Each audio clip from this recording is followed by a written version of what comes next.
Is that sort of a thing that the players, you guys chat about, and how do you feel about it? Do you feel it's better to do it that way than to come in the week of the test series? Yeah, I definitely think it's beneficial to us because we get here earlier, and we certainly get over that jet lag a little bit sooner, and it's not in the test week, so we can have a full week of prep, and yeah, we're into things this side once test week it's. Moving. Hi, Coach Dan. Hope you guys are well. Coach Dan, the last time the Springboks actually beat the Wallabies in Brisbane was in 2013, 11 years ago.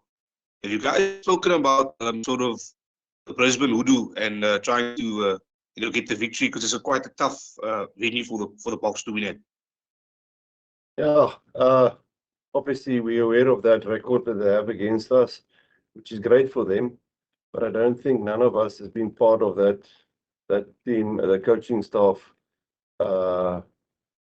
from that long ago. So yeah, it's history. Saturday's game will also be history coming Sunday. So it's just a fact. And all that I can tell you is we on our side, we just do everything to be well prepared to face them, and maybe having a good game here against them. And obviously, likewise, I think they're doing the same, exactly the same. So yeah, obviously coming Saturday, we know that we need to pitch up, obviously physically and everything, having everything in place to be performant against them. Guys, Nathan and Mubin have asked questions. Are there any further English questions? Because then we can switch to Afrikaans.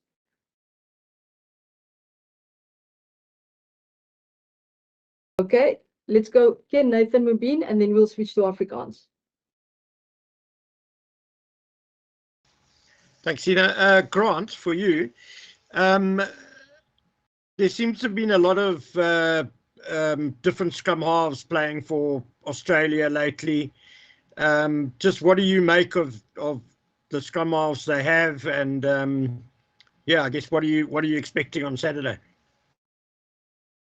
I think all three of them, they are experienced. I don't know which ones are going to play. If you look at Nick White, I think he's played more than 30 games for Australia already. Jake Gordon and Tate McDermott, I think, are really experienced scrum halves. Yeah, so I think they'll bring their part, calmness, experience, and yeah, I think that's what I can expect from Saturday. Nathan and then Ken. Thank you again, Zina. Coach Dawn, the players who didn't make the Australian leg, will they have to play in the Currie Cup for game time and to be match ready? A perfect example, Stephen Kitson just came back from injury, and Russell last week said that he needs game time, and the Western Province coaching staff said they're still waiting on feedback from the Bok camp regarding Kitsi if he's to play in the Currie Cup. And secondly, will the players who weren't chosen, do they have to play in the Currie Cup for game time? Yeah, well, how can I say, some of the players been left behind. So obviously we can only take a squad of, I think, 33 here, and the fact that some guys had to stay behind, which is a good thing actually. Sometimes if you're staying behind and not making the starting lineup or the match 23, you can stay fit. And obviously the rugby part, I mean, there's still 9 tests left for the rest of the season, so every test is very important for us, and the more a guy can play, the more match fit he can get. I'm not referring to any players, but I think they themselves will benefit from that. So yeah, I hope it answers your question. All right, guys, let's switch over to Afrikaans now. Please raise your hands for questions. Peter? Dankie, Zee. Grant, net vir jou, as jy soort van besig om jou voete te vind nou met die meer speeltyd wat jy in die begin kry, hoe sien jy dit en hoe ervaar jy dit? Ek dink met meer tyd, ek dink elke speler, ek dink erg jy kan saam stem, dat maak jou bietjie beter en dit gee jou bietjie meer confidence of selfvertroue. Ja, so ek sal sê ek begin meer gemakkelijk raak met die type druk wat op 'n Saterdag kom. So ja. En net wat verwag jy daarvan van Australië? Julle het nou lekker tyd gehad om in te settle. Wat verwag jy daai kant? Mos maar altyd 'n moeilike reeks, as ek so kan sê, as 'n 2 toetse daai kant is teen hulle. Ag, ek dink dis 'n span wat met 3 wenne nou in 'n toetsweek gaan. Ek dink hulle selfvertroue gaan opwees. So ja, ek dink dis 'n span wat met groot selfvertroue die game gaan speel die naweek en ja, ons verwag maar dat dit taaf gaan wees soos altyd. Sorry, I don't know if I can continue if it's fine, or is there someone else? Leighton, yeah, if no one else has any other questions, Leighton, then you can fire away. That's perfect. Alright. Net vir jou asseblief, jy is besig om daai transisie te maak van bomsquad af na beginspan toe. Net Grant het dit nou genoem, maar net in jou woorde, wat is daai gevoel om daai skuif te maak waar jy weet jy moet nou actually vir daai eerste 50-60 minute gaan speel? Ja, ek dink dis obviously altyd lekker om 'n bietjie meer game time te kry, maar die span is so goed rondom hulle, elke ou verstaan sy rol. So dit maak nie noodwendig altyd saak of jy begin of jy van die bank af speel nie, as almal verstaan daai rol en jy verstaan hoe belangrik al twee van dit is. So ja, jy gryp maar elke geleentheid wat jy kry. Thanks guys. Leighton, ask one last question and then we'll have SuperSport ask a couple of questions that are here. And then we can wrap up the news conference from there. So last question, Leighton. Ja, so net RG wat jy van Australië se lynstaande verwag veral en dan ook hoe jy ingeskuif het met die soort van nuwe wedstrydplan wat julle het daar by die bokke. Ja, Australië obviously kan mens dit sien uit paar van hulle lynstaande uit. Oor die vorige paar games dat hulle dalk 'n bietjie nuwe stelsel hardloop en so, maar ons verwag definitief 'n goeie tempo lynstaan van hulle kant af en ja, hulle het nogal klein detail in hulle lynstaan en goeie variasie rondom dit wat mens bietjie kan besig hou daar. So ons sal seker maak ons is goed geprep en ja, en net op die nuwe manier van hoe ons dinge doen en hoe ons speel is baie, dit maak eintlik opgewonde. Dit is lekker om bietjie jy weet, jou spel en dinge rondom die game op 'n ander manier te sien en om dit op 'n ander manier te ervaar en amper dit deur ander oë te sien en dan bietjie met hom te hardloop ook, is lekker. Russell? Yeah, you played most of your tests making an impact off the bench, but there's more requirement for you to start with Franco out. How different is both the physical and the mental approach to starting? Yeah, I think physically there's certainly a different way you prepare going into a game and on game day itself, but mentally nothing much has changed. I think myself and Franco and all the locks actually, we always sit together before the game and plan what we're going to do and how we're going to do things regarding the line out throughout the game. So from that perspective, nothing much has changed. The last time you played the Wallabies in Australia was a dominant win in Sydney after a disappointing loss in Adelaide. How much has been said about the importance of making a strong statement in the opening game to set the tone for the Rugby Championship?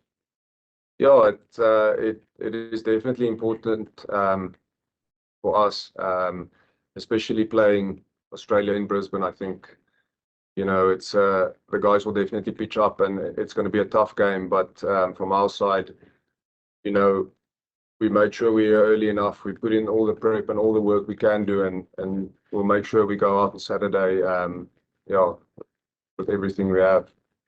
Okay, Don, come through to you now. Don, you traveled slightly earlier than usual. How useful has it been, as the additional prep time been over the weekend to acclimatise properly? I think it's quite very comfortable. Travel a little bit earlier, so you can have a little bit more time and jet lag and getting over the jet lag. which I haven't overcome yet because I went to bed this morning at 5:15. But anyway, yeah, apart from that, giving prep gives us basically 2 more days to prep as well. I think every little bit can help. So hopefully coming Saturday, we can look back and say, listen, it helped us a lot. Coach in Afrikaans, if you can answer this in Afrikaans, what's the message from you as coaches being around the importance of making a strong statement in the opening round? Ek dink dit is 'n ongelooflike goeie begin vir ons wees as ons kan begin om alles wat ons voorgewerk het die laaste, sal ek sê, 5 weke deur die eerste toets en deur die eerste reeks om daarop te kan bou. Ek dink ons is 'n bietjie unlucky met 1 of 2 goeters, maar ek dink ons werk om daai goeters vir ons te laat werk en hopelik as alles goed gaan, kan ons daarop bou. Natuurlik, ons het 'n baie sterk Australiese span wat ons moet face en om dit reg te kry moet ons eers ons eie dinge in plek sit. Ja.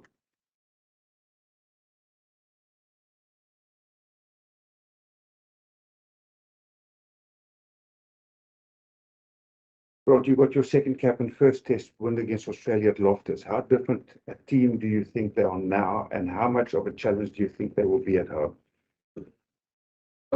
I think, first of all, it was a whole different coaching staff.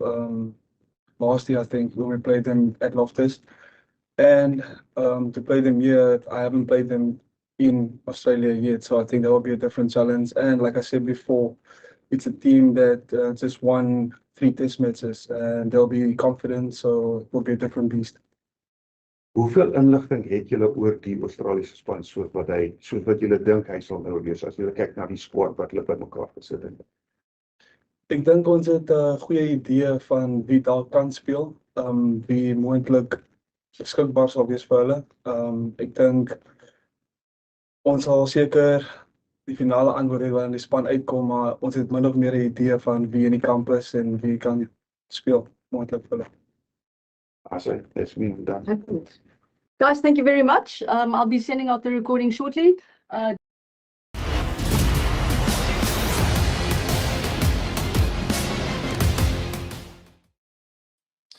Hello and welcome to Forever Rugby on Forever Sports for today's Springbok team prediction video for the first match of the 2024 Rugby Championship, which will be South Africa versus Australia in Brisbane, a place that we haven't had too much success with, last winning back in 2013, so it could end an 11-year wait to get another victory. Not that Don Human and the Springboks are particularly concerned regarding the that sort of recent history. They basically said that, anything, looking back, that, for example, that was different coaching staff, different era, and, every single time that they play a match becomes part of history and they kind of move on. So apparently not worried about the record, but I do think it is a record they'll want to try and improve on. We need to be far better in Australia. And as a result, I think we're going to go as strong as we can.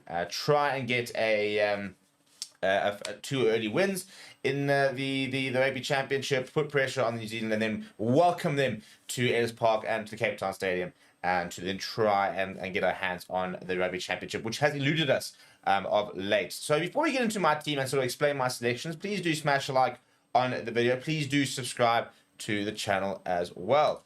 This is what I have gone with. Let's go through it, shall we? So in the front row, I've gone with Retsego Baditswe in share. There's Ox, Bongi Manambi, and Francois Herber. I think that's pretty settled. No Steve Kitsoff at the moment. He can go over and travel, so I do expect Osh to continue to start. And I think Malcolm Marks, in theory, I think could be fit, but I wouldn't be surprised if we only see him with the second test and give him an extra week. We'll wait and see exactly where he is at when the team is announced tomorrow, whether he will be involved or not. I've then gone with Evan Etzebeth and Archie Snyman starting. Obviously, no Franco Mostert, who's broken his leg. And no Luke Diaga, no Jean Klein. We're down on locks at the moment. As a result, I think Archie Snyman will continue to start. I don't think we're going to see Ruan Nokia necessarily this weekend, and unless they want to start him and go with an Archie Snyman impact off the bench. But I'll be surprised. We then got the back row of Seklis, Pestef, Toy. I've gone with the unlikely maybe one of Albert starting. This is a case of where they want to get Kwaka Smith coming off the bench rather than starting. He has generally started at number 8, Started those 2 games against Ireland. But I think they were very impressed with what Alvaro did against Portugal, and I think that he fits more the sort of the mold of what your sort of traditional starting Springbok number 8 has been within this Bok team. So I think that for me, if you're looking at the pack, that for me is one of the big decisions. Alvaro or Kwagga Smith. I would quite like to see Kwagga Smith, so I wouldn't have an issue with that. I think we very much overrated how bad he was against Ireland. He had like 2 major errors in that first test, and after that was pretty solid. And now everyone's sort of decided he's used to it. So it's a weird reaction to it, but to wait and see. I think Kobus Reinach will start next to Andre Pollard. I do think Grant Williams will play, but I think he'll be coming off the bench. We've generally gone with Kobus Reinach when Faf de Klerk has started, and then I think Grant Williams will inject some pace. I would love to see him start, to be perfectly honest. I think that he's in some terrific form, and he's looked so good when he has come off the bench so far. This year, and I do think it'll be Andre Pollard, not Mani Libbok. It's an interesting one, isn't it? And they're going to continue sort of jostling for that. I think we're going to see Mani versus Argentina, but I think that we will go with Andre, the more experienced, for example, over there in Australia. The rest of the back line, I think, pretty much picks itself. Kirkley, Lawrence, Sanchez, and Colby Villaloo is back from injury, and I think will come back into the side.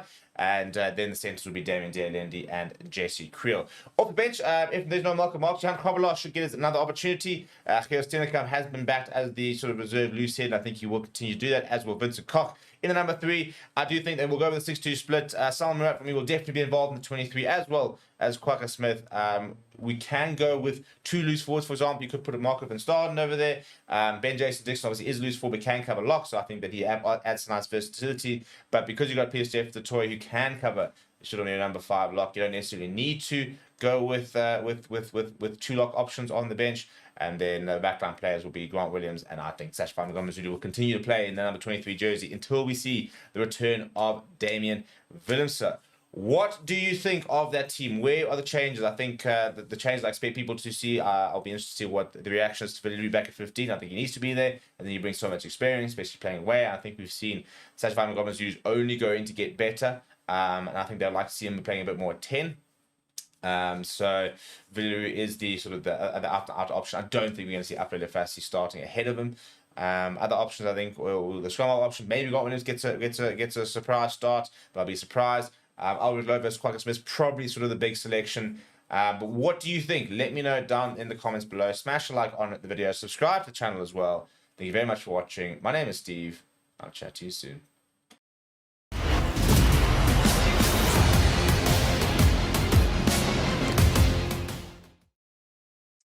Hello everybody and welcome to Forever Rugby on Forever Sports. Breaking news, Rassie Erasmus has officially announced his first team for the Rugby Championship opener between the Springboks and the Wallabies, and absolutely massive news is that Sasha Feinberg-Ngomazulu will start at 10 for the Springboks for the very first time. Andre Pollard down to the bench. A 6-2 split does remain, as well as an opportunity for Ulrich Loh, who will start in the number 8 jersey. A return of Willie LaRue to the starting lineup, as well as the start for Kobus Reinach. With the injured Faf de Klerk, he will get an opportunity to start in the number 9 jersey. If you look at the bench, for example, a 6-2 split, Ben Jason Dixon appearing on it ahead of Salman Murat, as well as Marco van Staden. Kwagga Smith back to being a impact player. Grant Williams, Andre Pollard, the other 2 players on the bench. And Malcolm Marx is fit and will come off the bench against the Wallabies as well. So the Springbok side, still missing a few players, but as strong as we probably could go with the current squad. Before we get into it and start breaking it down, please do smash like on the video. Please do subscribe to the channel as well. This is how we do line up. Let's get into it. In the front row, as expected, Oxenchair, Bongi Manambi and Francois Herbert do start with Ibn Etzebeth and Archie Snyman completing that tight 5. It's an interesting one, isn't it, in terms of the Archie Snyman selection, because there's no doubt that he is best utilized off the bench, that he is probably one of the best impact players in the world alongside somebody like Kwagga Smith. However, there's also no doubt that he's quite literally head and shoulders above the next sort of options at 5. So if you want to start with your best tight 5, that is your best tight 5. Well, as soon as Franco Mostert returns from injury, and as long as he's still playing fit, I think he goes back to the starting lineup and Archie comes off the bench.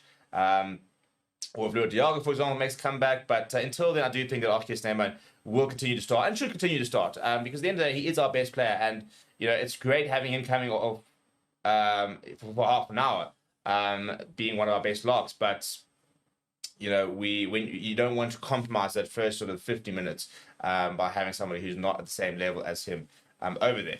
The front row, for example, that's pretty tried and tested. And the loose trio, see Ecclesi captain the side, BITDEFENDER is all good. Struggled a little bit with injury and also had a bit of flu, but he has been cleared to play and will start in the number 7 jersey. And Albert Lowe gets an opportunity at number 8. Somebody who I think has played himself into the position. Everyone else as well, massive setback for him. He's undergone surgery and will be out for the looks of it the rest of the year. Which makes a massive opportunity for Albert Lowe. Jasper Wiese is waiting in the wings to come in once his suspension is finished. But this is a big opportunity for Albert Lowe to get a decent run and to put himself truly into the Biks to become a regular in the Boks squad. Kobus Reinach starts next to Sash Zulu. Very important, I think, for Sash to have the experience of Kobus Reinach next to him. He's been around the block. Whether he'll continue playing for the Boks for the next 3-4 and maybe the next World Cup, we wait to see. He is one of the older members of the squad. We're already seeing how, for example, Trevor Nyakani is potentially kind of being phased out a little bit in terms of looking at other options. So we'll be interested to see how Kobus goes. But with the massive selection of Sash Zulu at 10, I think it's really important to have somebody with experience next to him. And let's talk about the selection. We all kind of thought it was going to be a case of if not when he was eventually going to get a game at 10. I don't think too many of us thought he was going to be thrown into the mix against the Wallabies straight away. Maybe potentially, for example, to come off the bench this week and maybe get a start next week. I think he was more looking towards Argentina for potentially start. But this shows you how highly Tony Brown and Rassie Erasmus rate him. If you've been watching the games recently, you'll see every single time he does something, they kind of pan to the coach's box and there's laughter, there's smiles. They really do rate this kid. And why not? He's got everything he needs to be an absolutely world-class operator. And he will get an opportunity this weekend. The rest of the back line is pretty much as predicted. The back three are Kurt Lawrence, Ches and Colby Villilu coming off from an injury layout is back in the mix. I think very important after that concussion. I think he was always going to start. And again, maybe even more importantly, so because Sash Zulu is starting and Villilu being the most experienced, second most experienced player in this team and the most experienced player in the back line.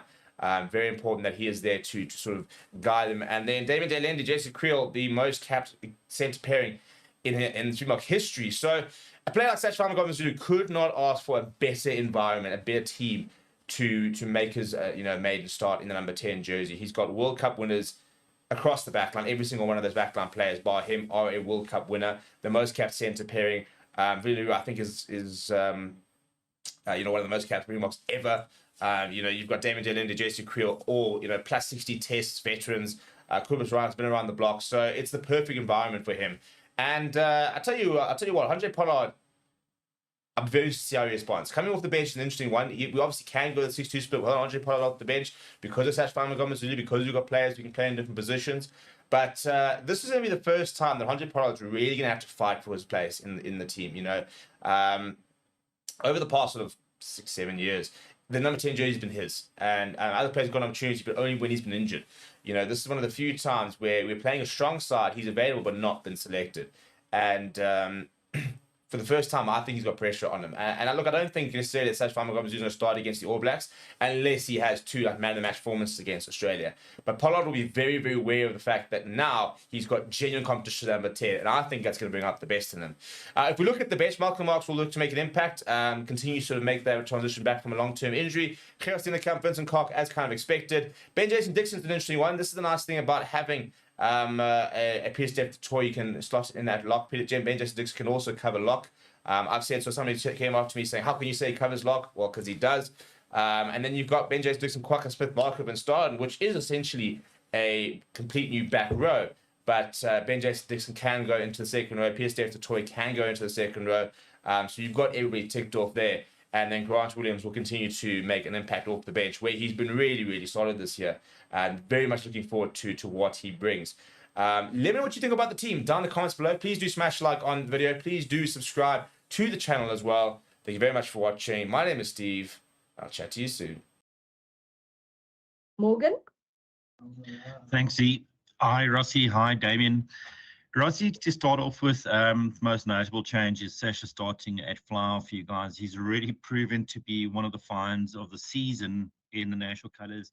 So obviously, as a coach, you must be excited to give him this big responsibility in what is quite a big test this weekend. Yeah, definitely. Good morning or evening for the guys on this side and the ladies as well. Yeah, no, it is a big opportunity for him, but like it is for Elrich and Grant playing off the bench and a few others. We also have a bit of injury concern. I might some address that on RG and Rowan is standing in. But after the World Cup, you're gonna find some guys knocking on the door. But to have a guy like Andre with more than 70 caps on the bench, that's nice security.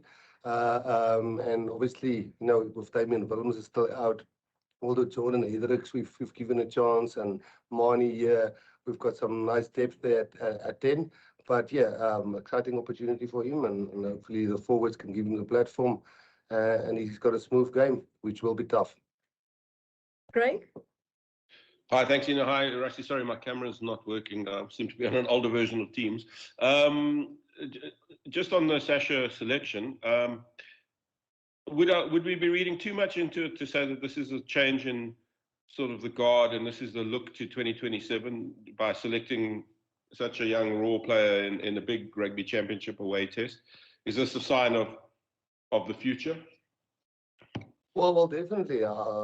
As we all say internally here, we can't look too far ahead and we'll forget the present, but we also can't just look at the present. And I think in the squad overall, you can see that I think there's about 9 guys in the squad. I counted today.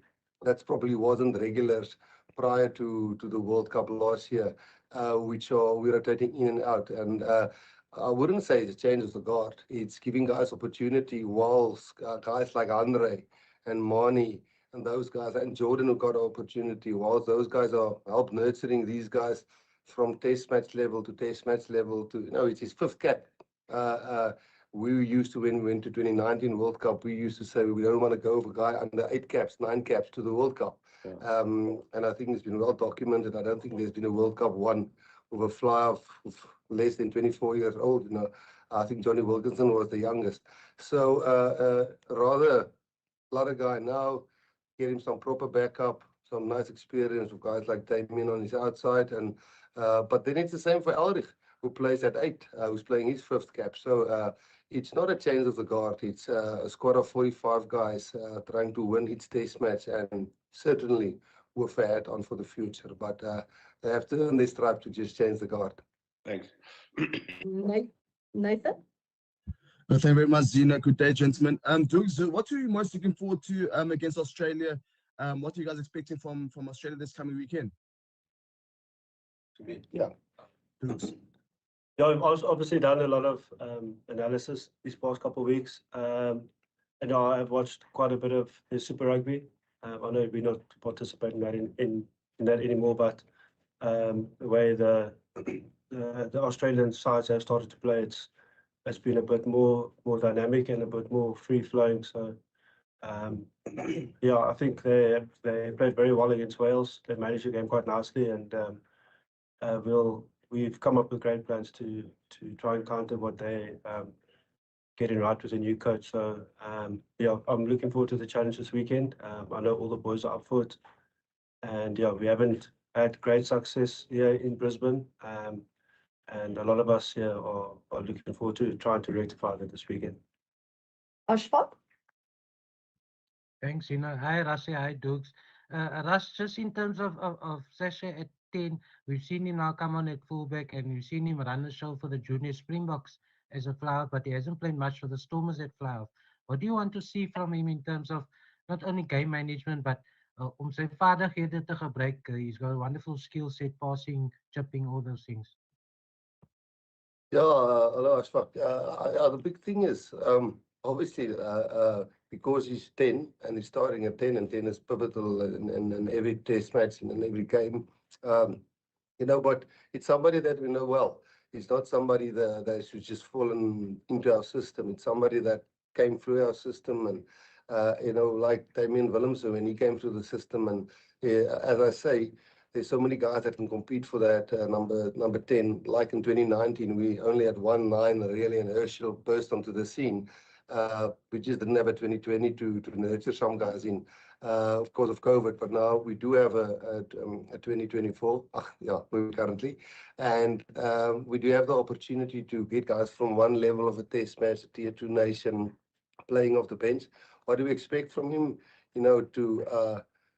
With guidelines within how we want to play on defense and attack, and then he must bring Sasha to the table like Andre brings Andre to the table. We all know what Mani does when Mani is on fire, and we're expecting the same from Sasha, and we hope to create that environment where he can be himself and bring the natural talent like all the other guys. Sorry, just quickly, Dukes, just on Sasha, what have you made of Sasha so far, Dukes? Yeah, I really enjoy him.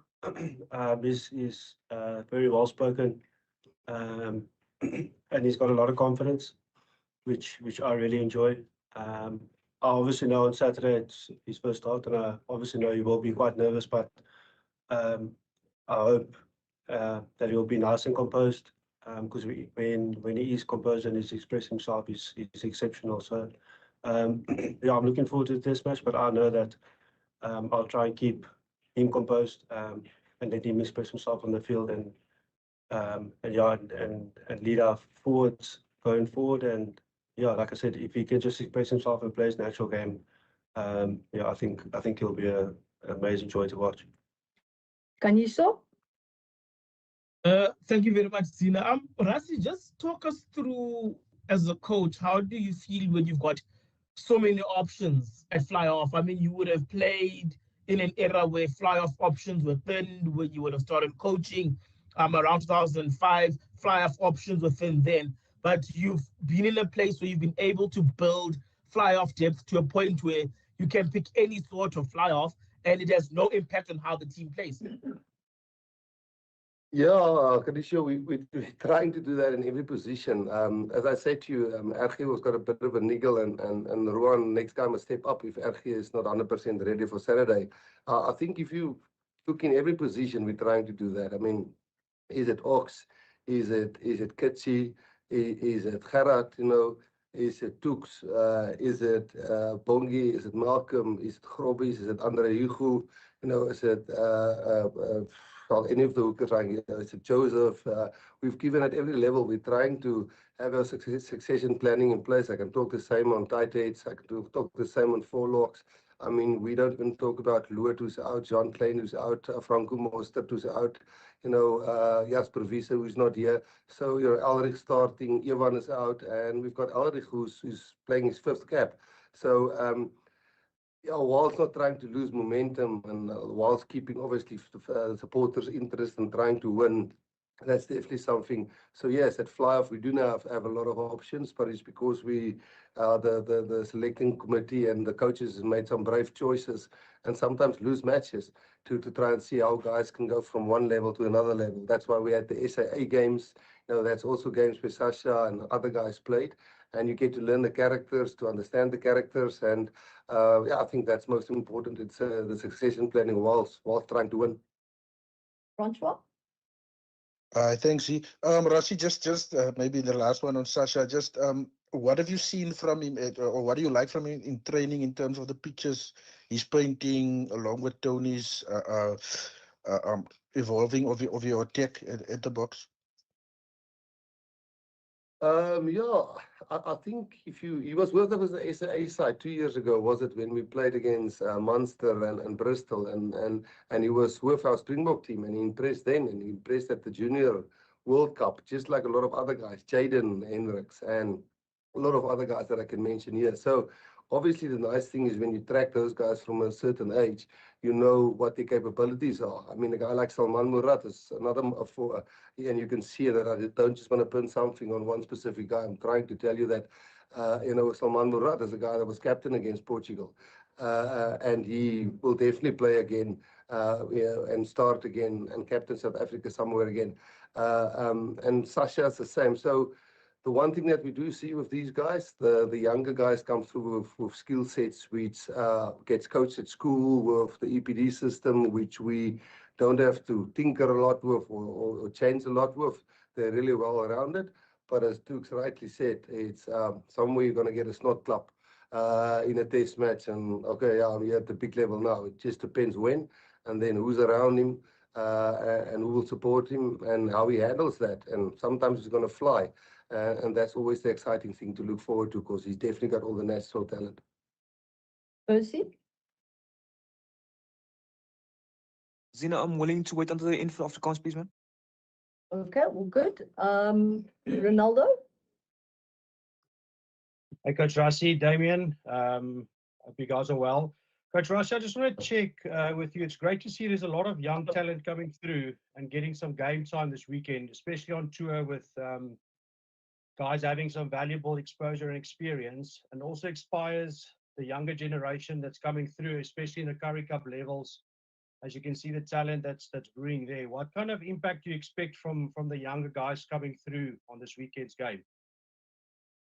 Yeah, we're definitely trying to make the squad understand and be as honest as we can. That this is a group effort going to 2027, and what Damien has to do to help, and Lucanio has to do, and Jesse has to do, and when Kanan's fit again, and the Ethan and Hooker and all of those kind of guys which we had in camp.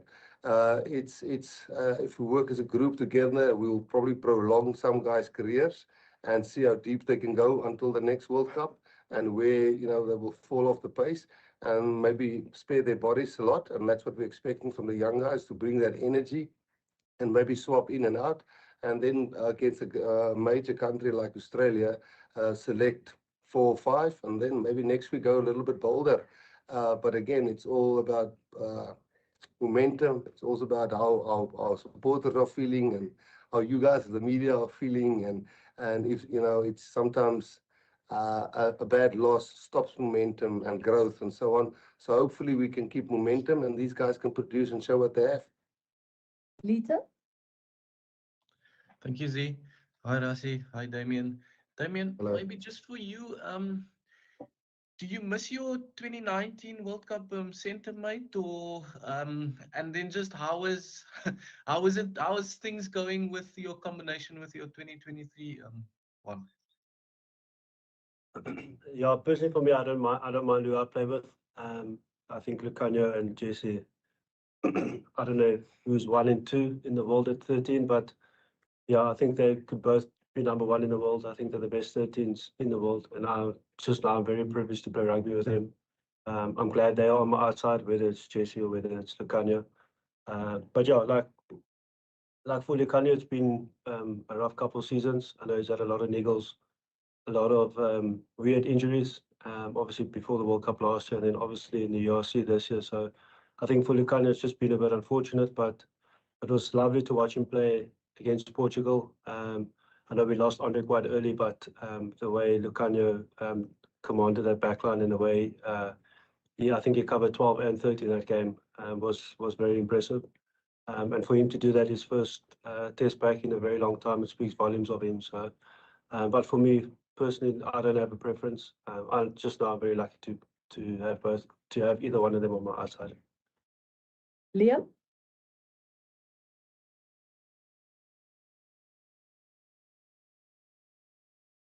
Liam, we can't hear you. Let's go to Dylan. Liam, if you can just type in the chat, that would be great. Thanks, Zina. Hi, Rassi. Hi, Damien. Hope you're both well. Rassi, just take us through that bench, because it's quite an interesting couple of selections that you've made there. Firstly, it must be good to have Malcolm Marx back just after what happened in the second test against Ireland, but also going for DJ, Marco, and Kwaku on the bench. You've gone for 3 players that regularly play at loose forward and have a very high work rate. Is that something that you see as very crucial in this match?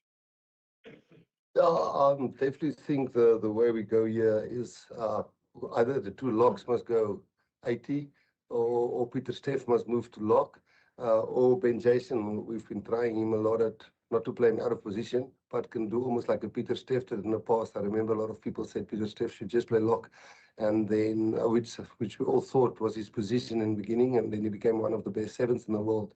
So we think Ben Jason can learn a lot from Peter Steff, and the way Peter Steff can alternate between 7 and 5. And then this bench is picked here for an Australian team who likes to keep the ball in hand, will definitely try and move us around, and we'll have to make sure there's not too many gaps. And normally the forwards are the guys who suffers when the pace is really high. So either moving Peter Steff to 5 or getting 3 fresh loose forwards on, or maybe moving Ben Jason to one of the locks. But again, as I said, RG's got a little bit of a niggle, and we might even move Ruan straight to the starting lineup to have a specialist 5. So yeah, it's just a normal 6-2. I think you guys are now used to us playing 6-2. With a guy like Kwacha, if we get 3 injuries in the back line, a guy like Kwacha obviously covering somewhere in the back line. Stephen? Thanks. Yeah, I'm happy to wait for the Afrikaans if that will facilitate more English questions. All good. Liam?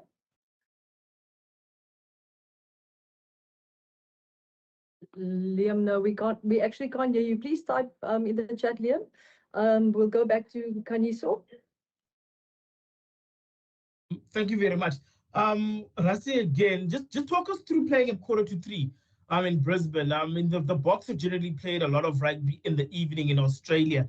How does it change preparation and stuff? I know that Adelaide last year in 2022 was an afternoon game. This one too. So how does that change preparations a bit?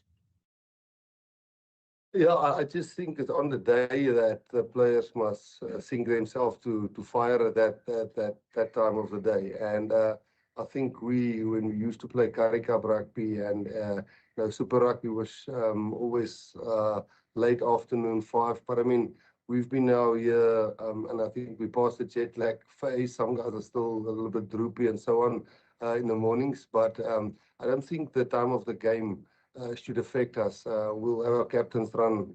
We normally have our captains run anyway, not in the time of when the game is played. We try to get it out of the way as quickly as possible on a Friday so the guys can start getting themselves prepared to fire on time for the game. Obviously, we didn't do that 2 years ago when we were here or when we were last year. Probably not the last 4 times we visited Brisbane, but we weren't all part of that. But yes, it's just, I think the competition, Sanzar, is also trying to, not trying, definitely, we would like to promote the game here. And it's like the start of the kickoff for the Rugby Championship, it's Australia, who's got the next World Cup, doing really well at the Olympics, who's playing the World Champions, 3 o'clock afternoon, first game of the Rugby Championship. So, we buy into all of that and try to market our game as best as we can. And the guys will be ready. 3 o'clock is not an unusual time for us in South Africa. Justin? Thanks, Zeke. Hi, Coach. Hi, Damien. Rassie, just for you in terms of the law variations that have been introduced, do you guys, kind of find it going to be okay in order to adapt according to what is expected of you guys when it comes to match day on Saturday? Yeah, I think the most interesting one, which we I think will be very, not foreign, but difficult to, not difficult, it's the same for everybody, but it's the box kick. When the guys say use it within 5 seconds when the ball is available, I think that will definitely change a lot of things. If the referee is going to call use it when it's available, and they're really going to stick on that 3, 4, 5 seconds. I think that's probably something that we really worked hard at.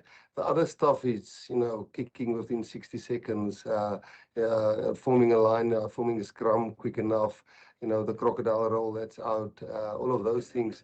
Not a lot there that we have to adjust to. So it will be interesting in general play if there is teams exiting from box kicks, how the nines handle the pressure and how the referees handle that. Apart from that, I think we're all good. Right? Yeah, sorry, my question was also on the law variations, and you sort of covered it there. But just like no contesting, the scrum half can't come past the centre sort of the scrum.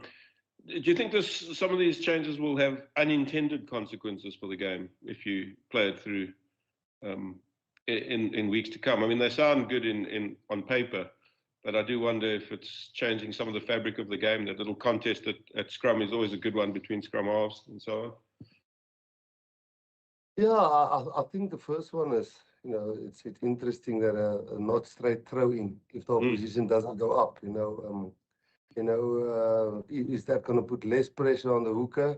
And obviously, then if the ball is not thrown in straight and nobody went up, you won't get a scrum.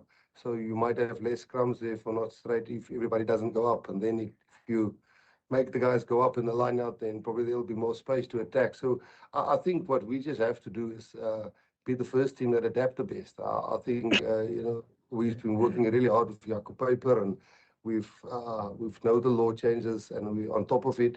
And it's the same for everybody. And, if you knock on a ball, there's still a scrum, So if teams want to attack, we're going to scrum. If we knock on a ball, there's still going to be a scrum. So I can see where they're heading with it, and we support it because we've got a say on those forums, and we must now keep our mouth shut, accept it, and see if we can adapt the quickest. Sorry, just quickly, how long did you have to prepare? Because obviously they only sent out the press release to fans and media today, but I'm presuming you've had a lot more time. Just what time frame have you had to work on it? Yeah, I don't know if I'm allowed to say exactly what happened in what high-performance meeting and who represents us where, but we get the information. It's not in isolation that World Rugby makes these decisions. We've got somebody representing us there at high-performance flock and referees level, and we get input, and so it's not a one-sided decision by World Rugby. We all as coaches and high-performance manager and referees managers get opportunity to give input. And then it's basically come down to a vote and getting not the vote, a decision. And then it gets, we've at least had 2 weeks. Ashfaq? Thanks, Zina. Damien, just on the Wallabies and their backline in particular, they seem to raise the game for you guys, particularly in Australia, and the centers quite effective, Len Ikita, Hunter Paisami. How do you see that battle on Saturday, and is there something you can change? And then Rassie, just quickly on Elrich Louw's selection at number 8 as well, please. What do you want to see from him? Thanks. You want me to go first? Yes. Yes, please. Yeah, obviously we haven't done too well against them in the past, especially in Australia. Obviously that last test in Adelaide, I think they shocked us quite a bit, not just the centers, but the whole team. So, yeah, like I said, I've watched a bit of Super Rugby when I was in Japan, and it's been nice to watch. So I got a good idea of how they want to play and the style they want to play. And I have played against them before, so I kind of know what to expect. They're all fantastic players, and I'm looking forward to the challenge. But yeah, I think we're a lot more well prepared than what we were in 2022. Just on Elrich, again, I'm going to bring it back to the squad principle. It's nice to get a guy who plays fifth cap and not plays first cap, and now be settled and has been in and out of the team. He had some, he can play 7, he can play 8. He's certainly a physical player, certainly a fast player, certainly an aggressive player. And, bad luck on Ivan not getting selected and now having an operation. But, Jasper is back. Dwayne retired last year. Elrich was always on the radar. Ivan had a good chance and must get that up to clear things up. Kwagga, what Kwagga can do off the bench for us. We gave him a few starts now. And again, it's trying to get caps under guys, belts, who's good enough to represent the country and not become a 1-2 test cap player and hopefully play like lots of the other guys in the group, 50 test caps and compete World Cup. So it's it's not his first start, can't be too nervous. He's quite settled. He's playing with a lot of guys that plays with him. So yeah, hopefully he's nice and calm and bring the physical side of things like Jasper and all the other guys do. Last English question, Nathan. Thank you very much, Gina. Russ, I just want to talk about your captain. Siya Kolisi is rumored to be coming back to South Africa a while back. Russ, you said it will be ideal to have a national captain to be based in the country. What are your thoughts on him potentially coming back to South Africa? No, we actually didn't want him back, but his agent kept on nagging, and I'm joking. No, Sia, when we heard he wants to come back, obviously it's out and out a Sharks decision. and then we obviously back it up with, if we want to support something like that. So obviously when they ask us, we supporting 100%, and it's lovely to have him. They will obviously officially announce it. They asked us to join up in the conversation if we want him back, and our answer was yes. Obviously, it's nice to have your captain in your country, but I'm not quite sure how far the deal is, or have the Sharks signed him and when it's announced. So, but yes, we know about it and we're happy about it. En toe Afrikaans, Percy. Zina, ek sê vir baie dankie. Goeie dag sê menere. Meneer Rasmus, kortliks vra jou 'n opsomming oor die samestelling van hierdie groep, span wat jy gekies het van 23 spelers. En dan die tweede deel van my vraag is, Rassie, kan ek jou vra, dis nou die derde seisoen as ek dit reg het, wat ons Suid-Afrikaanse franchises nou in Europa speel. Maak dit nog enigstens saak vir julle as 'n nasionale span dat julle nie meer so gereeld teen, sê byvoorbeeld in hierdie geval, Australiese spelers in Super Rugby speel nie. Ek hoor Damien praat van julle het gekyk hoe hulle speel op televisie, maar dis 'n ander saak as julle Saterdag op die veld gaan hardloop. Gaan Rassie Rasmus se span net om 5 punte te gaan kollekteer teen Joe Smith en sy span? Ja. Okay, so daar's 3 vrae. Hallo Percy. Die eerste ene is die samestelling van die span. Ek dink is die span verseker hierso intern weet dat hierdie is 'n groeppoging. Ons kyk nie te ver vorentoe nie, maar ook nie net hier na die hede nie. Maar ons moet ook 2027 in ons gedagtes hê. So ou praat altyd van ons groei maar saam en ons bou maar saam en ons help mekaar, weet, ouer ouens help jonger manne en jonger manne help ouer manne, sonder om die competitiveness weg te vat. Die competitiveness, die kompeterendheid moet daar so bly in die groep, en dis wat ons verwag van hierdie groep, maar ons verwag ook van die groep om van mekaar te leer, en dan om ouer manne, jonger ouens kalm te hou, en jonger manne, ouer manne bietjie te druk, en dat ons die groep kan redelik baie aanpas van toets na toets. So dit op die groep, en soos ek gesê het net in Engels, ek dink daar's omtrent so 9 manne wat nie regulars was nie, en nou praat ek nie eers van ouens wat beseer is, soos Gaza en John Klein en Loot en Evan en 'n klomp ouens, Jasper wat nog geskort is en Kitsie wat nog terugkom. So daar's 'n hele paar ouens wat nie eers hierso is nie. Praat nie eens van die Jordan en ouens wat ons al getry het in die ander toetse op 10 en so aan nie. So dis van die groep se kant, die groep effort wees is nie 'n 23 effort nie, is eintlik meer 'n 45 man effort.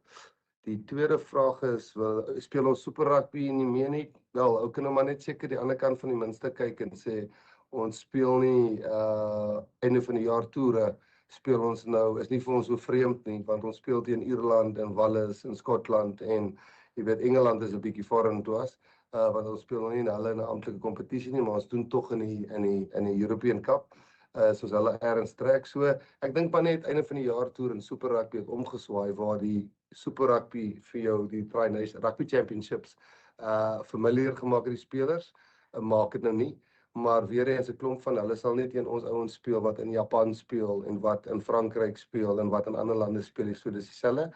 En dan wil ons 5 punte hê, ons wil net wen hê.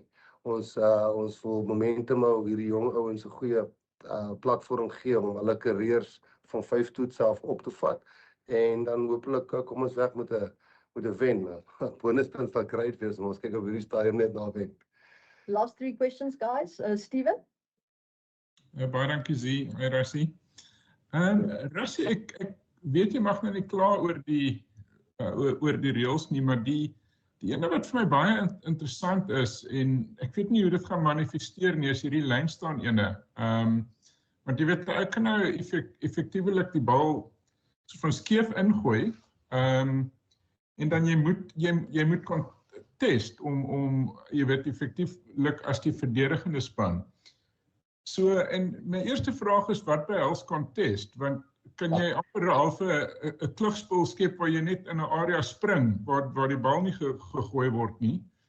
En dan tweedens, jy kan ook vir my 'n tegniese les hierso gee ook, is, as jy contest en daar's 'n bal wat 5 meter van jou doellyn af ingegooi word, hoe raak dit jou verdediging dan, van die mol af? Ja, ek dink ons het daai selfe vraag gehad. Is baie goeie vrae en ons het dieselfde gevra en ons het goeie antwoorde teruggekry, Steven. Dit gaan definitief die game bietjie beïnvloed. 'n Hakker wat onder pressure is 5 tree van jou doellyn af. Ja, hy kan die bal so bietjie, hy moet hom in die lyn staan vir iemand gooi. Dis die eerste ding. Jy kan hom nie reguit vir die 9 gooi nie of jy kan hom nie oor vir die 15 vir die fly-off gooi en hom heeltemal skeef gooi en verwag nou gaan daar niemand op in die lyn staan nie. So die eerste ding is jy moet hom vir iemand in die lyn staan gooi. So dit het ons klaar kleerheid oor gekry, ons verstaan dit. En dan die ander ene is jy kan nie wat sy Annie gevra het oor skeef ingooi, wat is of hulle opgaan of nie. So oor die verdedig maar ook, ja. Ja, die ander een wat jy natuurlik nie kan doen nie, ja, jy kan nie net reguit skeef ingooi nie. So ons en wat is contesting het jy gesê? Wat is amptelik wat is spring? So ons het hulle gevra en dis waar jy amptelik iemand optel in die lyn staan. So ons kan nie laat Ox of wie ook al voor gaan staan Gerard en hy spring net in die lyn staan en sê ek het nou contest nie. So dit tel nie as 'n contest nie. Dit is fisies iemand wat opgelig word in die lyn staan en vir die bal gaan. So ja, ek dink dit gaan aanpassing vat vir die skeieregters en ek dink dit gaan hier en daar druk van die hakkers afvat. En natuurlik gaan dit so 'n bietjie jou planne verander 5 meter uit van jou eie doellyn af. Anders kan die ou mee op die buiteskouer gooi en hulle kan lekker momentum kry. En ons gaan so 'n bietjie minder scrums kry, maar dis is ons het verstaan. Ek hoop dit antwoord jou vraag. Okay, and then we'll do Leighton and Francois, and then guys, we have to wrap up, eh? Rassie, net in terme van hoe jy tans dinge doen. In 2018 het jy ingekom waar jy moes dinge aan mekaar slaan onder groot druk. Ons weet van 2020 COVID ook wat dinge so 'n bietjie bemoeilik het, maar voel jy dinge is 'n bietjie makliker nou, maar verkies jy dat daar dalk so 'n bietjie meer druk moet wees om spelers te integreer sodat die span vinniger kan saamgel as jy my vraag verstaan? Ja, ek dink die belangrikste is bedoel ek en die man kom nou op pad behalwe van die Stormers af, maar ek bedoel van 2018 af kom ou deur toetse en deur COVID. Dit vat net vir my nie langs my en deur siektes en families wat al siek was en Leeu's toere wat sonder fans gespeel was en World Cup wat jy moet verdedig en so nee, die druk raak nie minder. Ons bly maar in ons reality hierso en ons weet wat ons doen en ons word nie weggevoer met weet geskiedenis oor wanneer laas ons gewen het en weet wat 'n ander coach se opinie is of wat ander mense se opinie is. Ons probeer maar taamlik eerlik met mekaar wees heeltyd so binne en nee, dan maak dit nie die druk minder nie. Ons weet wat van ons verwag word Saterdag. En ons weet, so gou as wat ons maak miskien nou 'n klomp changes en try 'n klomp ouens en ons weet as jy verloor aan jou kant is Saterdag aand en dan swaai die pressure weer om en dan sê almal weer ou's bietjie nie ek doen op 'n lelike manier nie. So ons bly die realiteit van waar ons hierso is. En solank ons dit doen dan sal hy daai druk op ons dieselfde bly of dit baie goed gaan of average of sleg. Francois?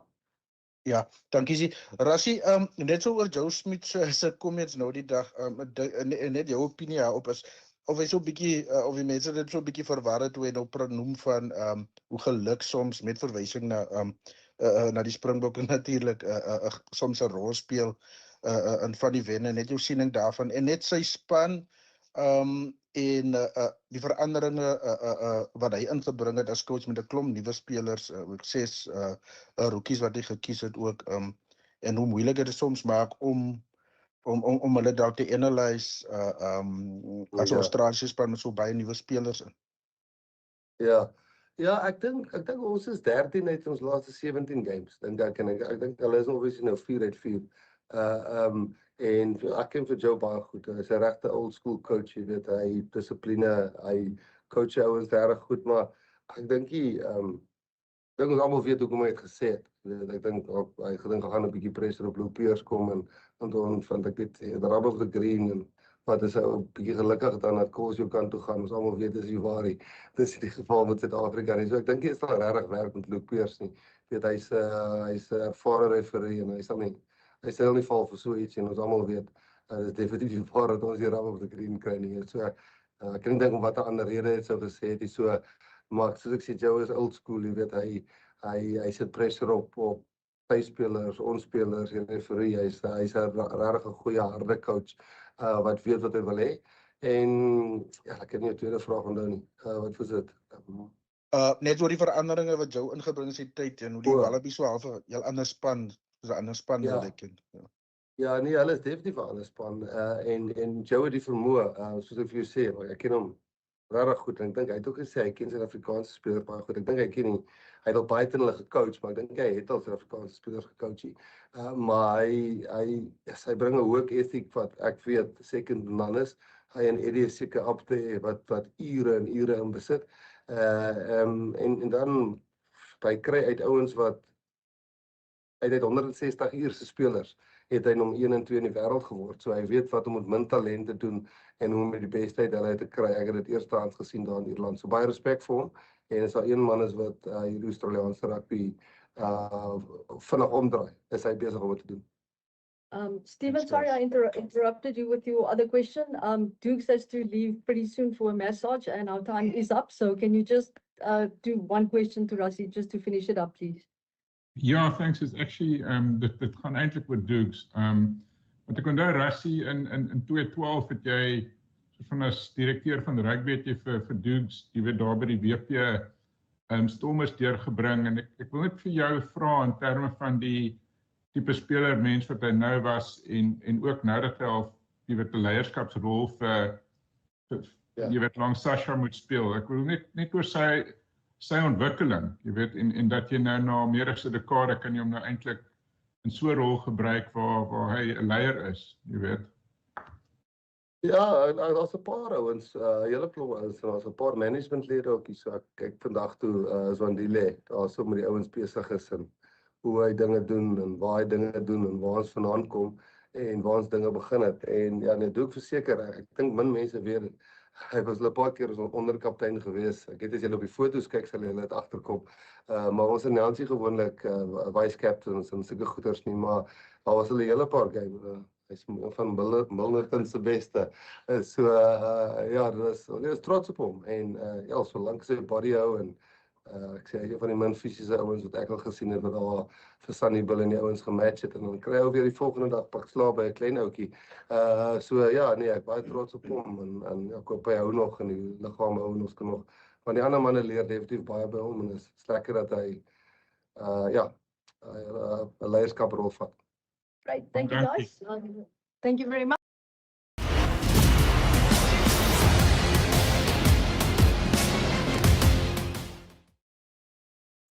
Hello and welcome to Forever Rugby on Forever Sports.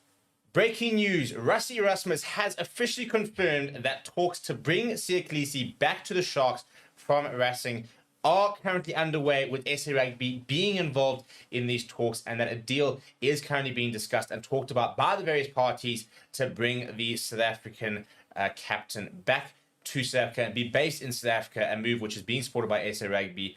We don't quite know what the logistics are going to be, what the financials, for example, are going to be with regards to are SA Rugby going to help pay a release fee, for example, what's going to happen. But Rassie Erasmus, in his press conference this morning, after announcing the Springbok squad, confirming that there are talks happening, that they did ask them to be involved, him and SA Rugby, and that from the SA Rugby point of view, they very much do want him to be back in South Africa, and that they want our captain to be based here. So we'll wait and see if this will happen, but the talks are on. Before we get into some of the details, please do smash a like on the video. Please do subscribe to the channel as well. So what do we know? We know that Siya Kolisi was bought by Racing about just over a year ago. They apparently had to pay quite a large transfer fee, basically buying him out of his contract at the Sharks, to bring him over in a big move, a big sort of money move, as well as a big profile move over to Racing. He moved over to Paris and he began to play at the end of 2023 after winning the World Cup for a second time. And you think about when you go and get a high profile signing, him going and winning the World Cup is exactly the kind of PR sort of hype and stuff. They signed essentially the biggest name in rugby. And unfortunately for him, didn't quite have the season he would like to have done. He had a couple of injuries. Didn't play badly. I mean, to be fair, I didn't watch a lot, but apparently it was quite underwhelming. for a large part of the season, and was subject to attacks by the owner, who called him overweight and transparent in that sort of that quarterfinal game against Border Begle. And there was then a story that broke last week, was spoke about the fact that apparently he has had showdown talks with Racing and said that he wants to leave and he wants to come back and wants to basically come back to the Sharks. Now, the biggest issues, and this is where sort of the financials become a big thing, is that he signed a long-term contract with Racing, and given the fact that they paid for his contract, out of the Sharks, the assumption is that there will be a big payout needed to be able to get him out of his Racing contract and get him back to the Sharks. Now, it's been an interesting reaction to this. Obviously, ideally, this is a move that we want to happen. We want him playing in the country. We want, as Sharks fans, you'll want a player like Siya who wouldn't. From a pure playing point of view, it's a move that just makes all the sense in the world. Financially, that's where the issue comes, and a lot of people talking about the fact that we shouldn't see SA Rugby buying out Siya from France and paying for him to come back to play in South Africa, because that money could potentially go where it is maybe more needed, than a player who's coming to the twilights of his career, for example, not in his prime. He is still eligible, for example, to play for the Springboks despite playing outside the country. So it's not like, he's not playing for the Springboks and now the big money move is going to make him eligible. That's not the case. And a lot of people saying that the money could be spent better elsewhere. So it's now at this continued sort of weighing up the different options. Siya the player, is he worth the money, for example, the presence, the experience, is he marketable enough to, for example, pay for that move with regards to the exposure he brings to the Sharks and sort of the marketing they can do off him? That's obviously going to come into a conversation, because he is a massive marketing pool, being able to slap him on posters, sponsors wanting to be involved in one of the biggest names in rugby. So, there's a lot to go through, but we will obviously continue sort of monitoring it. It basically sounds like the talks are very much happening. They're not concluded yet, but from all the sense we're getting, the move is going to happen and that he will be playing for the Sharks next season, which, as if from a playing perspective, is incredible. John Plumtree must be over the moon. Got some seriously good options going into next season, and looks like Siya is going to be added to what was already really good options. Emmanuel Tuka, for example, making that move. They've still got a Vincent Tuka who hasn't quite settled in yet consistently, so he might probably potentially even have to shift to lock, but they've got a couple of players coming back, Jason Jenkins coming in, for example. So lots of big names at the Sharks next season, and looking to try and add the biggest name of them all. I want to know what you think. Should they bring him back? Let me know down in the comments below. Smash a like on the video. Subscribe to the channel as well. Thank you very much, everybody, and we'll see you guys all next time.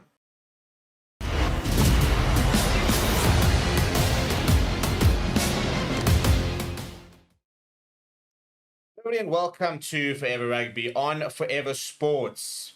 The death of rugby, inverted commas or question mark, is something that's currently being thrown around on social media after SANZAAR officially confirmed the law variations for the Rugby Championship, the upcoming Rugby Championship, which has been met with, to be perfectly honest, a lot of disdain, a lot of backlash, and a lot of anger, because it's once again showing how rugby is going down a very, very dangerous road, where we are getting away from the key principles that make rugby union and not rugby league, as well as in a time where we talk about officiating being so controversial and so widely spoken, laws that are going to make officiating even more difficult, create even more issues with regards to people understanding how it is policed and officiated, which is just going to make everything a little more confusing. So not great, to be perfectly honest. Let's go through them, shall we? Because there are 4 law variations. I'm going to go through each one. In essence, there are the red card rule, the countdown clock for a scrum, line and kick at goal, protection of the 9 at the base of the scrum, ruck, and at the maul, as well as play on for a line out play on for a line out not straight if the throw is uncontested. Let's have a look, shall we? This is the laws that have been confirmed. Now, speaking on the laws, the SANZAAR CEO Brendan Morris said as follows: The Rugby Championship is the flagship of the sport in the Southern Hemisphere, and annually we see the best players in the world battle it out for the title. We believe this year's championship, that has been keenly anticipated by the players and rugby fans, will again exhibit the best of the game, of what the game has to offer, with exciting, tough action on the field, enhanced by the evolution in the laws of the game. SANZAAR, on behalf of its member unions, continue to explore ways to make the Rugby Championship and rugby in general even more attractive to fans. In 2024, the Rugby Championship is back to its full format with 12 tests played across Argentina, Australia, New Zealand, and South Africa. And then just talks about the fact that it kicks off and etc. All a little bit relevant. Because the main thing we want to talk about are the law variations. Let's get stuck into this, shall we? First of all, the red card. If, in the event of foul play is determined to be deliberate and with a high level of danger, it will result in a full red card. Yes, you heard that right. A full red card. Not a half red card, a full red card. So now we've got red cards and even worse red cards. Not a different type of card. No, one bad red card and an even worse red card. So a full red card will result in the defending player not returning to the field, nor will he be able to replace. It's an incredible concept. It's actually been done before previously. In fact, quite a lot of sports, including rugby, it's called a red card. The way that's been done for how many years? It works.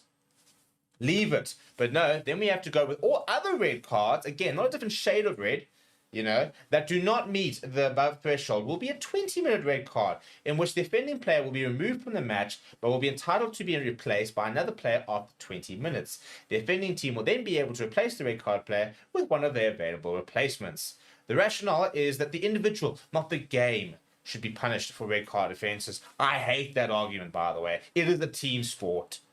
You miss a tackle, your team concedes a try. You score a try, your team gets 5 points. You make a big tackle and force a knock-on, your team benefits. You get a red card, your team is affected, as it should be. That's the deterrent. That heartbreaking moment of knowing you've let your team, your nation, all of that down. That is a deterrent. This whole thing of, don't ruin the game. Nonsense. There are so many games with red cards which have been absolute thrillers. There are teams that have been galvanized by red cards. New Zealand almost pushed South Africa right to the edge, almost won the Rugby World Cup, and started playing better off that red card because they kind of lifted themselves up for it. I don't think there's any actual evidence to suggest that a red card ruins games, inverted commas. It's part of the game. We need our players to change the behavior. That is the deterrent. This whole a full red card, not a full red card, load of nonsense. Absolute load of nonsense. If you are going to do something like this, you're going to have an orange card and a red card. You're going to have to introduce a new card. We can't sit there with a full red card and a half red card, sitting there in the bunker. What's going to happen? Far too complicated. The next one is probably one of the most controversial ones. And so actually go back to the red card. Imagine the officiating now. Now we need to basically, not only does a ref need to decide between a yellow and a red, but a red and a full red. So there's a TMO bunker. We're now going to have to be judge, jury, executioner, and doing this all within like 6 minutes. That's just kind of the issue. And this is absolutely hospital pass for the officials.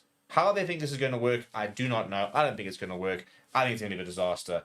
But we wait and see. Next is the countdown clock for scrum, lines, and kicks at goal. Now, the theory about this is all right.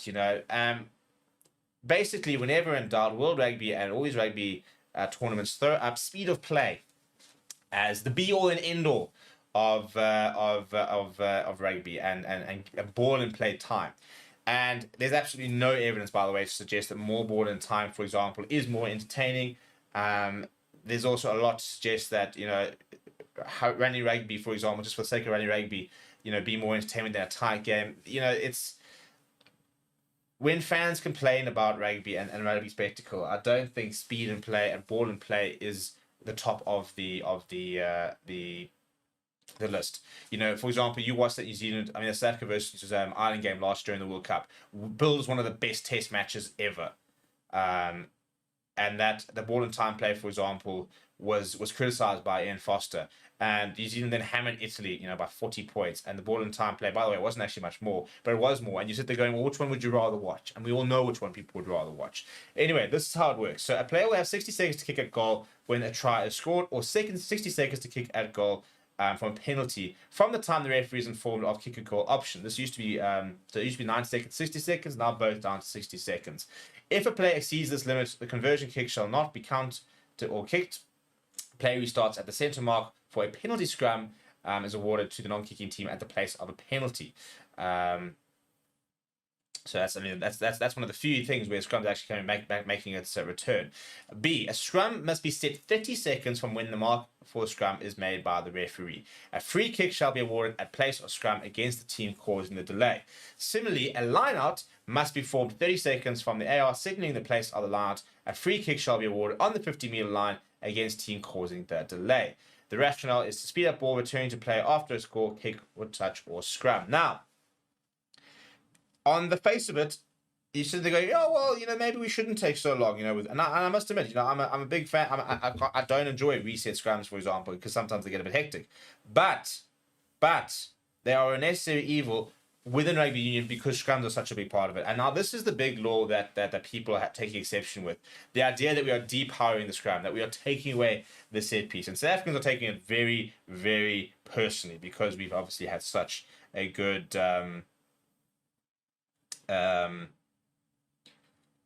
recent history when it comes to the scrums. Now, in terms of scenarios, Jared Wright, who I mentioned before on the channel as well, go follow him on Twitter or X, Jared Wright 17, has proposed a couple of scenarios, and this is what some of the things that people are talking about, why we're now losing, what it is to have rugby union.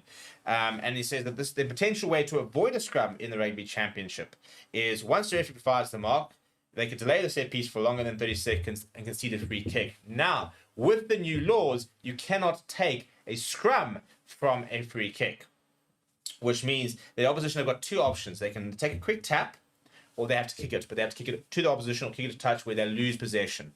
So from an attacking scrum, for example, if the other team is being battered at scrum time, and don't back themselves at scrum time in terms of conceding a penalty, in terms of providing an attacking set piece, they can basically just sort of fart around for 30 seconds and go, oh, sorry, we'll concede a free kick.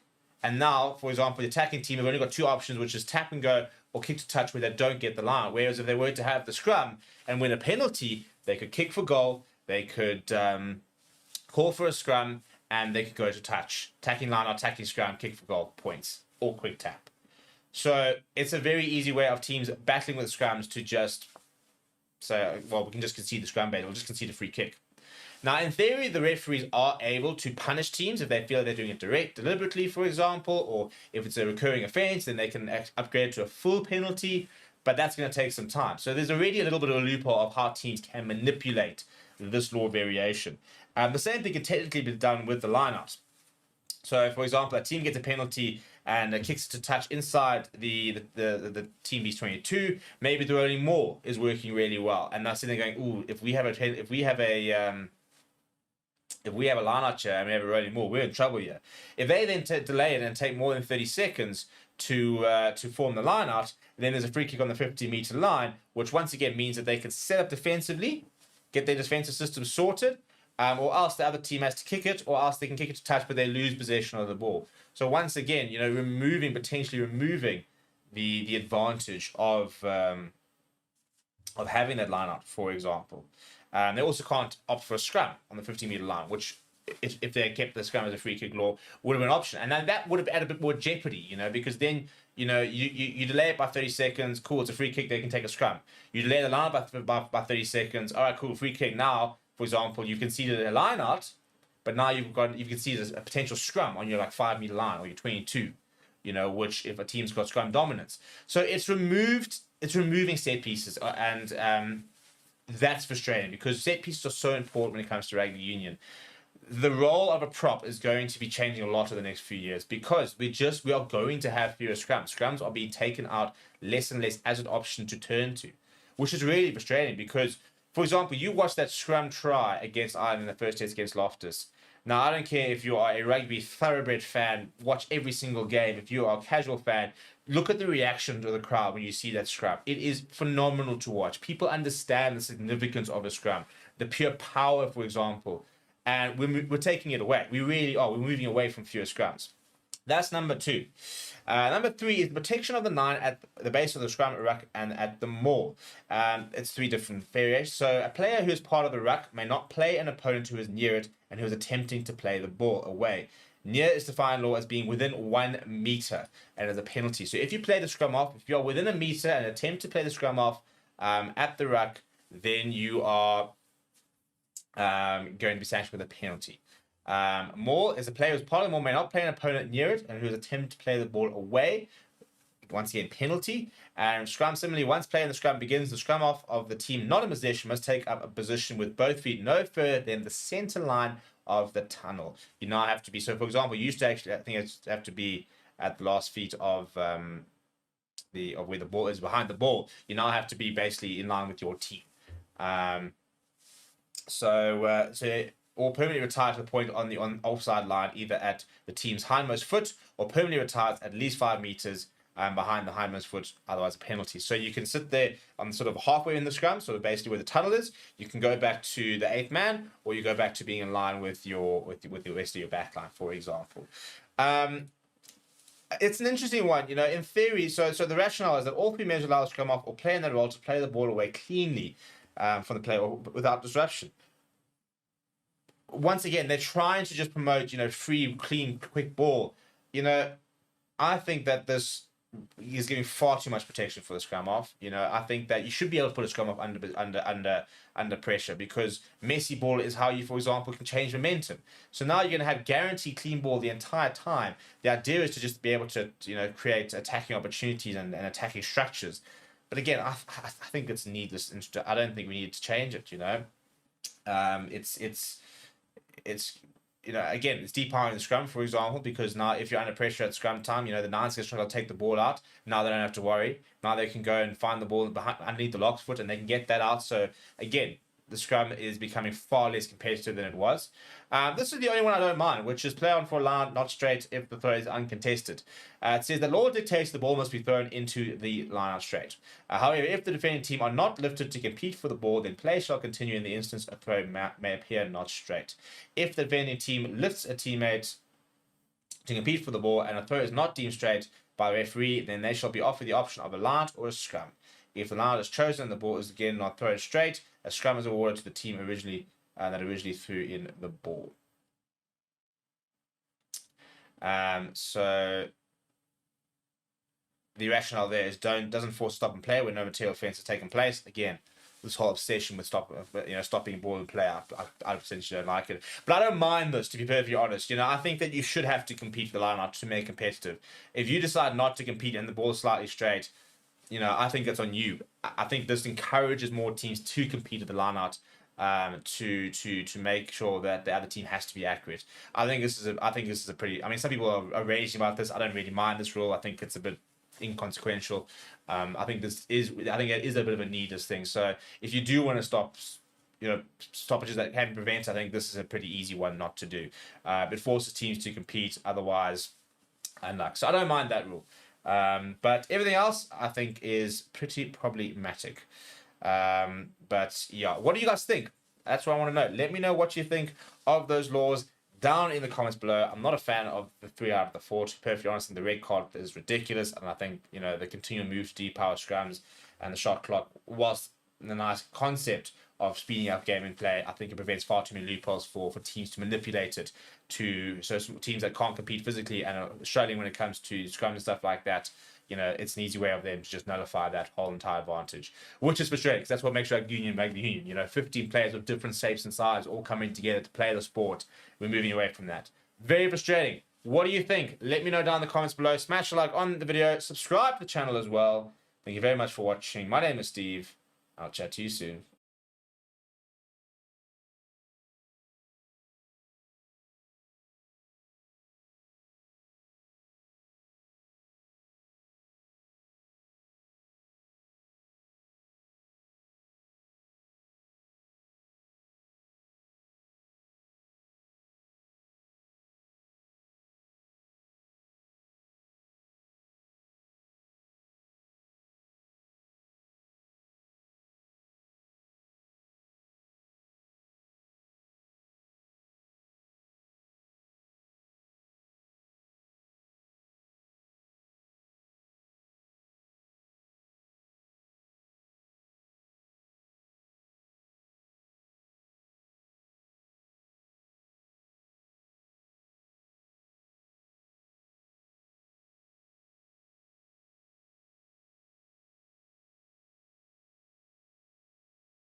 So first question goes to Kotso.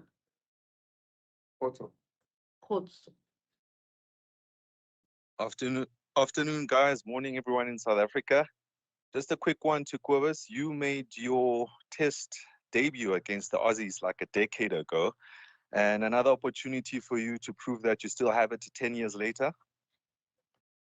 Yeah, made my debut against them in Cape Town, 2014. You're right. Started young in those days, and still a little bit young in the bone. So it's always fun. It's going to be a huge challenge for us as a team to go out there and put a performance on that we are proud of. So it's not anything individual. It's just the whole team just needs to put a show on that our people can be proud of. Mike? Question for Quibus. I'm not too sure how often you played with Sasha, but what are the attributes you're picking up from him, and what are you looking forward to seeing from him on Saturday? Yeah, I haven't played with him as 9 and 10, but the whole week he shows he's got a rugby head on him. He's a young boy, but he's hugely talented, and I'm really excited for him to go out there. He's got the backing of the 22 other players and the rest of the squad here to just go out there and express himself and enjoy the moment. I think he's going to do well. I think there's a lot of X factor in him. He's going to pull a few strings and create a few opportunities, I think. Stephen? Thank you very much, Z. Question for Ox. Ox, just in terms of, the scrum clock and the 30-second rule there, how's it been going with the guys in training? Are you guys confident that you'd be able to, get through that no problem and have the same power in the scrums? Yeah, it shouldn't be a problem. I mean, we've looked at all our scrums even before these slight law changes, really. But we like we always say, we always buy the ref when like way before 30 seconds. So I think it shouldn't be a problem for us. We just have to adapt. And I mean, we did speak about it and we made plans for it. So yeah, we'll just simply adapt, and yeah, it shouldn't be a problem for us. Percy? Morning, Zina. Good morning, gentlemen. Good evening.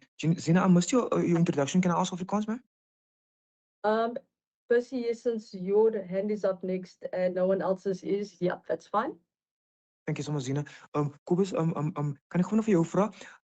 Gewoonlik 'n soortgelyke vraag soos my kollega Michael gevra het. Gewoonlik julle as 'n skakelpaar moet 'n soort van 'n verhouding vorm. Jy laat dit klink asof julle die week redelik saam mekaar gewerk het. Hoe dink jy gaan hy verhouding? Het julle 'n verhouding nodig in 'n groot toets teen die Wallabies? En net kortliks, wat is jou geskiedenis met die Wallabies self? Hoe gereeld het jy al teen hulle gespeel? Ja, ek dink skakelpaar gaan altyd 'n verhouding nodig hê, maar dis hoe ons hier oefen op van die begin af, vanaf die squad bymekaar gekom het. Die ouens ruil in op 15, op 10, op 12. Ons is op 9 en op vleuel. Sodat jy bou jou verhouding daar of jy net oefen en uit posisie uit oefen, allerlei tipe goed. Jy leer mekaar, jy leer hoe die ander se kop werk. So dit gaan nie 'n probleem wees nie. Soos ek gesê het, hy het die backing van almal op die veld en die wat opkom. So hy kan net uitgaan daar en homself uitleef en weet dinge gaan ons het as daar 'n fout kom, ons het hom. So daar's geen worries van sy kant af nie en van die verhouding tussen die skakelpaar nie, want ons oefen al lank saam mekaar, ons ken mekaar, ons eet elke aand saam. So ja, geen worries daaroor nie. En dan met Australië het al 'n paar keer teen hulle gejoel, soos ek gesê het, my eerste game vir die Bokke. En ek was ook in Brisbane in 2015 hier. Het ek die laaste keer daai tyd was ek laas jaar ook teen hulle gespeel, maar ek dink dit was die laaste keer oorsee wat ek teen hulle gejol het. Justin? Thanks, Z. Ox, this one's for you. Coach Rassie spoke yesterday about obviously the focus on the now, but a small focus also on the future, on 2027, and building that depth for you guys as front rowers. Healthy competition to have so many options and having to work harder to get your starting berth and potentially even that place on the bench? Oh, definitely. I mean, it's amazing to actually have the young guys come in and they absolutely talented. They're strong. They work hard. They like very humble. So it's amazing to work with guys like that, and I think they fit in perfectly into the system. So it's good, healthy competition, and like for us, I wouldn't say I'm one of the older guys, but like it definitely does keep me on my toes. It's just an amazing health environment, and the willingness to see guys learn just reminds you actually where you used to be as well as a player when you came in, how desperate you actually wanted to wear the Springbok jersey, and how desperate you have to be now to actually like stay part of the squad and stay playing. Steven? Thanks, E. Cobus, I'm just curious how you feel about the law variations in terms of the protection it gives to scrum halves. Do you think it could potentially make you, more dangerous, or how could it help you? Let me rather put it that way. Yeah, I think we'll find out on the weekend how the law changes affected us or will affect us. But I think it's cleaning up the game around the ruck a little bit, which will allow our nines to get out one or two steps and attack the line before we choose our option. But in some games, you don't want to run anyway, so it doesn't really matter. It's just how we plan for that week, how we want to attack, what exactly we want to do. But yeah, I'm excited to see how quickly we can get the ball away there. Anami? Hello. Question for Cobus. Just in terms of the Wallabies, they've got a new coach. We haven't seen a lot of them. We don't play against them in Super Rugby anymore. That makes them a bit unfamiliar to us. Is that a good or a bad thing? What do you expect from them? Yeah, I won't say it's they're unfamiliar, big word, because we do a lot of research on them. We prep how they attack. We learn the way they do stuff in the game, so that we can be prepared and in the week prepare us for the game on the weekend. So even though we don't play them in Super Rugby, we do have the footage. We go sit in front of a computer, we watch guys play and try and figure out how or what their strong points and weak points are. So it's not Super Rugby.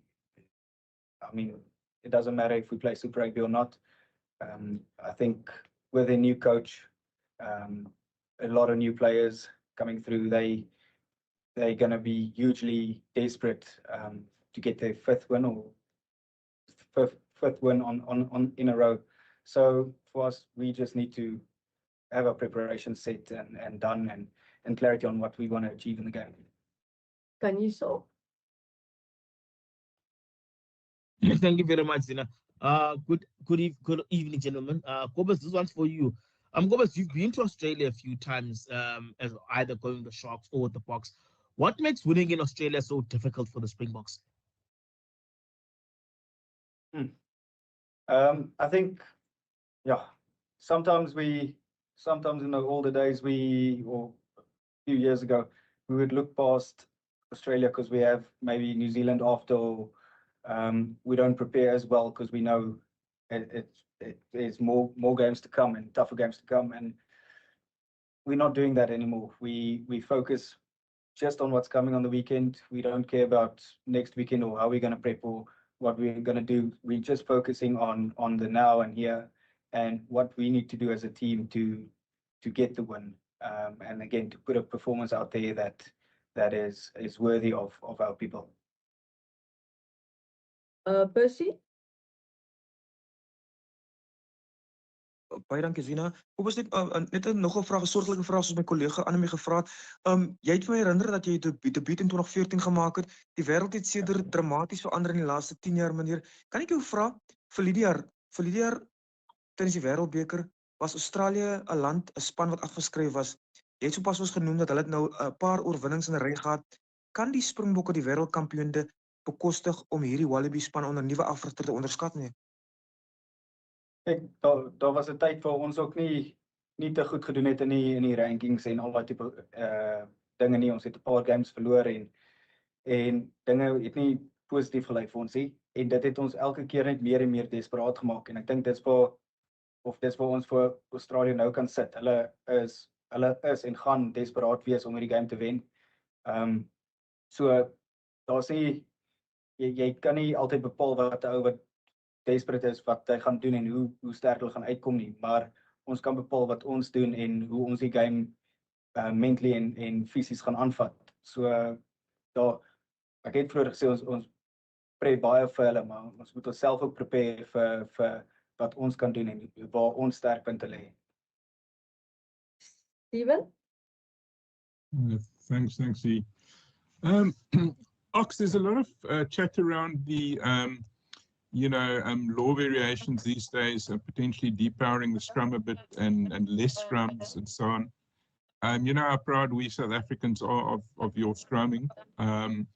Does it require a kind of a different approach to conditioning for props now?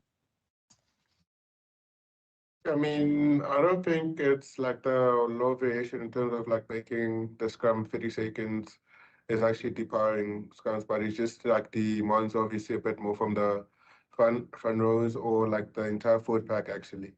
So I think in a sense as well, you have a lot of people talking about how the scrum is, and I've said in previous interviews before that most people want scrums into the game and they should just go watch rugby league. I mean, there's no scrums there and it's pretty similar. But in this, I think they adapted well, making the scrums a bit quicker and making sure that, as well, like for coaches and for players as well, for you to actually be able to come deliver your trade to show the world what you're really good at as a tight forward, then you have to kind of meet the fitness requirements, make sure you set quickly, make sure that the game just keeps on flowing and you don't have guys slowing the ball down just because they're at a disadvantage or anything. So I think it's actually beneficial, but it just obviously requires a bit more from the forwards but besides that, I think the quickest teams that will adapt to the variations are the ones that are going to do well, really. Mike? Yeah, for Cobus, another question similar to what I asked you about your combination with Sasha. Obviously at number 8, you got a newcomer there too. Just talk about how important it is to get that combination with your number 8 right and how that will settle down quite quickly in the game. Yeah, like I said, the combinations and all of that, we all good mates and we're a great family here. So we sit and talk. Me and Elrich just went out for coffee now. So the combination on the field,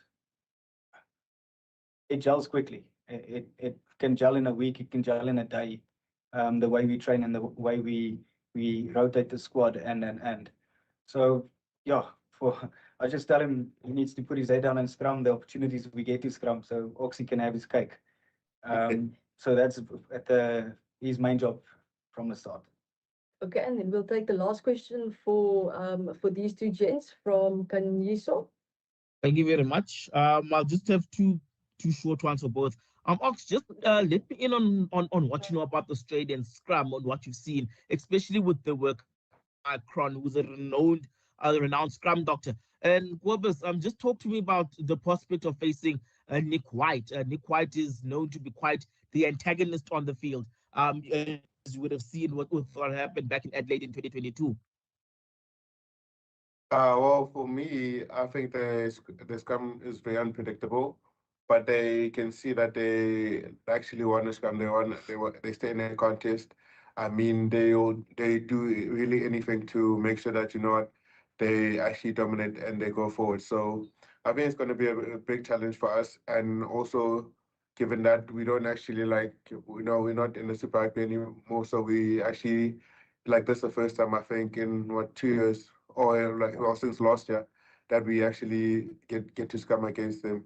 So yeah, it's going to be a good challenge, but from what we've seen, they can be very unpredictable. You don't know what they're going to bring on the day, and we just have to be prepared for anything. Yeah, and about Nick White, he's a great player and a great bloke off the field. He likes to get in your head with the sledging and pushing and shoving, but that's all tactics to get you off task. And again, it's something we spoke about.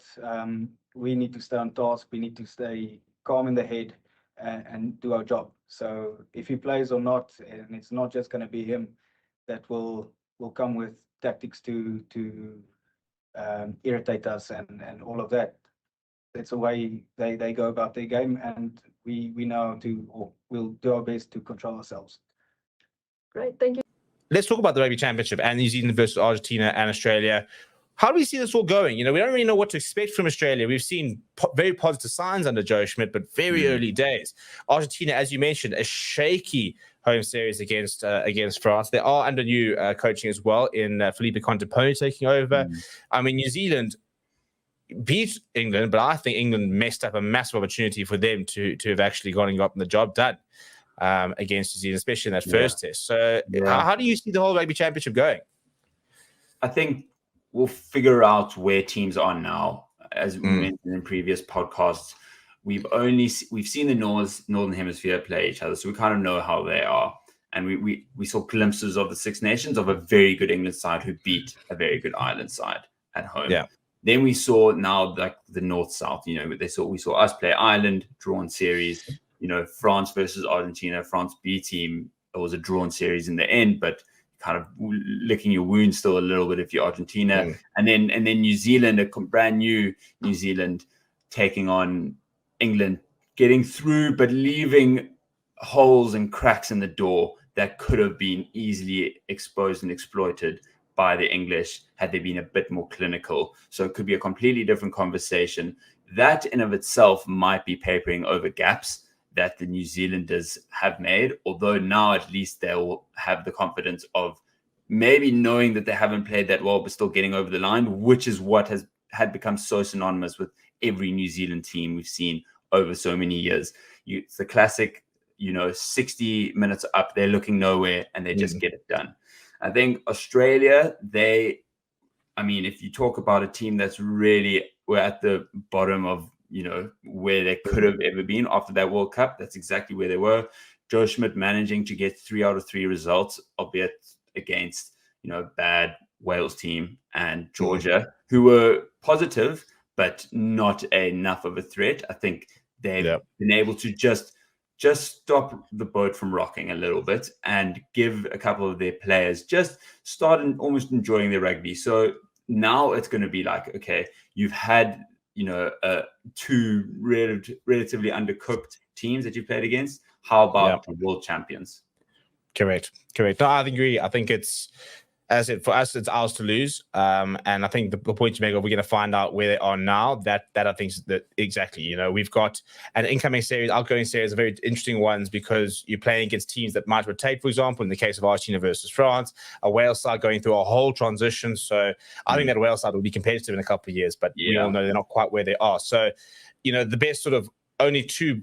I think opponents who were settled were England and Ireland, and we saw how close those sort of series were. But Dan, let's talk a little bit about the Rugby Championship, because Sanzar has introduced 4 law variations. Hello, everybody. Good morning and welcome to Forever Rugby on Forever Sports. Bright and early in South Africa. It is 6 or 6:15 in the morning, and we are half an hour away from kickoff. I hope everybody's up. I hope everybody's got a coffee in hand, for example, or a beer. If you're willing to go be that committed to the cause, because it is, as I said, a very early morning kickoff. And it's going to be a sold-out stadium over in Australia. It is South Africa versus Australia, the opening of the Rugby Championship. And hopefully for the Boks. We are set to get a winning start to the Rugby Championship and get our charge for the title underway in the best possible way. So welcome everybody to the stream. We've got a poll running in the comments. Go and vote on who you think, who you're supporting rather in this game between the Springboks and the Wallabies. We're going to start doing score predictions in a little bit. We're going to settle in a little bit because we've got still a bit of time, just under half an hour to go until things do kick off. And so we're going to go through the teams, for example, look at some of the big matchups, look at some of what was being said during the week, and hopefully I think we have a very entertaining game. South Africa, the heavy favourites this morning, especially when you look at the two teams. You know, there's so much quality in the South African side, so much inexperience in the Australian side. And there is some late team news, by the way. Archie Snyman ruled out with a foot injury, and he has been replaced in the starting lineup by Ben Jason Dixon, who starts at flank with BITDEFENDER shifting back to number 5 jersey. I mean, the first time he's played lock in a very long time. I'm going to have a look at exactly when it was. I think, if memory serves correctly, it'll probably be sort of 2017, 18. Would be probably been the last time since he would have donned the number 7 jersey, for example. So an interesting opportunity for him to sort of see what he can still do at lock. But we then look at the bench. Salmurat comes onto the bench, and we'll cover lock over there. So, I mean, look, the last time BITDEFENDER featured at lock was for the Stormers in Super Rugby back in 2019. I think it was. So, yeah, long time ago. The last time he featured for South Africa at lock was against France, also back in 2019. Since then, has not played at lock at all over the last few years. And it's going to be interesting to see how he does there. A lot of people have spoken about the fact that maybe as he gets older, maybe as he sort of loses a bit of pace, for example, because, you know, that he might actually move to lock, sort of, or back to lock, really, with a little bit less required from him from a pace and mobility point of view to try and sort of extend or lengthen his career. So whether this becomes an actual thing, well, I suppose we'll have to wait and see. Very exciting opportunity for me for Ben Jason Dixon. I very much rate him. I do think that he is the heir to be, for example, and I think that today, especially against a Wallabies side, a tier 1 nation, his first real opportunity to put his hand up, I thought was very good against Portugal, looked very good against Wales when he came off the bench as well. But this is going to be his biggest test of his career so far. We'll look at the sides in a little bit and talk about the matchups, but let's talk a little bit about Sasha Zulu, the young prodigious number 10, starts at fly half. And if you go look at his career, for example, he's not played a lot of rugby at the highest levels in the number 10 jersey. So if you, for example, look at him playing for the Stormers and playing for the Boks, he's never started for the Stormers at 10. The last time he was sort of playing, I think he might play a couple of cup games, but no sort of URC, no EPCR. He's only ever played at 12 or come off the bench. I don't think he's really come off the bench really at 10 either. Most he's played inside centre and at full back. If those of you that remember, he actually made his debut for the Stormers in the URC quarterfinal against Edinburgh, where he was wearing the number 23 jersey. He played 67 minutes of that game, but did not feature in the semi-final or the final, where he was on the bench, but was an unused sub. Since then, he's gone on to make quite a few starts for the Stormers in the number 12 jersey, number 23 jersey. He racked up 523 minutes the season before last, and this past season took a big step forward as well, racking up 664 minutes, where he started at 12, 15 in the number 22 and number 23 jerseys for the Stormers, and then for South Africa, he has been coming off the bench. It'll be his first start ever for the Boks in what is going to be his 5th game as well. So he's racked up 142 test minutes already as Sasha Zulu, as well as 4 games, and his opportunity to show exactly what he's all about. And we all know that he is the future. The question we're sort of answering or trying to answer or get some information about today is how soon is he the answer? You know, how soon until he is ready to take the keys permanently, for example? You know, I think it's a matter of years before he becomes our starting fly half. But I also think it's going to be interesting to see how this affects an Andre Pollard. You know, does this really bring out the best in Andre Pollard? And is it going to put pressure on him to try and step up? Mali Libbok, for example, is it going to put pressure on Mali Libbok to try and step up? So I think that's the exciting thing, you know, is to see what sort of impact this might have on the other fly halves who now have to really sort of stand up and start responding to the challenge being laid down by the youngster. So exciting times if you're a Springbok fan, because the depth, for example, at fly half is something that's been a concern over the last few years, and now that's something that hopefully we'll have a bit of answers to do. And yeah, I think that he has a good day today, for example, then I think that things are very, very interesting. In terms of the teams, though, we'll look at the profiles in just a second. Let's just go through them, shall we? If we look at Australia in the front row, Isaac Kelly, Matt Fesler, and Alan Alatoa, who captain the side. Not a very experienced 1-2, but 70 caps from Alan Alatoa, so he brings a lot of experience with him. If we then look at the second row, it is Nick Frost and Lakan Salakar Loto in that second row. Rob Valentino, number 6, a debut for Colo Tizano. Watch out for him, very mobile around the park, a very exciting player. Harry Wilson starts in the number 8 jersey. Jake Gordon will partner Lola Sio, who's been backed a lot by Joe Schmidt this year. Then you've got Filippo Duggan, Andrew Killaway, Tom Wright as the back three. Very experienced centre partnership of Hunter Basami and Len Iketal, who are one of the more experienced players in the actual side itself.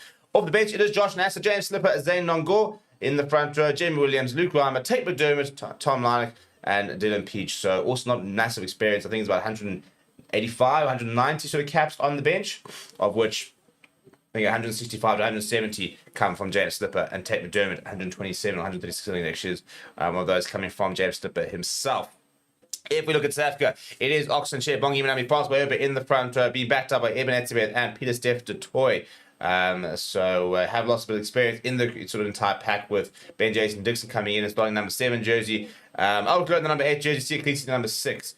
So not the most experienced loose trio, because Peter Steph de Toy has left it, but becomes a very experienced lock combination where there's over 200 caps between those two players. Kobus Reinach will start next to Shafai McGomez, Zulu Kirk Lawrence, Chesney Collier, Billy LaRue, the back three, Damon Dalendi, Jesse Creel extend their record partnership in the midfield. Off the bench, it will be Malcolm Marks, Gerard Stellenkamp, Vincent Koch, Salman Murat comes into the bench, Marco Verstappen, Quacker Smith, Grant Williams, and Andre Pollard. In many ways, it's actually a much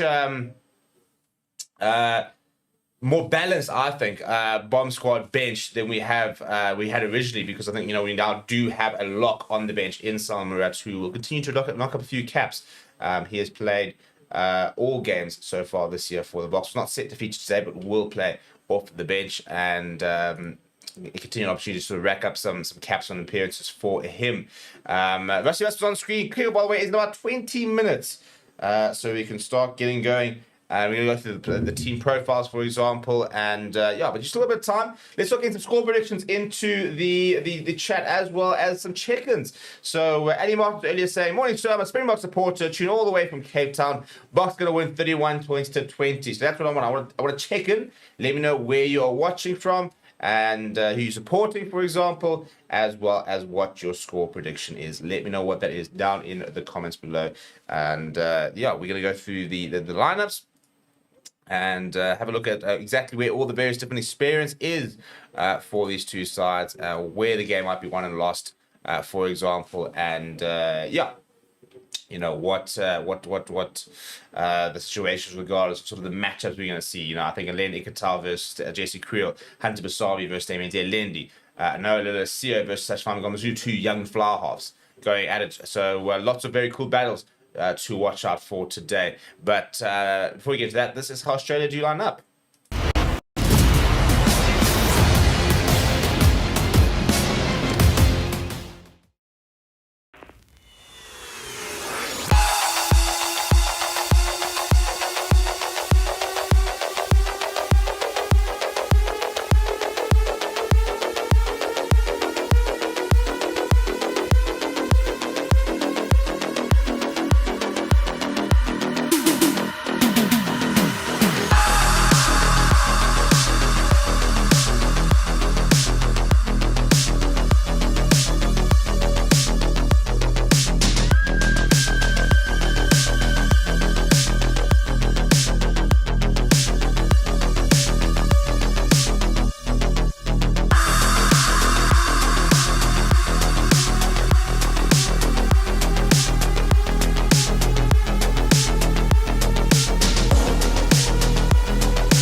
Right, so there are the two teams for today, although there are changes to that South African side. Obviously, they haven't been able to update that since the late team news that Samuel Murat is on the bench. Ben Jason Dixon is starting, and Pierre the Toy is on the number 5 jersey. So very interesting to see those late changes for the game itself, which kicks off in just over 10 minutes. We will have the anthems underway very, very shortly, and then it will be go time. People, let's get some score predictions. I saw earlier somebody saying, here it is, Marie saying, go Booker, watching from Christmasmere MP. My son's prediction is 21-10. Thank you very much for your prediction there. Heinz saying, good morning, watching all the way from Zambia, 29-17 the box. Let's go Booker. Garen saying, watching from the way up north in Toronto.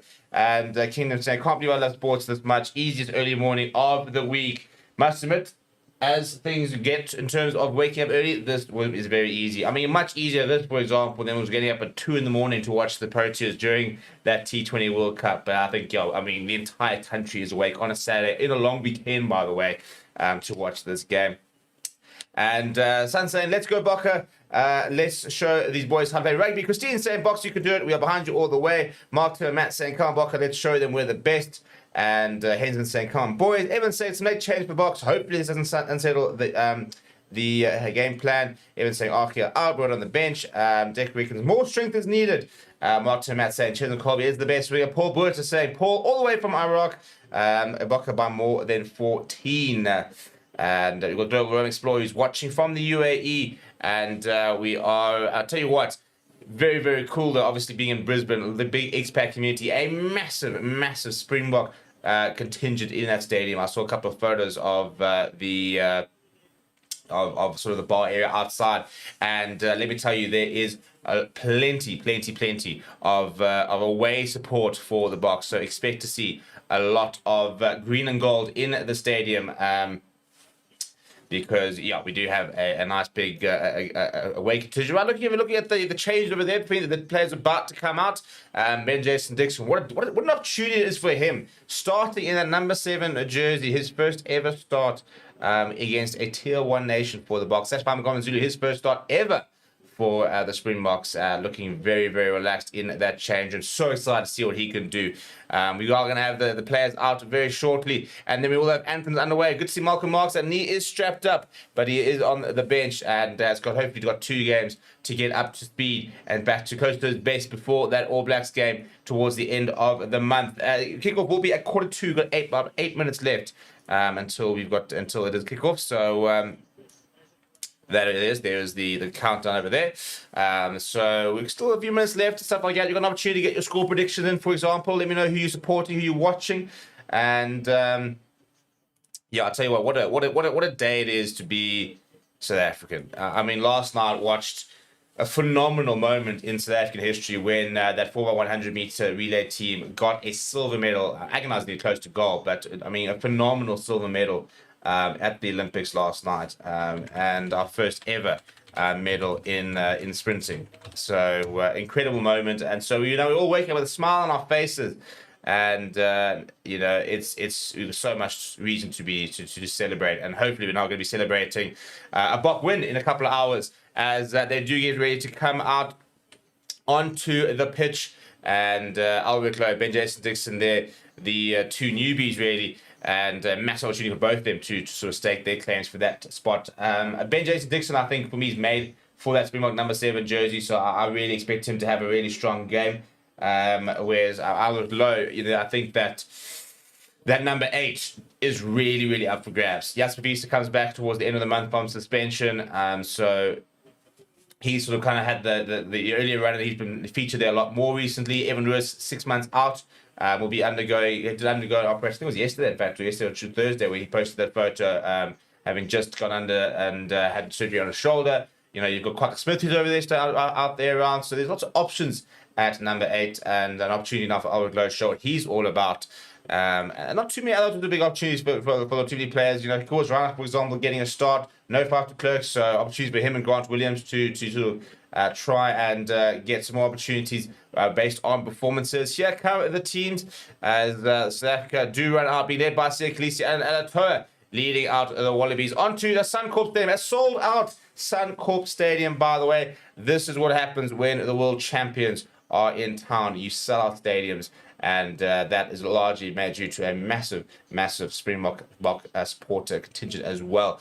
First time, I think it's since 2013 or something like that this is a sellout crowd at Suncorp Stadium for. So look at that. Look at how many South African supporters are in the stands. They're huge representation. Siya Kolisi leading his team out. Absolutely loves it, doesn't he? It's one of his favorite moments. You can just see how much it means to him when he does lead it out. Opportunities galore for the men in gold today. Watch out for Carlo Tadano. He's a very spicy character. He started fights, for example, with Michael Hooper in training. He's very much someone to watch, but somebody who's not afraid to ruffle a few feathers.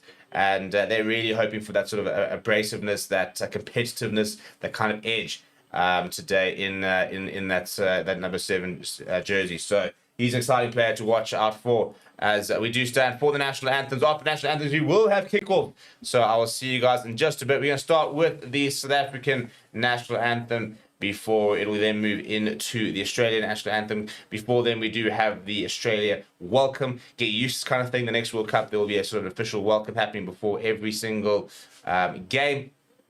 So it is something that's quite traditional from Australia perspective. So we're just having that, and then we will have the anthems underway. Still opportunity for you guys to vote and let me know who you're supporting. Let's try and get that poll up to 1,000 votes. Please do smash the like on the video, by the way. Well over 600 people watching, and yet just 32 likes. So when we go to the anthems, please do continue to like that video, and let's try and see if we can get to 100 likes before kickoff. A couple of Nelson Mandela masks in the crowd as well. Good to see that everybody's up there, and it's even a bit light down here in South Africa. So despite a very early start, I was up at about 5:30. So I've been up for well over an hour already. We're now sort of ready. We're cooking. We're ready to feast on a bit of an early start here, but hopefully plenty of action to get us going. And then we've got another game, New Zealand versus Argentina, coming up at 9 o'clock South African Standard Time. So two really good matches. And so let's move over to the anthems. It is the South African anthem first, and then we will have the Australian national anthem. As I said, please do smash like on the video, and let's get into the anthem, shall we?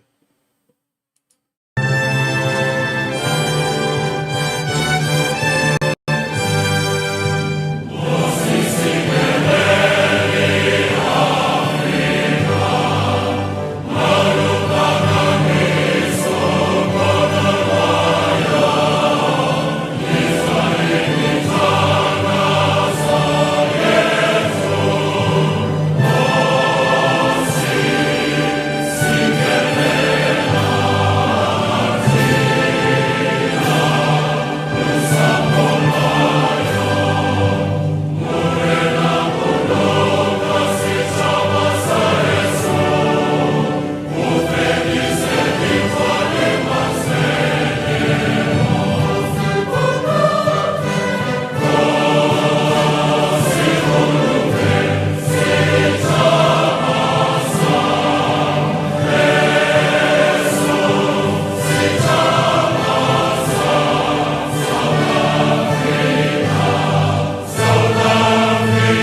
Right, there we go. Anthems are done, and we are ready for kickoff. And what a rendition of the national anthems it were.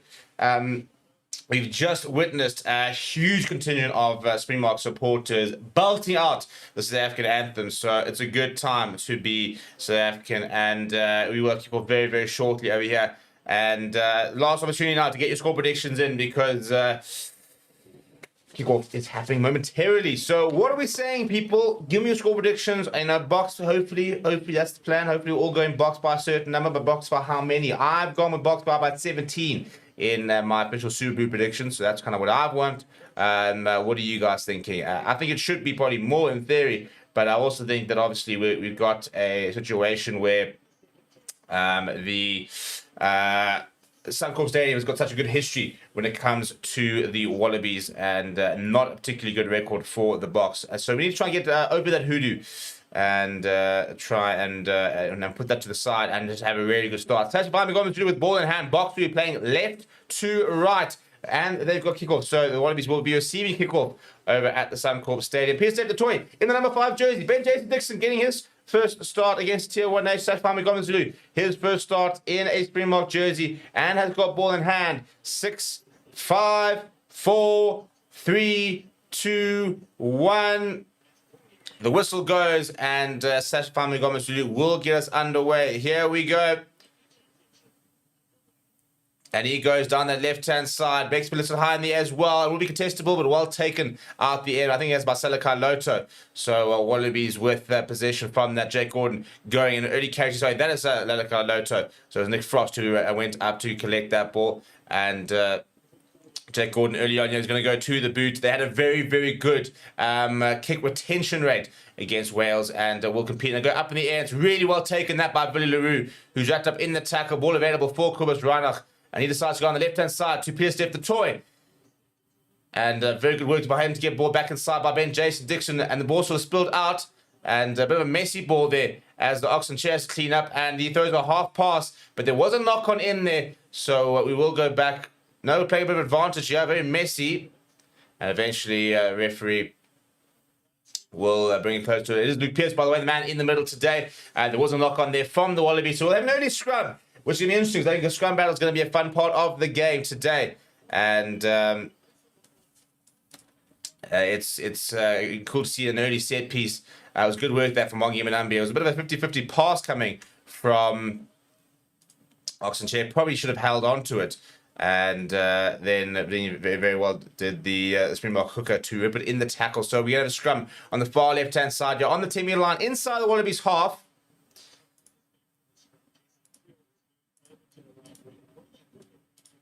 Very interesting over here. Cheslin Colby, by the way, is filling in at scrum half.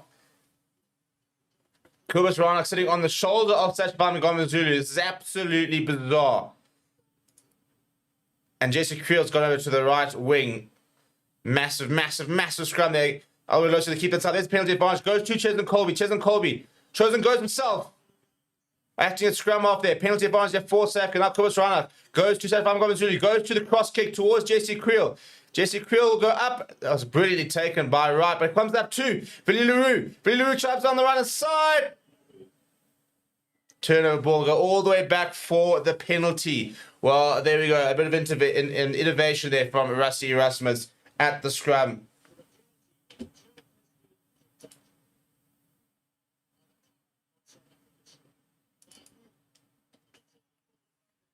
Well, Ches and Colby operating a 9 there. Very, very strange. We never see that in rugby. In world, I mean, I've never seen that before. So that's a very, very strange sort of bit of intervention there from the Bok management. Not entirely sure what the thinking was there, but yeah, that's something a bit new that we don't see too often. So I'm just sorting out something over here.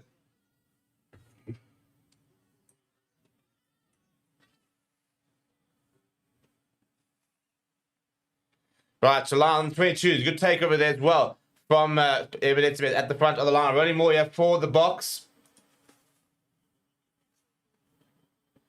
Now, David Lindy at first receiver.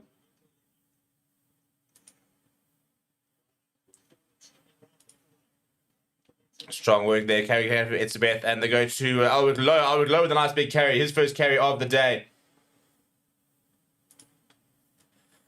Oh, I think we've actually knocked it on there. I think it's been Jason Dixon who's lost that forward. And then a penalty for holding on. Good work there by Rob Valentini. But sloppy. That is from Ibn Itzebeth, that too, who knocked that ball and couldn't hold on to it.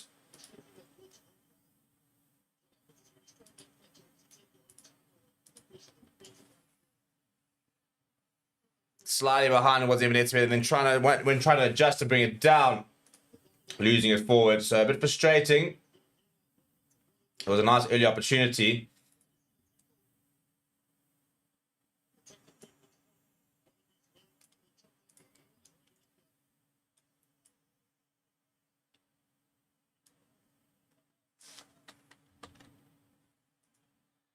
Right, Matt Spacey now. Very nice clearance to the halfway line there, by the way. So it is a line on the halfway line, just inside Wallabies territory. Now ball over the top. On the bounce to Villaroo. Villaroo with a bit of time. Goes to that left boot of his. Now Kellaway will return the favour. And back is Fama Zulu takes it well. And he will mark it. So very happy just to slow things down. But how's that? What are we saying about that whole scrum situation? Very, very strange one. Now that's fantastic. Zulu and Lelicio goes to the boot. It's high in the air, and it's very well taken by Kuz. Right, a quick bit of space. Ball back inside to Ben Jason Dixon. You see Khaleesi operating at scrum off there. First receiver is Peter the Toy. Now Villaroo. Ibn Itzebeth with a bit of space. Ibn Itzebeth brought down by Harry Wilson. Very nice by the box on the right-hand side of the field. Pick up and go here from Kubas Rana. Looking to really speed up the play here on the box, but completely isolated. But winning a penalty for offside. So opportunity now for the box. Could take points here. Could go to the corner. Decision time now really for the box.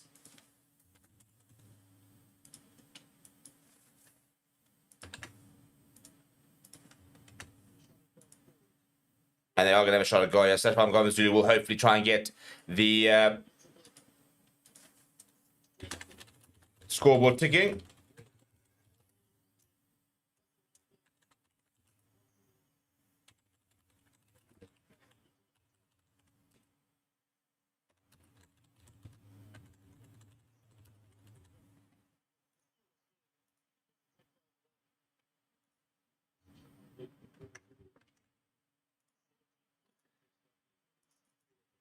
$70 points in Test match rugby so far for Sashafam Gomezulu.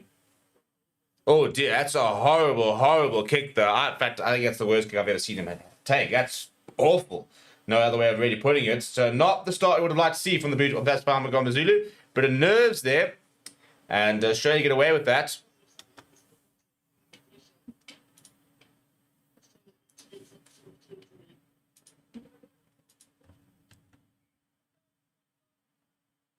All right, looking to try to take it quickly. That will be a 22 dropout.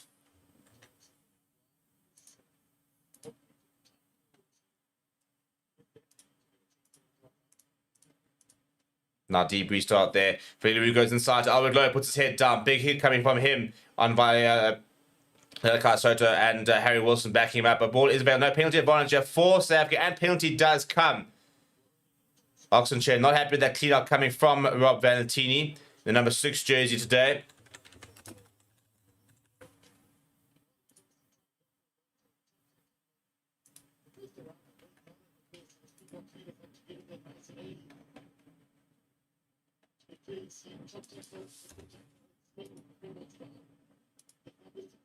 Right, and Stefan Gomez-Zulu this time will go to touch. Will find touch inside the 22, so another big attacking opportunity here for the box.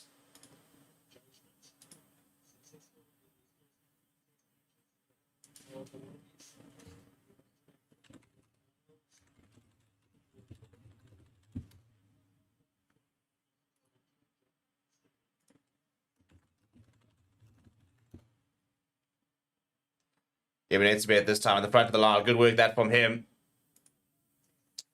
Penalty advantage as well for the box. So a bit of a free roll of the dice. So Kuba's right, taking a while to try and get that ball out.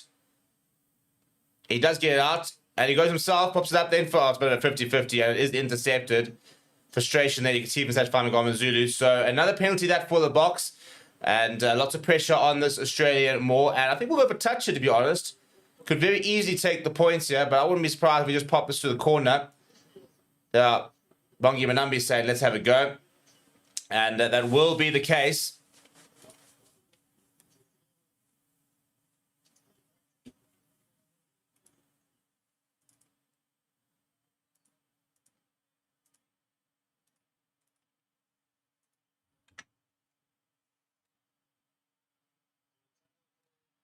Should be minutes about this time. Ball to the front, and then just short of the box. Right up towards the corner. Is there grounding? There is indeed. We open the scoring. And it's Siya Kolisi who gets a try to his name early on here.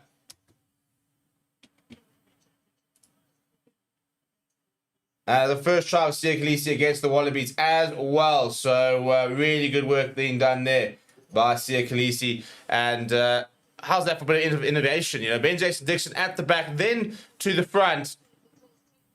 So some innovation here from the Boks. Really, really good work. And then Siya Kolisi turning it around. I tell you what, you know, this Rassie Erasmus area has been a hallmark feature, has been the innovation. And how's that for a line-out move? That's really, really cool.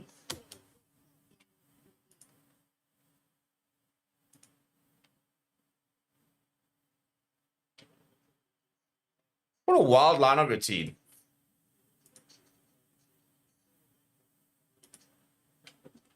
I suppose it's even legal, to be honest. So they went to the back line to Ben Jason Dixon, who then popped it forward to Evan Etzebeth. That's a much better kick this time from Sachaphamwe Ngomazulu. Right up against the touchline. He splits the poles. 7 points to 0 after 10 minutes. Proper start from the Boks. But that line is so cool.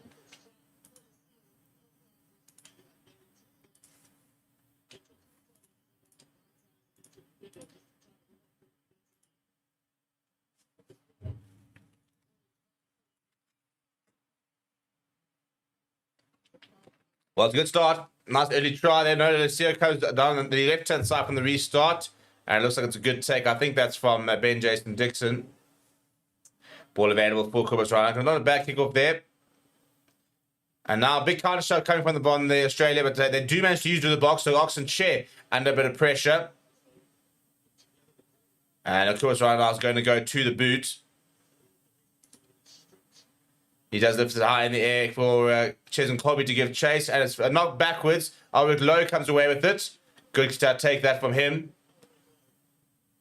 Ball available now for Ranach. Goes to Sachaphamwe Ngomazulu. He goes to the boot on the left-hand side. Now, Lulacio.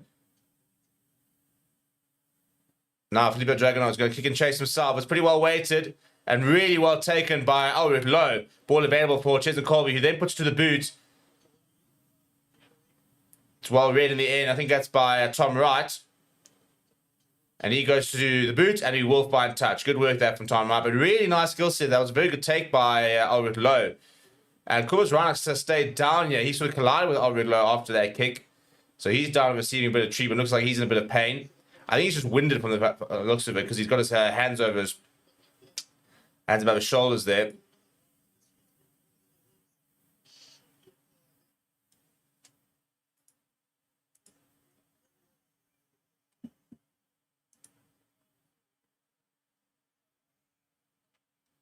Was from that take early on from Cobus Ryan. It was a very good take from him.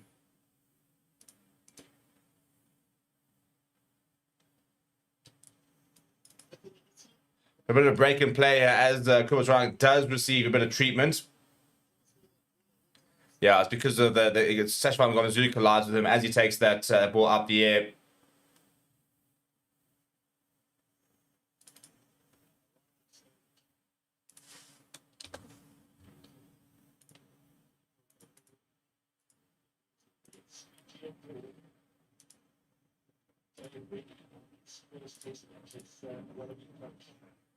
He's up on his feet though, is the Cobus Ryan. So it looks like he should be good to continue.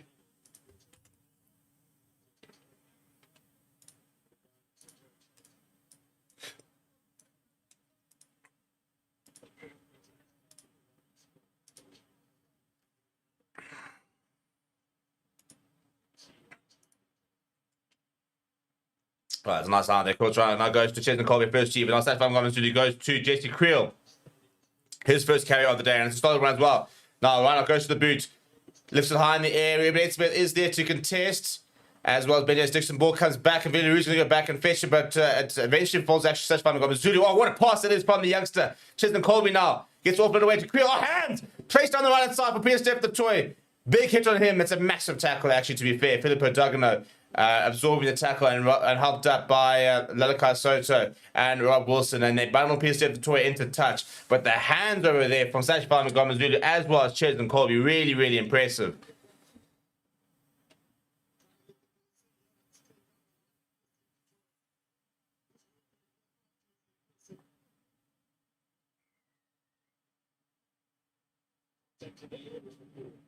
Right, so penalty against the box for contact in the air. It's a bit sloppy.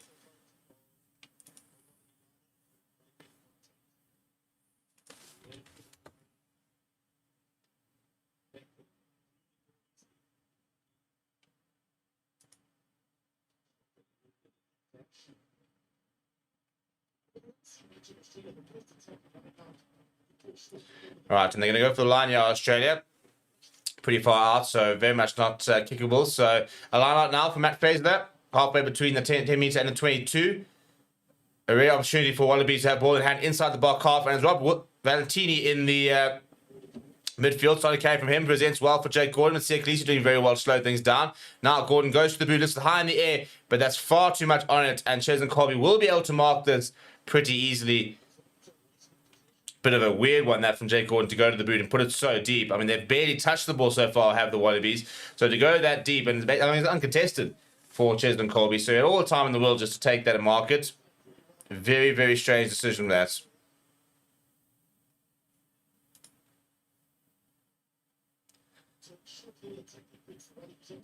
And we do find touch for either Kirsty the boot or Sash Zulu. I think that's actually Chesney Colby to take it, and it'll be a Wallabies line still inside Bok territory.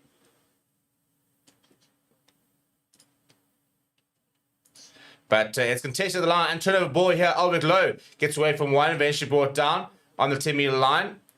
Course around goes to Sash Zulu in the pocket. He goes to the boot. Looks for distance. Just outside the 22 now. Underneath it is right. Now Duganu. Brought down by Ben Jason Dixon. Quick ball here from Jake Gordon to Harry Wilson. His opposite number, Albert Lowe making the tackle. Oh, it's a nice big tackle that on Hunter Basami by Damon Dialendi. Bongi Manambi at the breakdown. Wallaby trying to get out in the front foot. Lalakai Soto. Good defense this year from the box. Inside their own half here. Jake Gordon's not going to go to the boot. Just behind the teammate on the left-hand side are the Wallabies. Does go to the boot. Lifts it in the air. It is going to be Sash Zulu underneath. It takes it very nicely. And lots of players around him to secure that ball. So turnover possession here for Kobus Ranach. And he goes to PSF the Toy. Nice big hit on him, but ball available for Kobus Ranach. Goes to Villaru, not too many options. Villaru's going to go to the boot, and Chesney Colby finds himself on the left-hand side. He's going to give chase. Jesse Creel put in a bit of effort there. Ball in behind. Villaru has done very well to get across and puts a long pass back to the midfield, where Sash Zulu is going to bring out that torpedo of his on the bounce to right. So it's Lola Lucio. He sees a bit of space on that right-hand side. Villaru gets across well. Now Villaru wants to run it himself. He goes to the boot. Very, very well placed that. Just inside the 22. Kedaway goes back inside to right this time, who I think will look to find touch. Does find touch. Very, very good touch finder as well. It's just past the halfway line, so it'll be a Springbok line out. In fact, that's even further. I'm about to say it looked really good. That's halfway between the 10 meter and the 22. Very nice kick that for from right. And good game management this all of a sudden a bit from the Wallabies, getting a little bit more of a grip into the game.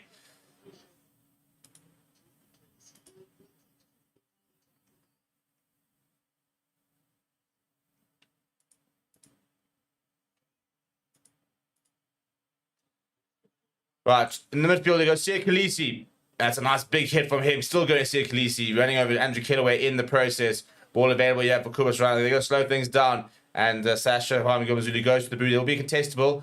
Launched in the air towards the right-hand side. Chesney Colby is there, but it's well taken by Len Ikatar, the number 13. And quick ball, yeah, for Jake Gordon. And toe goes to Lalakai Soto.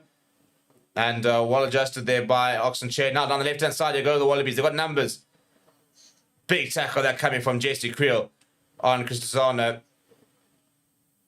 Now Lilicio goes to Frost. Ball back up to Lilicio. Siaklisi comes up quickly and makes the tackle on Hunter Basami. Now back on the left-hand side. Harry Wilson, ball inside. Well read by Oxenchair. Big tackle on Nick Frost. Very nice defense this year from the box. On the left-hand side, another good tackle. Ben Jason Dixon this time. Ball bobbling up and down the left-hand side goes Philip Dugano.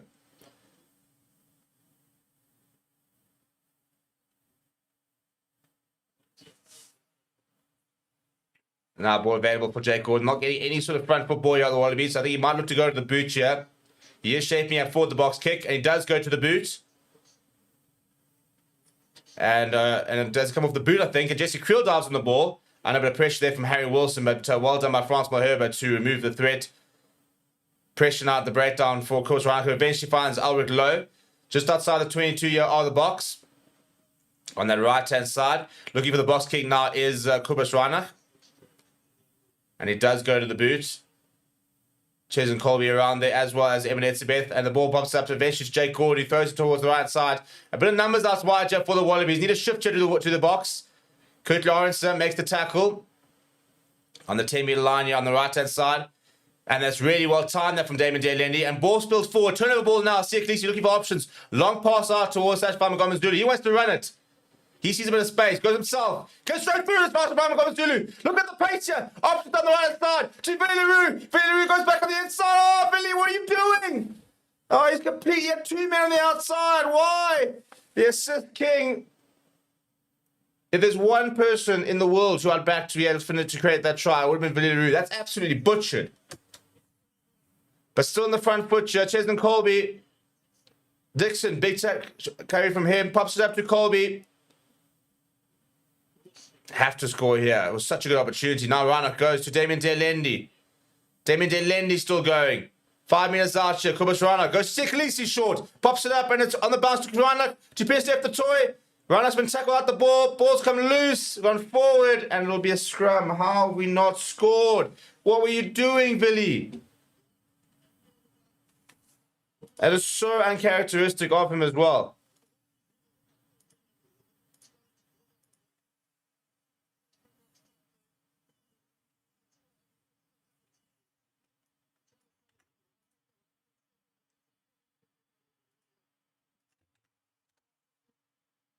Oh, cannot be. I mean, it's such a good break here from Sashfam Gomez-Zulu. Bang, gets the tackle's really poor from then bang, the little goose step to get away from him. Such a good weighted pass there. Villiers got two players on the outside. He decides to cut inside. All he had to do was go to the right. Really, he had Jesse Creel, and I think it was Chesney Colby to the right-hand side. Basically, it would have been a guaranteed try.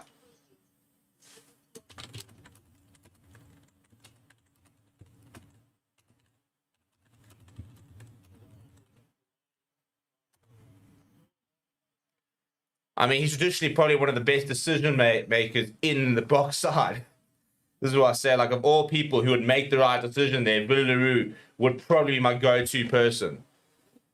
Very, very strange moment from him. But anyway, 7-0 is a scrum. Some nice touch here from Sashfam Gomez-Zulu. Nice innovation in general here from the box here. We've seen a lot of different things being tried out.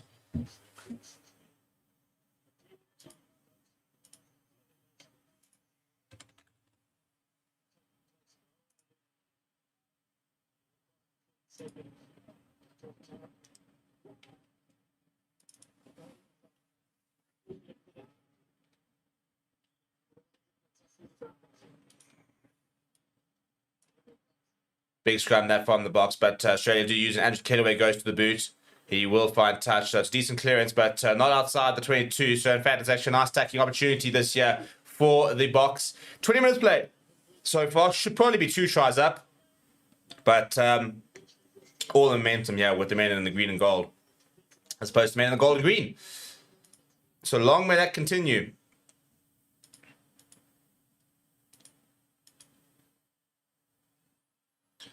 Eben Etzebeth taking the ball and almost early that from the Wallabies. The ball's went straight down. And I think actually it could be turnover ball here. It is turnover ball. That's a bit poor from the box, and Wallabies have done very well turning that ball over. It is available for, I think it's, I think somebody was digging for the ball. Now they're going to look to run it out from the deep. Are they? No, they eventually go to the boot here to the Wallabies. Satchel Montgomery, I'll tell you what. On the boot from Satchel Montgomery, straight into the hands of Billy Leroux. And goes to the grubber there to Sasha. Not entirely probably as much as he wanted, but he does find touch just outside of 22. But let's have another look at this over here. Gets it wrong to Satchel Montgomery, just sticks his foot out and just checks his first touch, which by the way was pretty superb. Straight to the hands of Billy Leroux, and it will be a Wallabies line out halfway between the 10 and the 22 inside their own half on the left-hand side.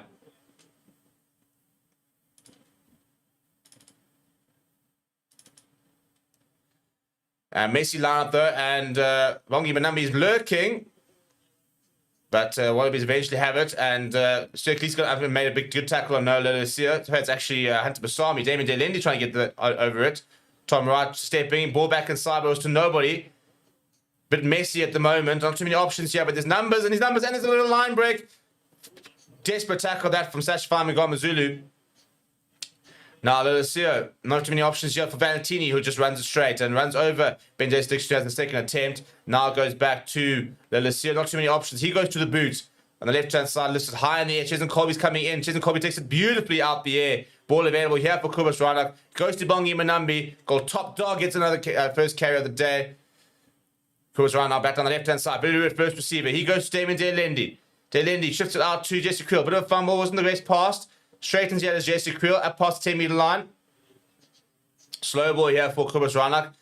He goes to Oxenchair. Oxenchair pops it up to Billy Leroux. Billy Leroux popping up on the shoulder to Alric Lowe. He's still going. Very nice work there from Alric Lowe. Good momentum this year from the box. Kobus Reinach goes to Billy Leroux. Billy Leroux goes short to Pash Pamagomazulu. To Tia Khaleesi. Khaleesi himself. Pops back inside to Damien Delendi. Damien Delendi goes to Kobus Reinach. And that's knocked on by Australia. But then pickpocketed by Damien Delendi. Who's still going. Box 5 meters out. Kobus Reinach. Surely offside. The penalty of honours does come.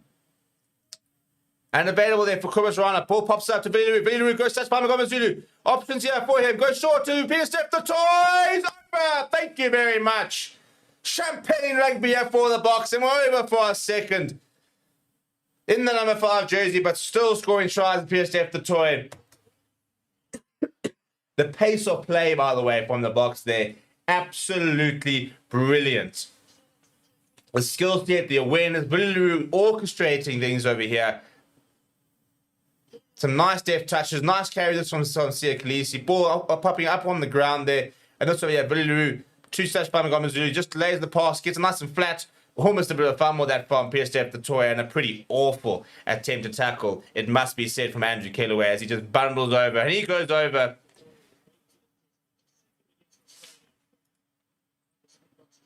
And right by the bench to celebrate. Andre Pollard there, Malcolm Marks, Vincent Koch, all appreciating the hard graft. Sashfai Mngomezulu to try and add the extra 2.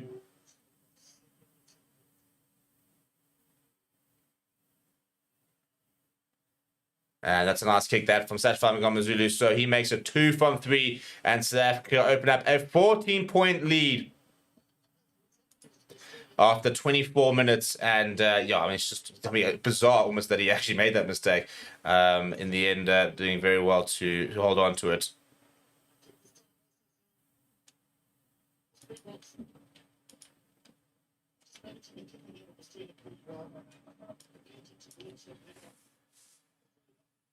Right, 14-0, 25 minutes, 50 minutes to go in the first half. I'd love to see a third try, and that's a huge blow this year from Australia because Filippo Duganu's gone off, and I would assume then Dylan Peach is onto the field.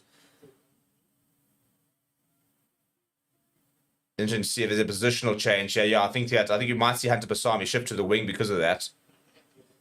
And Kobus Reinach goes to the boot, looking for touch on the right-hand side, just finds touch. Decent clearance in the end from Kobus Reinach, and it will be Wallabies ball by the 10-meter line. But that's a big blow for Joe Schmidt because Duganu's been a very, very solid player so far. And he limps off and goes straight to the bench and sits down. So that's the end of his game. And a nice extended run-out here for Dylan Peach, who's playing, I think it's about a third game. Not the most experienced Wallabies side in general. And he's very much one of those. Big tackle that. And knock over actually. So turnover ball here for the box. Bongi Manambi comes away with it. Piss up the toy, pick up and go. Sia Khaleesi, good awareness from him at the breakdown. Now Reinach looking for options. He goes to Ulrich Lowe. Caught behind the advantage line by Nick Frost, but presents well here for, so clean ball here for Kobus Reinach. Goes to Sasha. High in the air. Kurt Lawrence is going to give chase here. Should be contestable. And there's a good tackle there from Tom Wright. But a nice big hit there from JC Creel. So putting pressure at the breakdown. Good work in the outside centre. And Oxen Chair. I think he's knocked it on. But he came flying off his line. No advantage as well, because otherwise surely they would have blown it. So Wallabies all the way back on the 5 metre line. Oxen Chair, of all people, flew off the line to put pressure on the receiver and then knocked backwards. And then there he is making more tackles. He's had a really positive half as Oxen Chair. Lots of pressure now on the Wallabies. They're all the way back onto their own 5 metre line on the left-hand side. They go short to try and create a bit of a clean ball here for Jake Gordon. He's got the option to either go to Lola Seal or he's going to go to the boot himself, which is what he's shaping to do.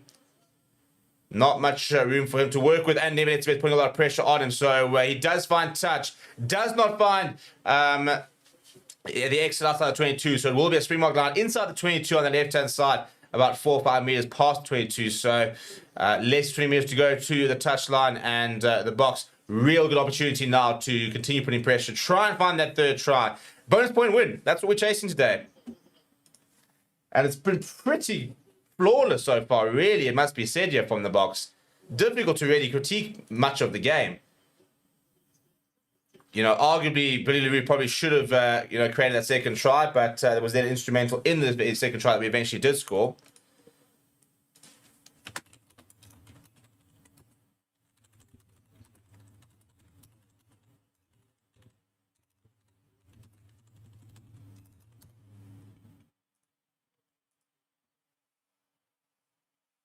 Right, so Malcolm Marks, by the way, has come onto the park. So that's going to be Mongi Benambi's game. 27 minutes and done. Very, very interesting. Malcolm Marks' first night is good. And I think this is purely about getting minutes into Malcolm Marks. So Bongi Benambi's had a very short cameo there of half an hour, just short of half an hour. And Malcolm Marks is now going to play a solid 55-odd minutes or 53-odd minutes. There he is, Malcolm Marks. Nice big carry for him in the midfield. Quick ball here from right up. Ben Jason Dixon. Now on the right-hand side. Sash Famagomazulu. Chip over the top for Billy LaRue. It will bounce. Who's going to get there first? Oh, I tell you what. He almost gets him behind it, does Billy LaRue. He wants to have a check there. He thinks he might have got... I don't think so. I think you might be dreaming here. But it was a nice opportunity. And I tell you what, he almost does get you. Another half a yard.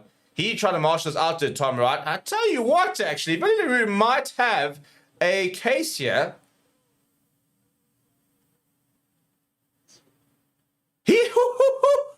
This could be on the line, yeah. I think it's going to be out. But I tell you what, if he scored this, it'll be phenomenal from Billy LaRue.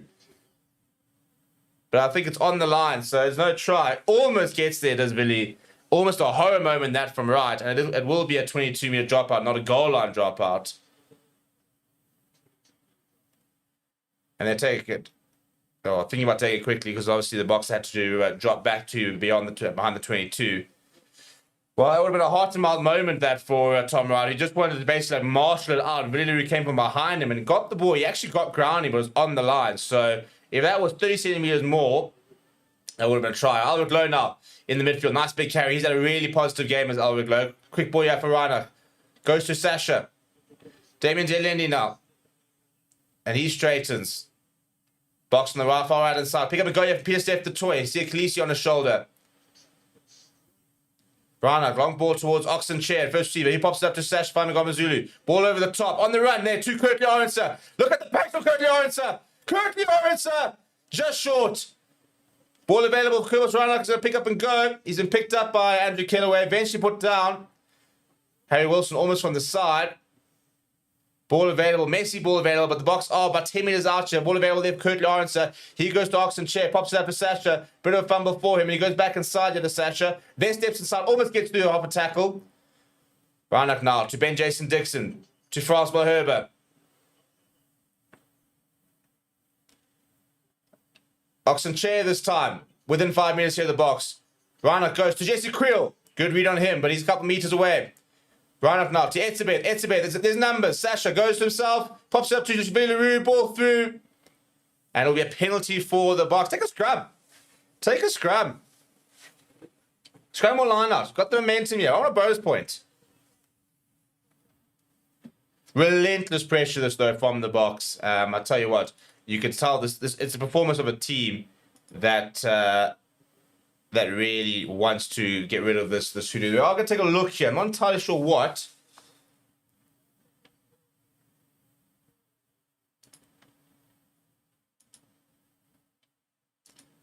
So then you might be checking to see if there's a deliberate knock over here.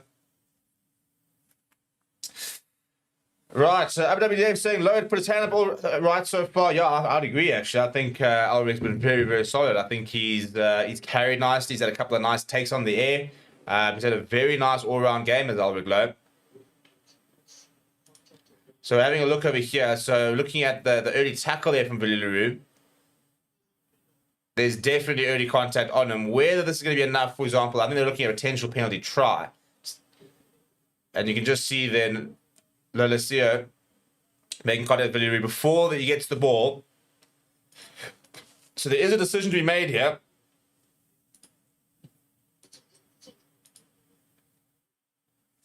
What that decision will be, we'll have to wait and see.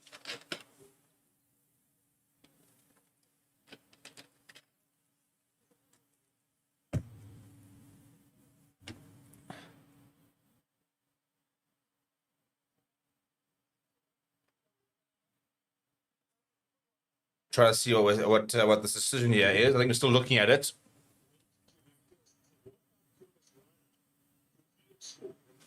So looking for a potential penalty try, basically.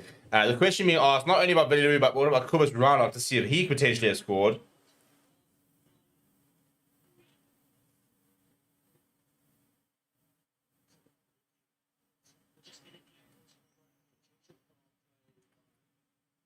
So looking at potential foul play is the core. I think this is more about not foul players in terms of danger. I think this is more about cynical play. So potential penalty try being checked here with just under 9 minutes to go in the first half. It will be try number 3 if it is awarded, which means it will be 1 try away from a bonus point in this first half.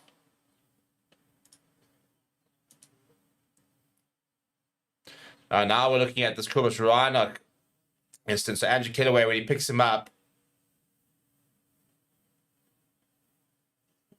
yeah, I'll tell you what, he does land on his head there, so it's not a great tackle there. So he picks him up here as Andrew Kellaway, which as soon as you do, you've got the responsibility of putting them down safely. He doesn't drive him to the floor, but when he eventually does go down, Cobus Reinhardt does land head first. Yeah, I think Andrew Kellaway is in a lot of trouble here. Big problems here.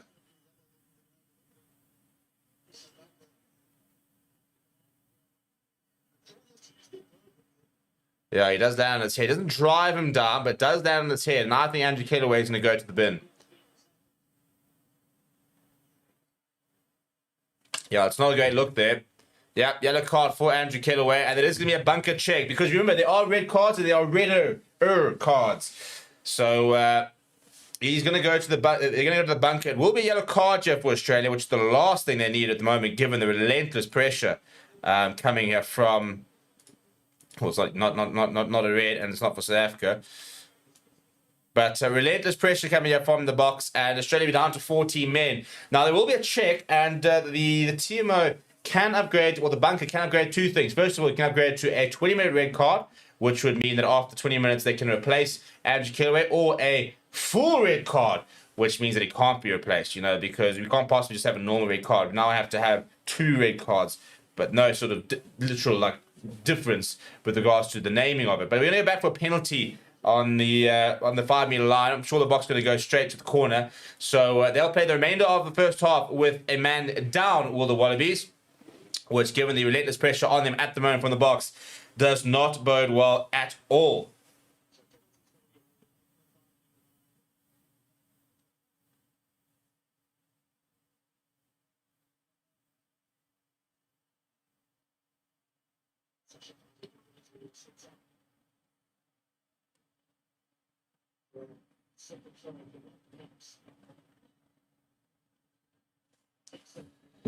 Right. Once again, we're seeing that Dixon back. Oh, down the short side, Malcolm Marks. He's over. Has he got grounding? Ball available, and now Khaleesi's knocked it on. But there was a knock on earlier from Australia, so it will be a 5-meter scrub. What is this line out? We've seen it second time now that Ben Jason Dixon back towards Evan Etzebeth.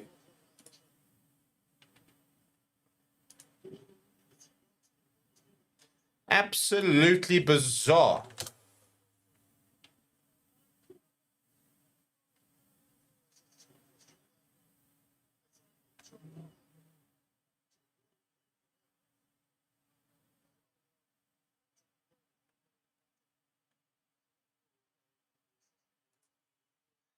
Right, so another penalty in the scrum on the 5-meter line. No wing in the form of Andrew Kellaway. So big opportunity this.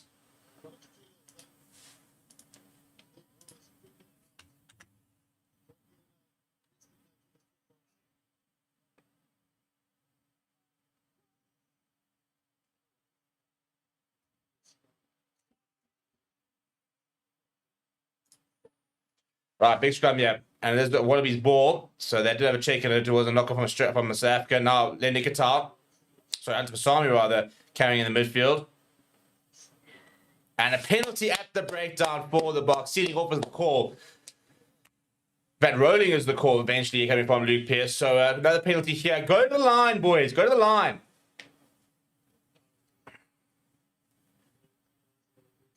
I want to see this Ben Jason Dixon back to Evan Etzebeth move. And they do score for the scrum here. You can see Khaleesi was asking for it, saying that there was rolling.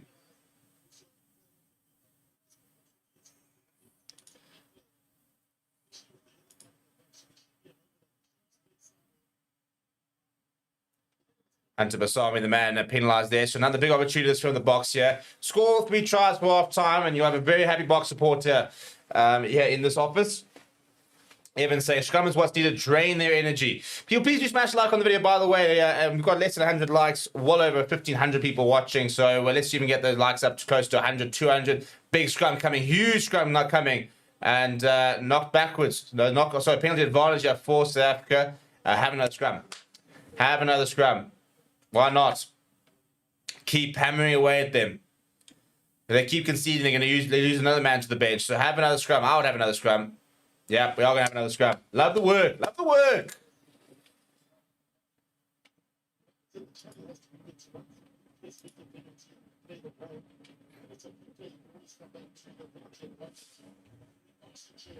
Oxen Chair having a big day against Alatoa.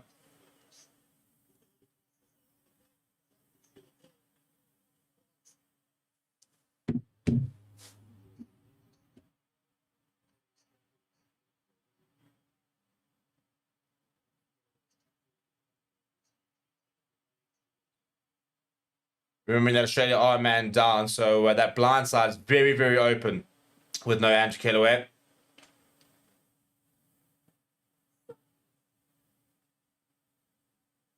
There it is. That's another big scrum. Huge scrum. Huge scrum. Penalty advantage. Kubus Ranok. He's eyeing out that blind side. Does pick up and go does Kubus Ranok, but just short Ben Jason Dixon now caught in it, and the ball spills out the back. Chesn Colby goes back to retrieve. Still got his Chesn Colby. Chesn Colby's gone straight through. Well, that is awful defending from Australia. Chesn Colby with a bit of magic. Has to be said, that is horrendous defending, but we'll take it. We'll take it. And that is try number 3 for the box, and 35 minutes played. Curly answer. I apologize. There's curly answer.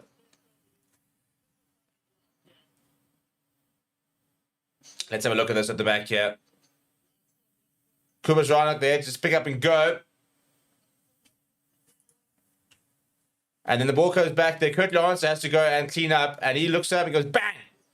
Sees a bit of space. Gets away from one tackle. Goes straight through. And under the poles goes Kurt Lawrence. So easy for him. Terrible defending from the Wallabies. And Kurt Lawrence, well, that's another try to his name. He's got such a good try-scoring record. Really, really special player. I mean, he scores tries for fun, for absolute fun. And right in front of the poles, that's Springboks Zulu goes, and it's 21 points to 0. The Boks on fire in Brisbane.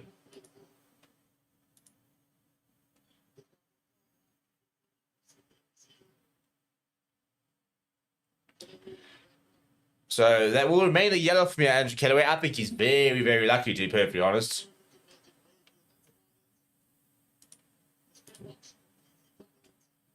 But this has been a proper first half from the Boks, dominant across all facets of the game.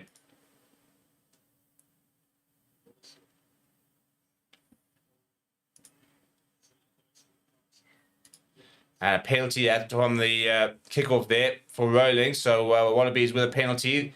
They can respond immediately. Less than 4 minutes on the clock. No real point in taking the points. I mean, when you're 21 points to 0 down. So they're going to go to the corner here.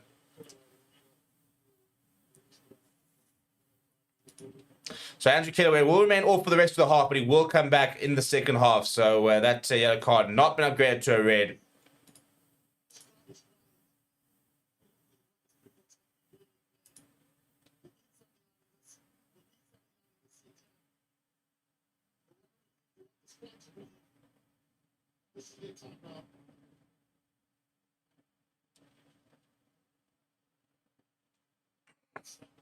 Well, it's a messy line out, and it worked though in the end, and Hunter Basami comes away with it, and bounces off Malcolm Marks, and a penalty for sealing off, so the Boks will be able to clear. Just nothing going right for the Wallabies at the moment.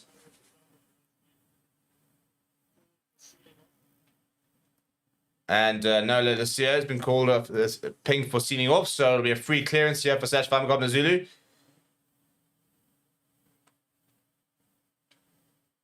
Yeah, pretty clear in the end. They could straight off their feet, not supporting the body weight at all. Easy enough penalty here for Luke Pearce to award, and the Boks will be able to clear. And I'll tell you what, this remains as the score. First halves don't get much better, but we don't find touch. That's why I'm going to do making a mistake there. Jesse Creel flying off his line, bit of an overlap now, but does well to stop momentum. Albert Lowe now with the tackle. He's been very impressive today. Now, Lelaka Soto, who, when he's had the opportunity to carry the ball in hand, has been very good. Jake Gordon has let the ball at the ruck, and Eben Etzebeth shot up. Bit of space here for the Wallabies. And penalty advantage there for offside against the Boks. So one last chance here for the Wallabies with just over 90 seconds to go of the half. Rusty Rasmus safe to say that he doesn't agree with that call whatsoever.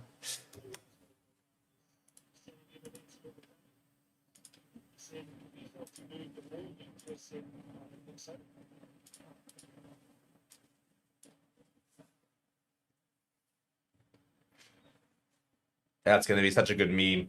I think I actually might even create it now at halftime. That Rusty Erasmus reaction was absolutely priceless. Fuming. And they do find touch here. So Wallabies looking to try and hit back. Less than a minute on the clock. The Boks usually get through this, really get to halftime.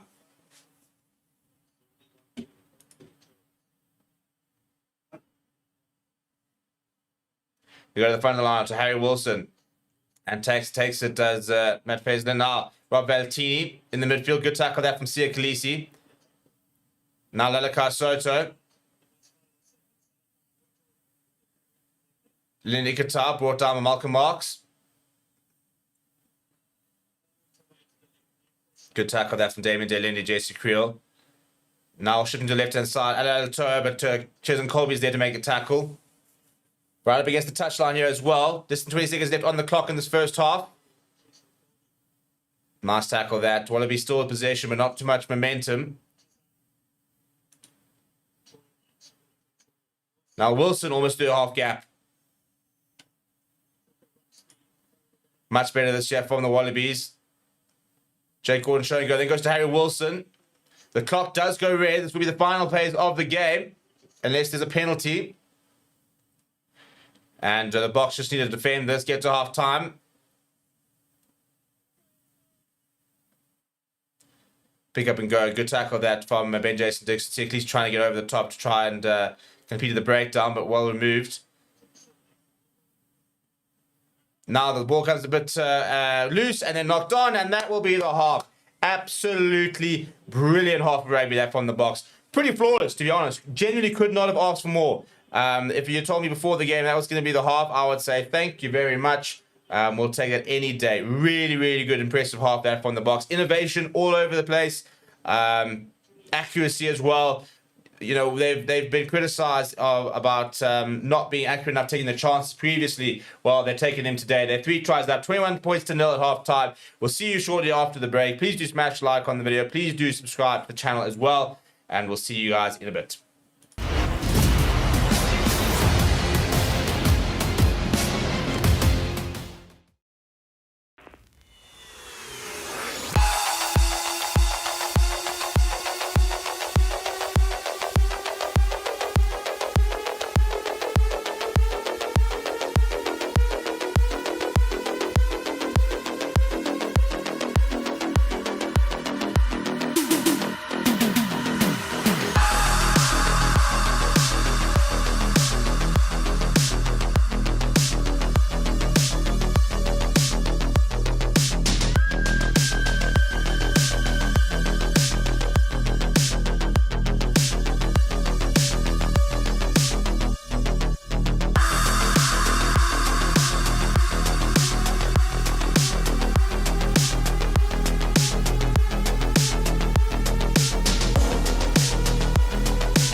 let's have a look, shall we? And this is where we are. And first match first is, let's go to Australia versus South Africa. 6:30 kickoff. If you are down in South Africa, the last time we played against Australia was a 43 points to 12 victory on the 8th of July in 2023. So a long time ago, really, over a year ago. A lot of change with Australia, but for the Boks, still very, very strong. And as you can see, the next time we play them will be once again next weekend. This time more of a friendly time. So as you can see there, it is at the Suncorp Stadium. Let's have a look at some of the stats. For example, head-to-head meetings in the last 5. Australia have 1, 3, South Africa 2. This is what I keep saying before the Rugby Championship, that we have to send a strong side over to Australia because we have a horrible, horrible record over there. And we've got a very bad recent record against Australia. So interesting enough, if you look at, for example, the average points scored, we have scored more points than them over the last 5 meetings. And the big thing is 80% of the time, the team that scores the first try wins, while 60% of the time, the home team does win. So if we look at the form in the last 5 games, for example, but 1 loss in the last 5 for both teams. Australia's last loss coming against Wales. They are since in a 4-match winning streak, beating Wales twice, Georgia once, as well as against Portugal. And if we look at it was Portugal, and if we look at South Africa, obviously thumping Portugal recently. That loss against Ireland 1 point. Before that, winning the previous 3, as well as the previous, I think it was about 4. Or 5, I think it was. I think it was 4. It went Samoa, France, England, so it would have been the 4 before that. So, reasonably a long time since we've lost, if you take away that other Ireland game. If you look at the last 12 months, we've only lost to Ireland twice. Apart from that, and New Zealand once. We've won every single game. Well, actually, if you look at the last 12 months from now in August, we actually have only lost twice, and that was against Ireland. But if we look at some of the other stats, for example, in terms of the previous 5 meetings, as you can see, that is the issue that I'm sort of talking about, is when we have been over in Australia, we have struggled. Going down to them 2022, going down to them 21, and that has been the issue for the Boks. Let's have a look at the team, shall we? And this is what I mean by talk about the Australian side not being particularly strong. So let's have a look at it. So at front row of Isaac Kelly, Matt Fezler, and Alan Alatoa, very inexperienced. Alan Alatoa, the captain, 70 caps to his name, but I think just 10 or less than 10 caps between the other 2 players there. You look at the other end, and you got Frans Verheerwe 70 plus caps, Bongi Manambi 70 plus caps, and Oxen Chair, I think it's about 13, 34 sort of caps as well. So, World Cup winning front row versus a very inexperienced front row. It's a nice second row, though. I do like Nick Frost. I think he's a good player. I think Lachlan Salakaia-Loto is also a very talented player. And it's a very nice back row as well. The bit of a sort of potential ace up the sleeve of Joe Smith is the untried, untested Carlo Tizano at this level, who will be making his debut this weekend. So it'll be interesting to see how he goes over there. Rob Valentini in the number 6 jersey, which allows for the very abrasive Harry Wilson in the number 8. If we look at the halfback pairing, it is Jake Jordan and Noah Lolasio. A nice set of pairing, Hunter Basami and Lenny Ikatar, and a pretty good back 3. I think Philip Duggan, we've seen how good he's been in a short sort of career so far. Andrew Kellaway, Tom Wright, very experienced. Missing out on the likes of Marikai Korobeti, and missing out on the likes of Atina Tupou, as well as, for me, I think missing out on Nick White. If we look at the bench over there, it is Josh Nass, James Slipper, Zane Nongor, Jamie Williams, Luke Reimer, Tate McDermott, Tom Leineck, and Dylan Peach. So really just James Slipper and Tate McDermott who bring experience. And then you look at the South African side, and it's immense, if we're going to be brutally honest. World Cup winners at 1, 2, 3, 4, 5, 6, 7, and you'd be at 8 in all of those in full form. And then you look at the World Cup, the backline, and World Cup winners at 9, 11, 12, 13, 14, 15. So 13 out of 15 players were at the World Cup last year and have won the World Cup, and a lot of those have won 2 World Cups. In fact, all but Curtis Arons and Oxen Chair are actually double World Cup winners. So incredibly experienced. The big sort of potential issue, I think, for the Springboks is Sashvan Gomez 10. Not really an issue, but in terms of an inexperience over there, that's something that Australia will definitely target. But if things go wrong, break glass type of emergency situation, you've got such quality on the bench. Malcolm Marx is a game changer. Quackus Smith's a game changer. Andre Pollard is Mr. Ice Cold and has been in the... We are back for the second half. Everybody, welcome back. And what a first half it was from the Springboks. 21 points to 0 is where the score currently stands. And by my calculations, I think Australia should be back to a full contingent. So 15 on 15 as we start things in the second half. It was an interesting half.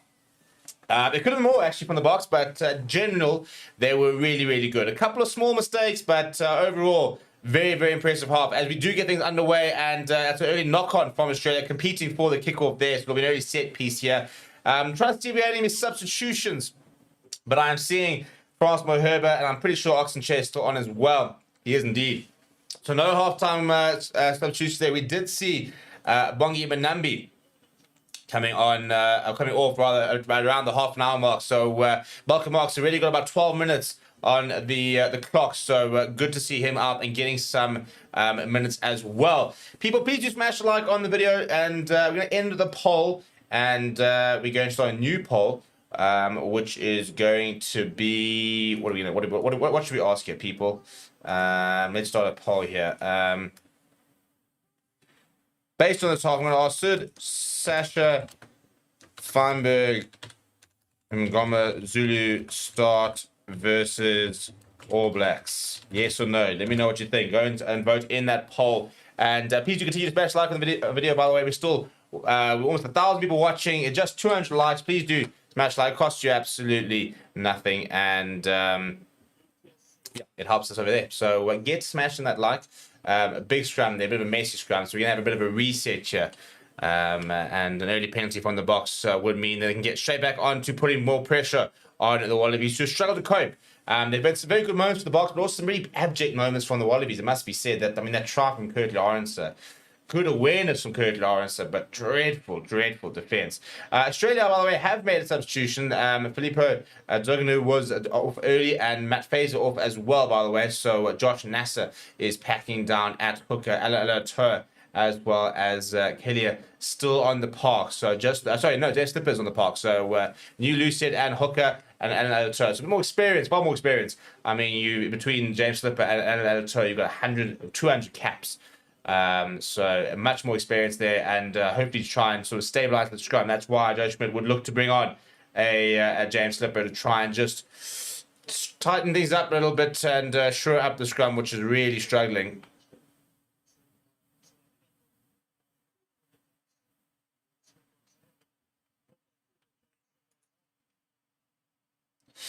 And what keep us saying, Springboks all the way, win or lose, proudly South African. Going to some of the comments at half time. Avante Venzel saying, I hope the Springboks keep it up.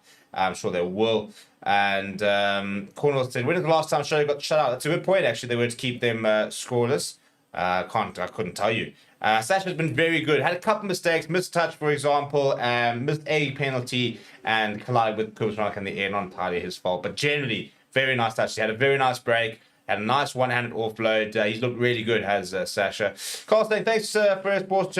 Great to give us an opportunity to follow up, boys. Well, thank you for tuning in. This doesn't happen. We're all out to you. And that's a massive scrum. A bit of a shove there and being told to use it. But now, a bit of a tendency. And Kubasrak wants to go down the right-hand side. He's caught on the ball by Harry Wilson. Penalty advantage. Penalty does come for the Springboks.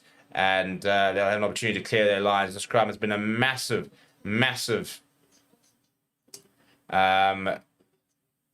asset for the Boks so far today, and continues to be one early on in the second half here.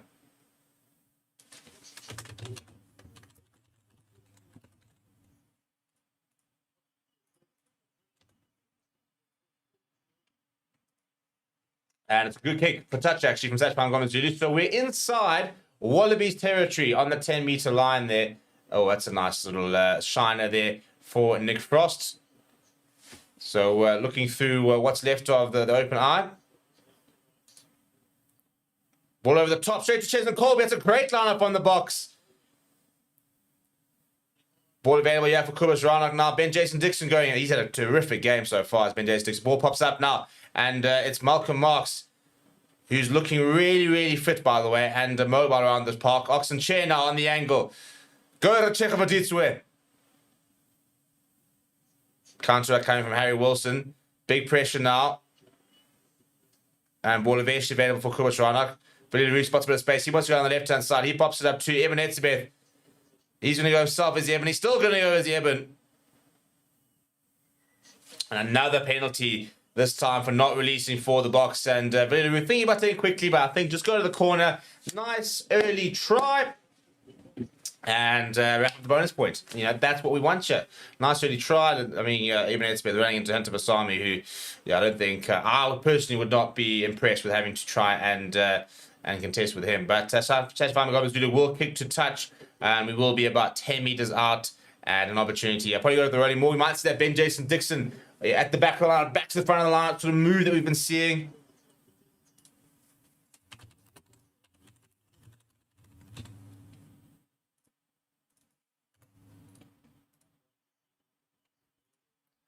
Right, Malcolm Marks needs to hit his large.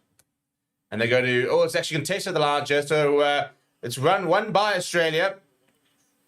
Good line out that from the Wallabies. Good line contest. Not the best line for the box. A bit frustrating, actually. You win that line, you score a try. And that's the perfect start to the half. And Sashfai Magobuzulu's made a bit of a mistake there. Tried to lead to a bounce and touch. It doesn't go in touch, so he gets away with it. Very good kick in the end that coming from Jake Gordon, it must be said. Good clearance. And it's a block line just inside their own half. So we've got all the way back from being 10 meters out to being 51 and a half, maybe 52 meters out on the left-hand side. The closest to the touch line. Here we are. Malcolm Marks will feed the line. It looks like it's a 5-man line. Peter Steph, the toy, Ben Jason Dixon, your obvious options there. It does Ben Jason Dixon. Good take, and he gets away to Sia Khaleesi. He goes to Kobus Reinach, to Sashfai Magobuzulu, pops it to Jesse Creel. Nice carry that from him. And it's a really good contest on the ground. Pretty poor cleaning, it must be said, from Alred Lowe. And it's a good carry. That's Chris Tazano, who's had a very quiet game so far as a debutant. First opportunity really to get over the ball. He does do it very, very well. Just a fraction too late there, Alred Lowe, not able to deal with the threat.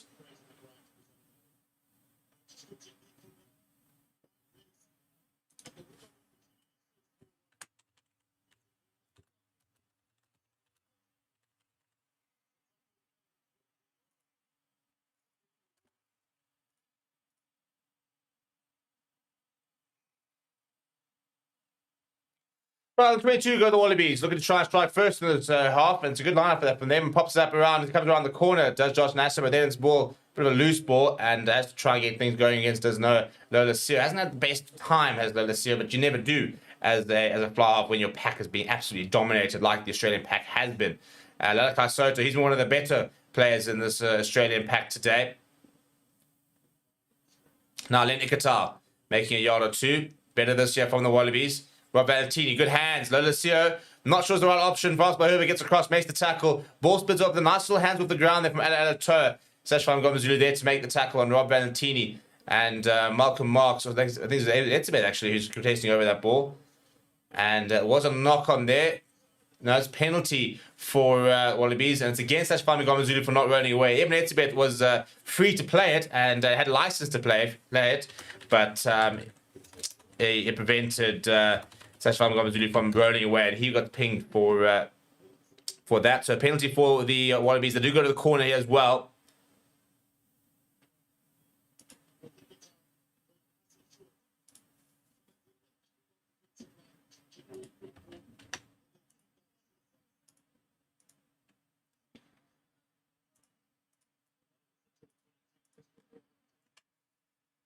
Ball over the top, and it's a pretty poor line, and it's been won back by the Springboks, and Curtly Arons come away with it. Curtly Arons gets the ball back inside of Kobus Reinach, who's got lots of pace.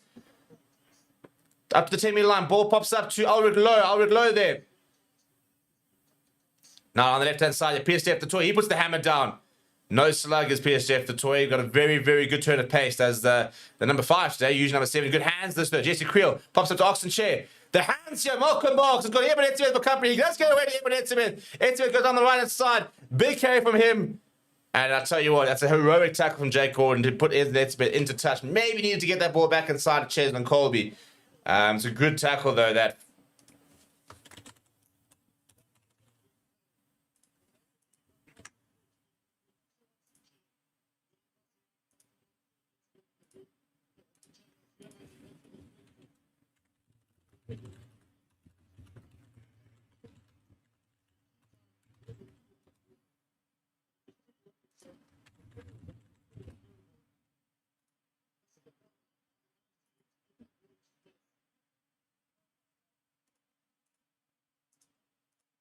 Right, so decent line like that from the Wallabies, and they go all the way back to Lola Sear. I think it actually might be right who's done that clearance. We won't find touch. So Chesn Colby will go put this back inside to Billy LaRue. Billy LaRue's got Curtly Lawrence up for company. Down that right-hand side goes Curtly Lawrence. Curtly Lawrence, long pass to Jesse Creel. Jesse Creel's going to have to cut back inside here. Does cut back inside. Gets the offload away to Billy LaRue. Pops up to Sia Khaleesi. Gives it away to Sasha Famigomez Zulu. Looking for his options. Decides to... it's a poor kick from Sasha. Oh, I tell you what, they've made a hash of it, though. Or has he? Oh, I tell you what, Sasha reckons that he hadn't taken it. Yeah, it almost worked out. I don't think it was the right option here from Sasha Famigomez to kick. He kicked it so deep. They make a hash of it here. No, he does take it too cleanly, to be fair. Does Tom right. Oh, then he loses it. He initially takes it cleanly, then collides with Lola Sear and then loses it. But I think, to be fair, you know, he had the ball in his arms cleanly, had called the mark. So mark's probably the fair call.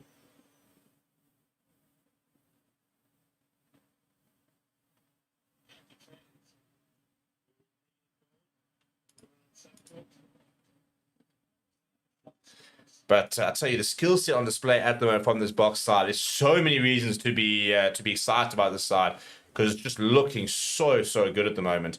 Dominant in the in the hands, but it's the innovation as well. The Chesn Colby, I mean, that's Curtly Lawrence at first receiver now. Kubas Rana goes to Evan Etzebeth.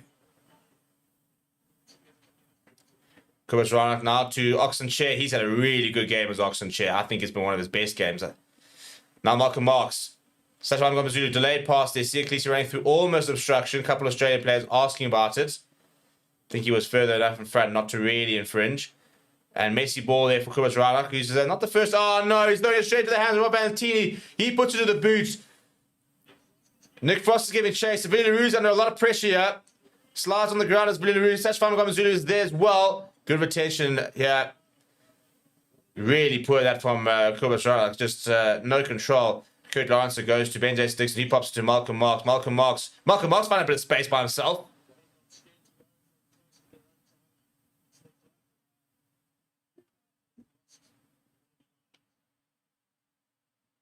And they go back to Sasha Famigomez Zulu and he will hammer it into touch. Frustrated to be on the front foot there. And here comes Grant Williams. So that will be Kubas Rana's final contribution. Not the way you want to go out, really, is it? Giving away an interception, which almost resulted in a breakaway try. But Grant Williams will now have a good half an hour to run out. And James Slipper is down, and it looks like a lot of pain here. Be a massive blow for him if he's injured. Here comes Vincent Koch getting ready, as well as Gerard Stennekamp. So we're going to see front row replacements there. Looks like those are the only replacements we'll see for now.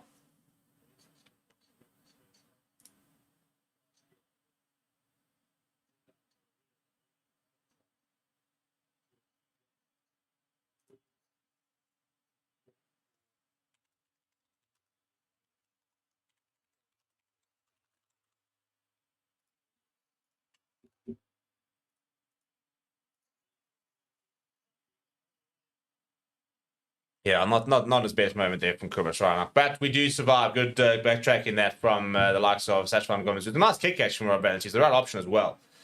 Nick Frost, it's a valiant chase. Billy LaRue's always going to win the battle, though. PSG the toy doing really well to get back, as well as Sasha Famigomez. And just slides back, does Billy LaRue. Nick Frost is right there, but manages to get up, and then Sasha Famigomez and PSG the toy there to secure that ball. Good hustling, boys. Good hustling. Appreciate the work.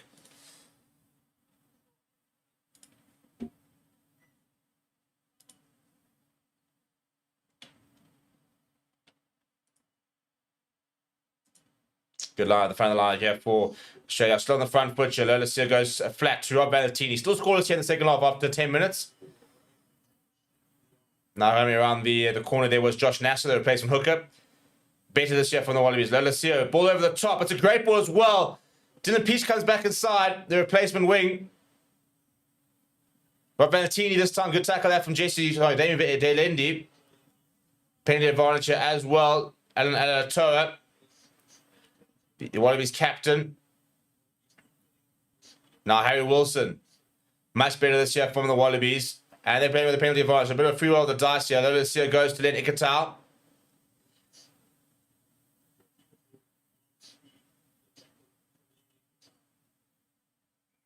And no advantage. They'll go back for the penalty.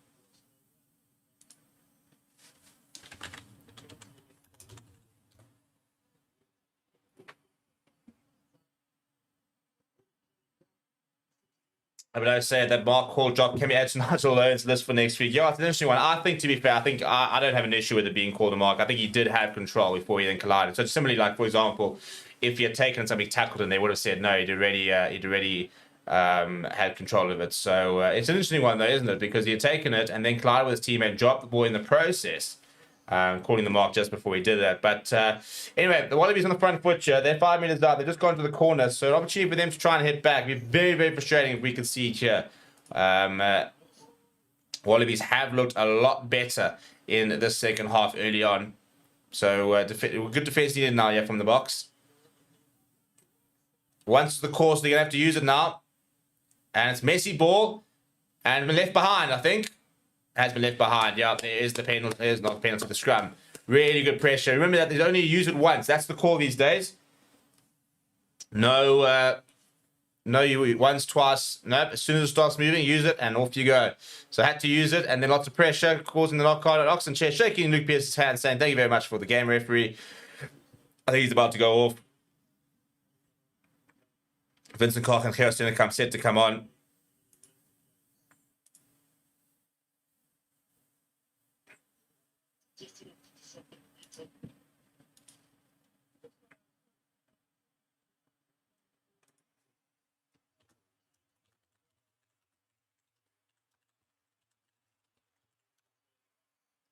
Yeah, there goes Oxenchair and France Maherba. And on comes Vincent Koch and Gerard Steenekamp. I've been really, really impressed with Gerard Steenekamp in particular. We know what Vincent Koch can do. He's a double World Cup winner. But Gerard Steenekamp has had a really, really good start to his block career.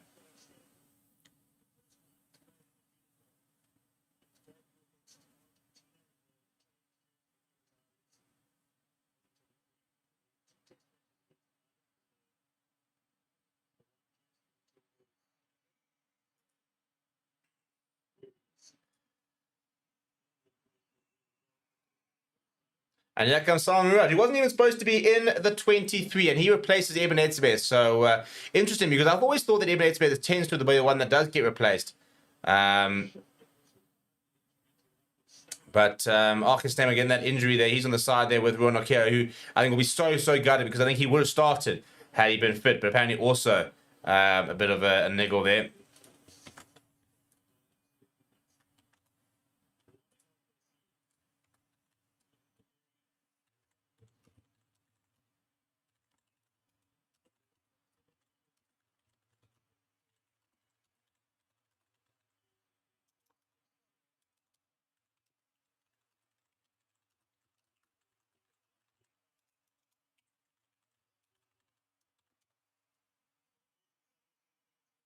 And there goes Eben Etzebeth, and high fives all around there. And still majority of them with their bibs on. So I think those will be the only subs for now.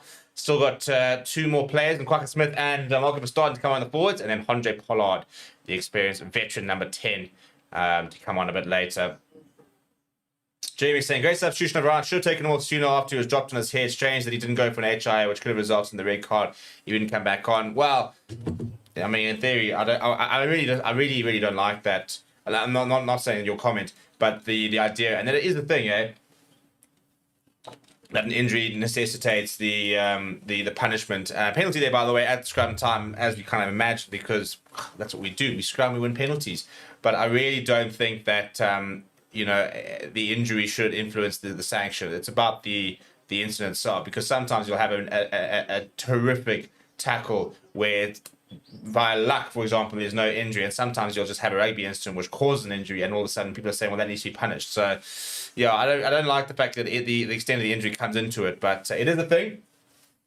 Katlego saying, will this game produce more than 50 points? Well, Mr. Crow Tips, one of our lads used to be on the channel for a bit, doing a bit of betting, so and he said he reckons he backs the overs on that 50-pointer. But I think things look promising at one stage, but it's been a bit of a slow start to the half, 50 minutes scoreless, and poor lineup on the box there. And Australia have one possession back, so haven't been quite as accurate as we'd want to be in the second half.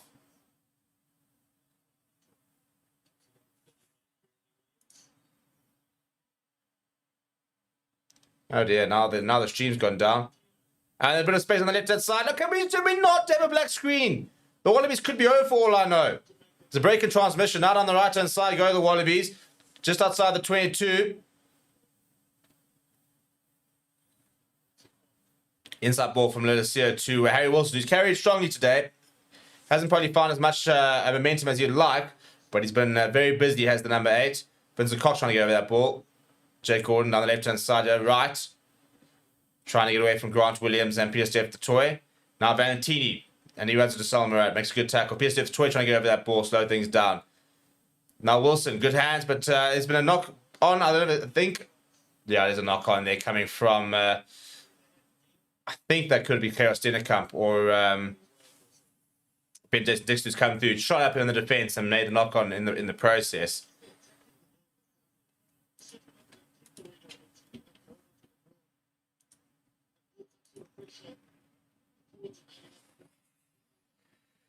King Paul saying Ranach or fuck. Ranach had nice moments, but I don't think he was fantastic today, to be honest. I think could have been a bit better. Right, there goes Parker Smith and Marco Verstappen. So Siya Kolisi will make way, and my guess would be probably Ulrich Lowe, or else we're going to see Ben Jason Dixon make way. We could see Steph Toy go off, to be honest. Who else coming off? It's been an interesting one, yeah. So Marco Verstappen has replaced Siya Kolisi. The question is, who has Quagga Smith replaced? Is he going on to the flank? Is he going to the back of the scrum at 8th man?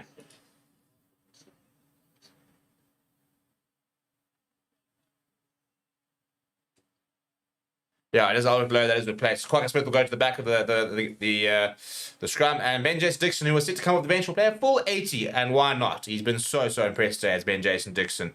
The start of a very, very promising Springbok career for Ben Jason Dixon this year. Looks to be such a natural place for Peter-Steph Toy.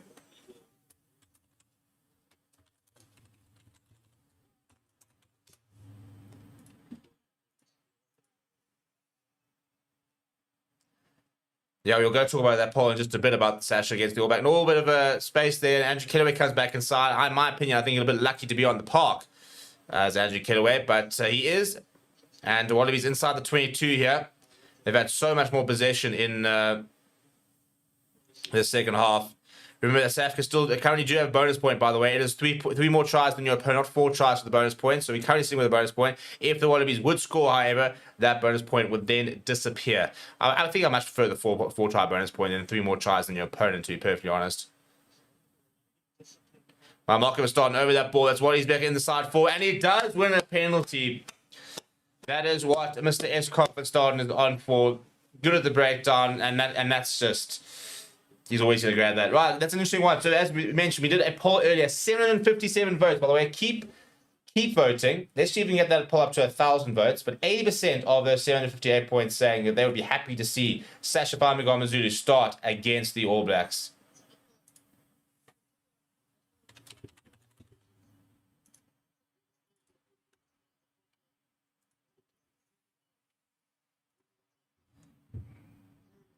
So we're going to play another about 5 more minutes, and then we're going to put out the poll for the player ratings. And you guys can go basically vote on who you are basically giving me rating 1 to 10 on the scale for all the South African players. We also then do and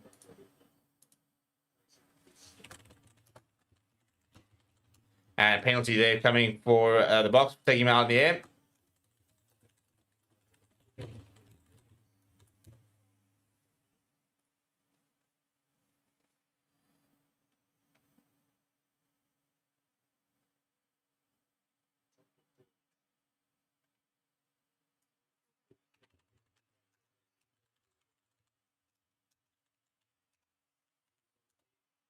That's a very nice kick there for Sasha Famigama-Zulu.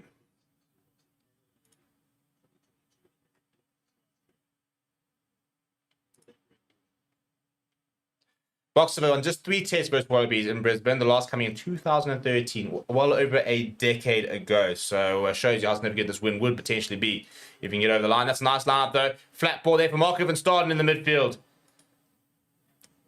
Salma Murat now, good hands as well to Quagga Smith, fighting hard in the tackle as well. Penalty advantage, Grant Williams goes short to Malcolm Marx. Much better from the box here. Peter-Steph Toy, he's got Marco Verstappen on his shoulder. Peter-Steph Toy looking for a second, just short. Grant Williams swings it out wide, and Curtin Harrister, oh, has he done it? If he has, that's absolutely superb. With next to no space to work with, he might be over here.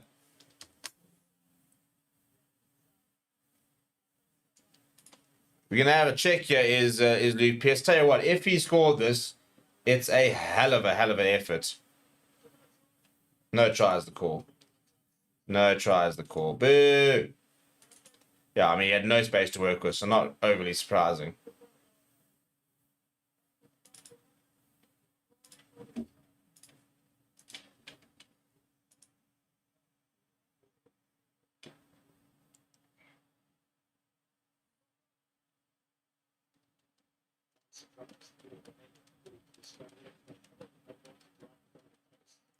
Joe Schmidt looking on. Yeah, this is, the test that Joe Schmidt's been waiting for. It's one thing beating a very new, very inexperienced Welsh side. It's a whole other thing taking on the world champions. And look, I think anything between, for me, less than sort of 15 points would be a reasonable result for Australia. I think at the moment the scoreboard is probably a bit lower than what I'd like to see from the Springboks side. I think given the fact that we've been so dominant, would like to have seen us with probably another try. I mean, not going to complain about 21 points to nil, are you? But I think this could be, this could definitely have been a lot more.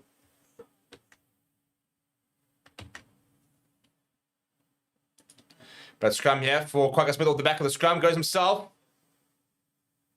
Good work that from Quagga Smith, just short, and a clean ball here for Grant Williams. This time Sal Murat. Vincent Koch now has a go.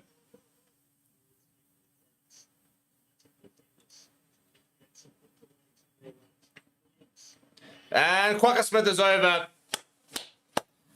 Good work there from the box. Good continuity.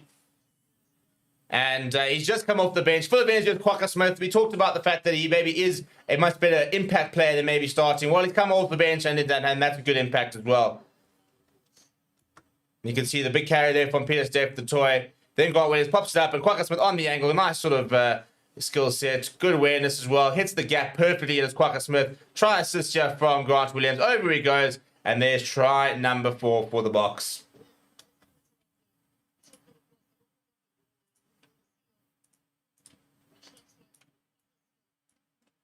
He came short just off the back of the scrum, and that's a nice moment for him.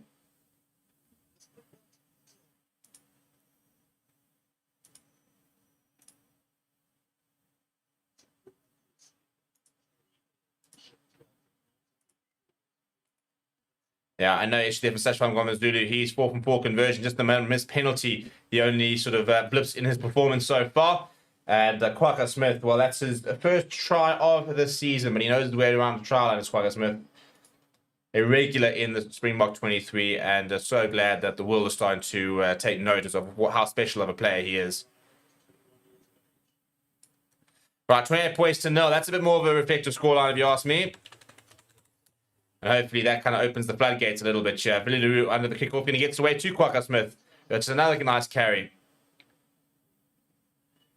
Pick up and go as well. Grant Williams now fires it out to Ben Jason Dixon, pops it up to Chesney Colby, who's running back inside. Nice physicality there from Jason Colby. Penalty advantage as well. Nice pass there from Grant Williams. So I'm going to do options. Runs the hands there. Billy LaRue. Long pass out towards Jesse Creel. Jesse Creel cuts back inside. Jesse Creel still going. Jesse Creel.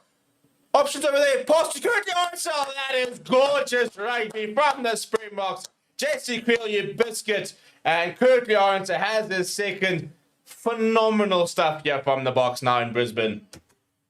That is a proper try. From the kickoff, end-to-end stuff there, and all the touches there. From the pass on the base of the ref from Grant Williams to Sashwan Gomez-Zulu. Billy LaRue looking at his options. Jesse Creel though, inside, pace on there, and then finds the perfect pass to Curtly Lawrence. Have a look at this here. Billy LaRue, long pass out, bang, Jesse Creel comes to start. Nice footwork, boom, puts the hammer down. He draws in the 2 players, and then long pass out towards Curtly Lawrence. Perfect stuff from Jesse Creel. That man is cooking at the moment.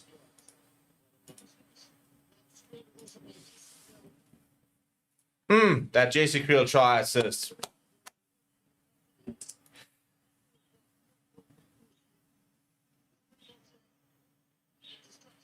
Well, that's try number 5 and 33 points to 0. This is more like it. And that's gone right from Sacha Famagomazulu. So he makes a mistake there. But yeah, I mean, in general, we're not gonna nail him too much. I do think we might see Andre Pollard on shortly to get some games, some minutes into the legs here for him.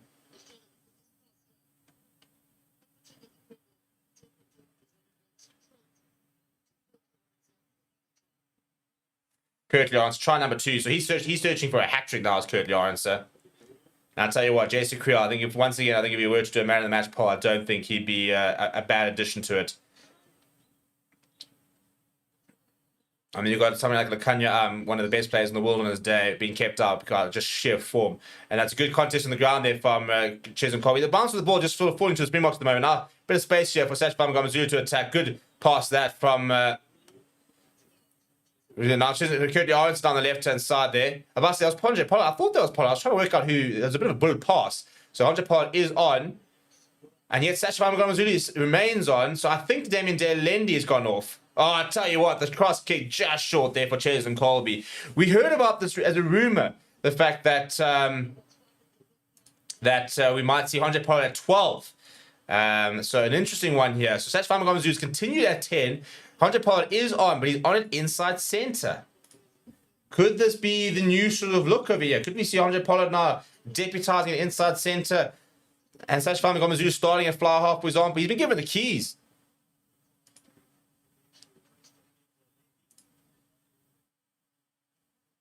Not the first time we've seen Andre Pollard come on inside centre. The Boks used to do it quite a lot when Alton Yankees was still around.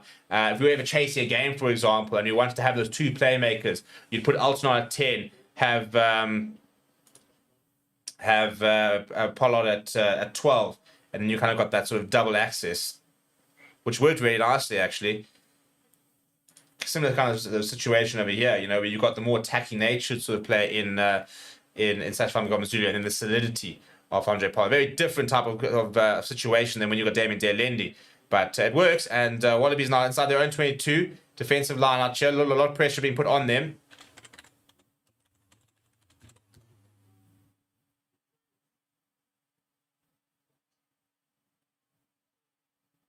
Ball back inside. Doesn't quite find touch. Options here for Villaroo. And he goes to Marco van Staden. Marco van Staden wants to run straight and true. That's pretty much all he knows, Marco van Staden. He knows one way, and that's forward. Now Villaroo at first. Inside ball to Malcolm Marks.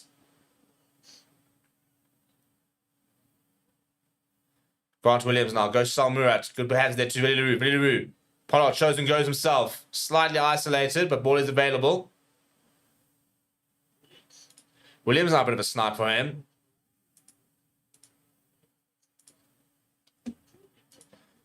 Good handling there from Gerard Steenekamp. I've been so impressed with the box skill set today. I think Tony Brown's obviously working a lot on that. The soft skills have been so good. And I think that's such an underrated part of the Bok game. The fact that, you know, we all see the power, we all see the, you know, the collisions, but we've seen some really nice bits of handling today. And it's those soft skills which I think is what is really sort of proving to be the difference.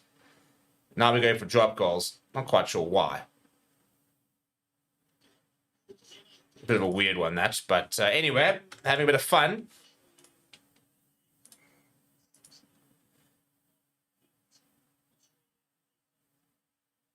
So you are going to have a look here. There could potentially be foul play.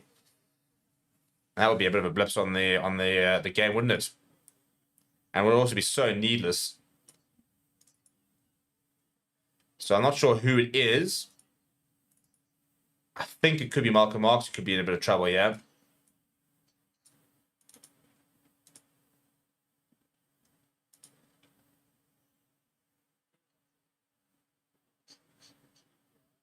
So Rob Valentini. Oh dear, Malcolm Marks I think is the call there.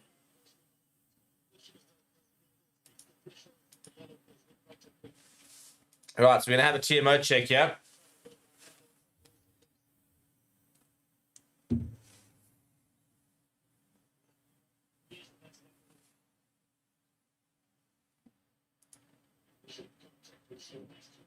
So having a look at the contact here, Malcolm Marx, see potentially head contact. This could be trouble time here for Malcolm Marx. I think on that angle it looks a little bit. So on this angle, Malcolm Marx. See, I think on this angle it almost looks like it's contact for Malcolm Marx. But if you look on the other end, it's going to be a yellow card here for Malcolm Marx. I think it is going to be a check.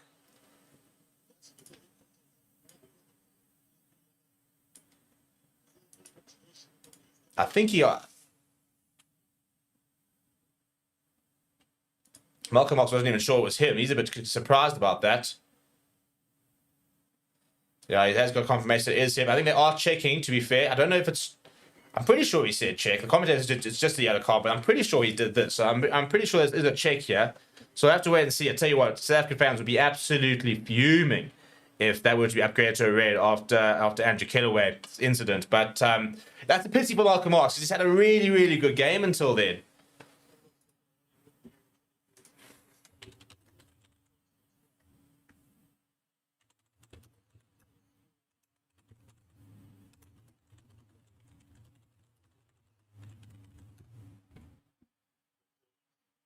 Well, that's an inside ball there, and made the read there. Roger Pollard got it wrong, so almost a bit of a moment there, but got away with it. Wallabies still with possession here. Really slow ball this year for Tate McDermott, and that's a nice big tackle. Wallabies still inside their own half.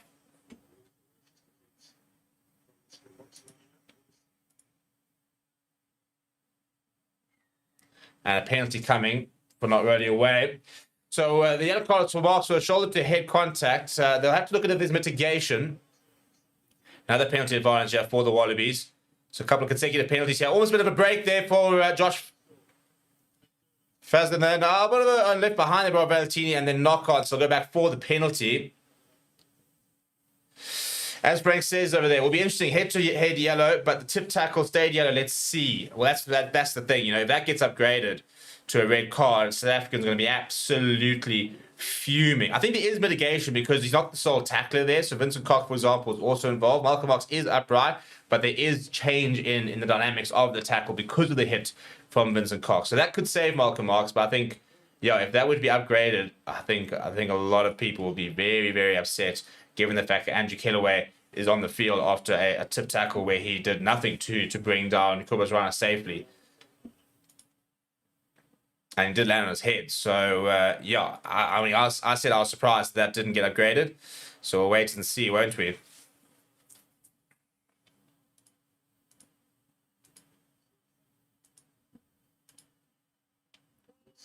Right, just over 10 minutes left of the Milk Park. I'm going to put the player ratings on.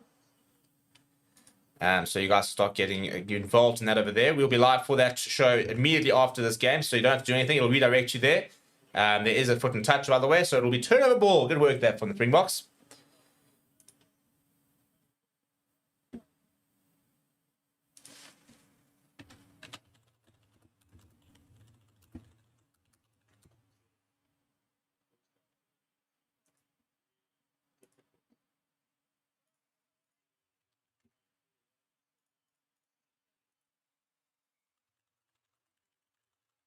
Right, now we've got no hooker. So Cheslin Colby is going to put the ball into the line out. And they go in front to Gerard Stennekamp, who absorbed the tackle really well. That's actually done really well there in the box. Cheslin Colby, what can he do? I mean, in this game, by the way, despite being a wing, he has fed the ball into the scrum and he's taken a line out. Now Grant Williams goes to the boot and he will find a really good touch finder. So Cheslin Colby, is there nothing he can't do, right?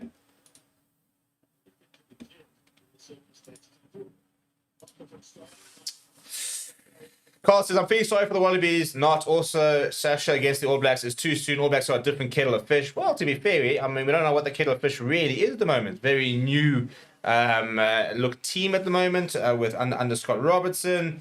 I don't think they're as impressive as they were, for example, at the World Cup. So, yeah, we have to wait and see, won't we? Anyway, Wallabies are back on the front foot, chap. So, lots of defending now for the Boks in the next 10 minutes. We'll hopefully have confirmation. Tate McDermott basically sitting on Mark of a start to win that penalty. It'd be so cool if we can keep the Wallabies scoreless, though. That would be absolutely massive. And there goes Mark of a start into the bin just due to a sheer number of consecutive penalties. So things are getting a little bit more complicated now.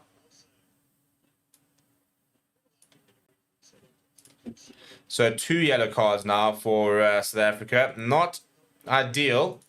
So we will finish with at least 14, assuming that Malcolm Marx's yellow does not get upgraded. So we'll wait and see what happens there. But that's just a large number of penalties, which might consider a bit frustrating given the fact that there were a large number of penalties in the first half for the Wallabies that didn't result in a yellow card. But I suppose also the longer the game goes, when you get back towards the last stage of the game, you tend to be a bit harsher than you are in the beginning of the game. Whether that should be the case, who knows? But there was an outcome going to go back for the scrum. Anyway, but down to 2 yellow cards, so down to 13 men. Not ideal, especially when we are so close to potentially keeping them scoreless. And I'm going to put a link in the comments, by the way, for the player ratings. So you can go and rate. Now, Bongi Minami is back on because obviously we need a specialist position. And Sasha Famigom is going to be sacrificed. So that'll be the end of his game unless Malcolm Marx does come back on in about 5 minutes' time. I think we had got confirmation that it remains a yellow. I think because it should be 5 minutes left. So we should have had the confirmation already.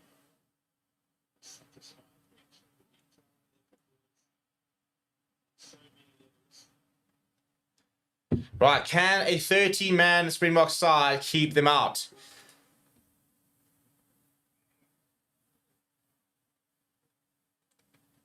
I mean, if time wasting has even come into that, that would be a wild shot, given the fact that you've got a 33-point lead. Like, we're not losing this game. I mean, they're going to score 5 tries in 6.5 minutes. Not quite. Not quite. But anyway, so I'll put the link in the description, in the comments rather. So please go and vote for. We're going to rate those players because basically what it does is that it spits out an aggregate. So we all vote 1 to 10 on the players, and then it basically averages out and gives us the numbers like a 6.5 or 6.3, for example. So the more you guys vote, the more it's kind of reflective of the general feeling. It was a pretty big scrum there, but the ball's gone available though. So Wallabies now on the front foot. Ball come and locked forward. Come on. Come on. Imagine a 13-man Springbok side don't concede a point. If we get through as well conceding, it'll be phenomenal. Absolutely phenomenal.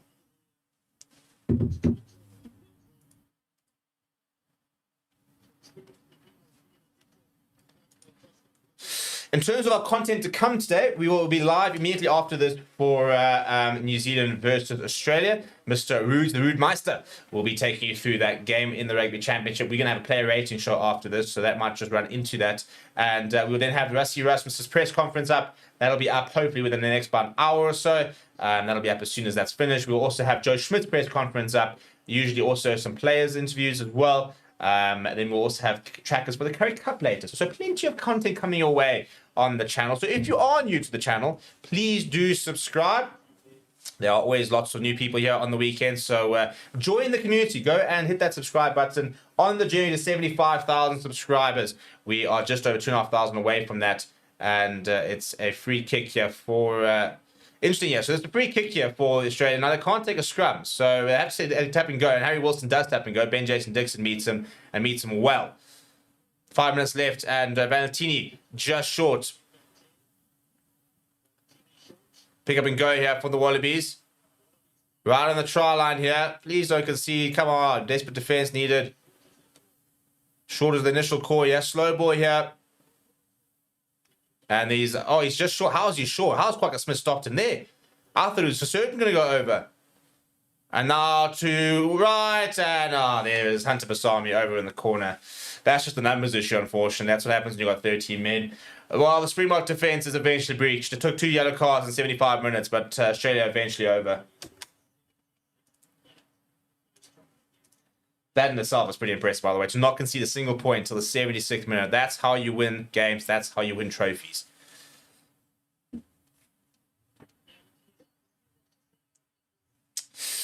And in terms of the All Blacks Australia game, that starts at 9:05. A little bit of a stretch, a bit of a long morning. Yeah, 9:05, so that starts in about half an hour's time. As I said, our player rating show will start immediately after this game. Yes, we'll redirect you there. You don't have to do anything. You just have to stay on the stream. And we're going straight to our player rating show. And we get to rank all the players between 1 and 10, give them a rating, vote for a man of the match, for example, the Forever Sports man of the match. We also rank Rassie Rasmus. A very nice kick, by the way. Tom Leineck, who's just come off the bench, has split the polls there. So 33 points to 7.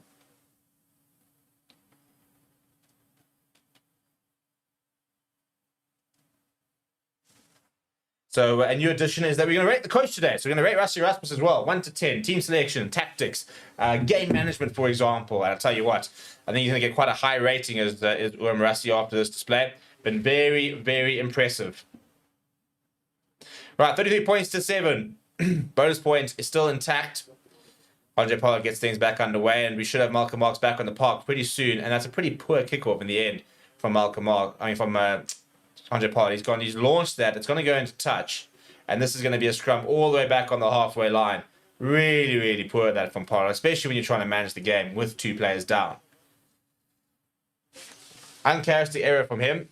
And at the moment, 81% of almost 1,500 votes all reckon that he shouldn't start against New Zealand, because they all reckon Sasha Zulu should start against the All Blacks. Massive call. But I tell you what, after today, difficult to really argue. He looked so comfortable at Sasha Zulu. Another solid game. His stocks are only going up. And here comes Malcolm Marx back off the pine. So down to 1 yellow card, just Malcolm starting. Bongi Manami will give way. To be fair, he only played half an hour, so he managed to get a couple of extra minutes in there. 2.5 minutes, just under 2.5 minutes left on the clock. And Sasha Zulu as well will come back on the park with Malcolm Marx. So we do go back to 14. And we have a complete back line. We're still 1 man short on the scrum. Malcolm starting in the bin where he'll finish the game. King Power saying, looking at how Sasha was against a poor Aussie side, would have been nice to see or some other guy in the 23 position. Yeah, I mean, certain point, but I suppose you also, I think it was more of a safety thing. If Sasha Zulu started and had a really bad game, was really struggling, you can then throw on Andre Pollard as a sort of in case of emergency break glass situation. And JC Creel went for the interception there, and the penalty against him and a yellow card. So we're back to 2 yellow cards. He's trying to make the case that he tried to put the ball up. But that's 3 yellow cards now for the box. Just as I removed that times 2. Not ideal. Not ideal.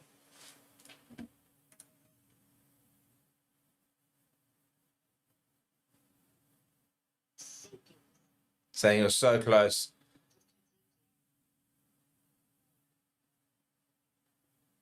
Yeah, I'm never really going to take it. I think it was probably worth going for from JC Creel.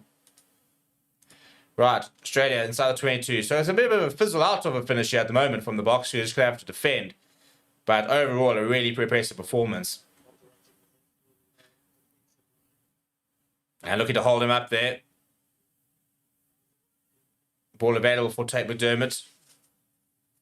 So back to defending with 13 here are the box. That's another blemish on Jason Creel, who had a really good game. Now ball over the top. Grant Williams has to hustle. Harry Wilson. Oh, what a tackle that's from Grant Williams. Such good pace. 30 seconds left on the clock. Come on, chaps. Just keep them out here.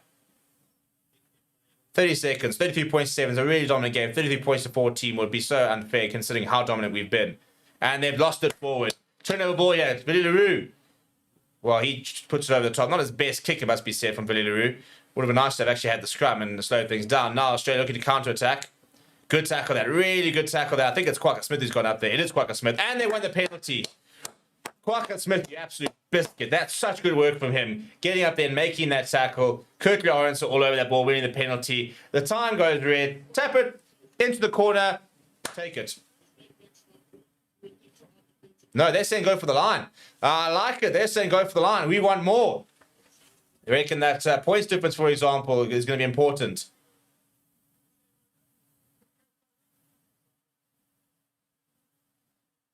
Yeah, they want more. They're saying, let's go more. I love it. I love it. And Sasha Zulu has missed touch, unfortunately. Trying to search right for the corner there. Being a bit greedy there with Sasha Zulu. Now we're going to have to defend once again.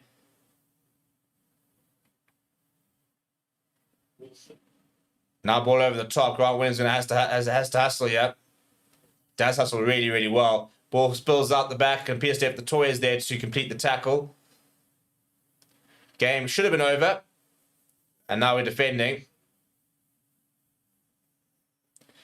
So I think, probably a points difference thing. And then they've knocked the ball on there. And there goes the whistle. Final score will be 33 points to 7. Frustrating last sort of 7-minute period of ill discipline. But apart from that, a wonderful game of rugby from the majority of the game from the box. Really, really dominant. Really, really good. It's not a great Australian side, but it's a polished performance from the box who looked very innovative, looked very accurate. Far more accurate than we've seen. Second half could have been a bit better, but you can't complain. We haven't won in Brisbane for 11 years. Well, we've won that now in spectacular fashion with a margin of 26 points. People, thank you very much for joining me. We'll see you very shortly in the player ratings. Please do smash the like on the video. Please do subscribe.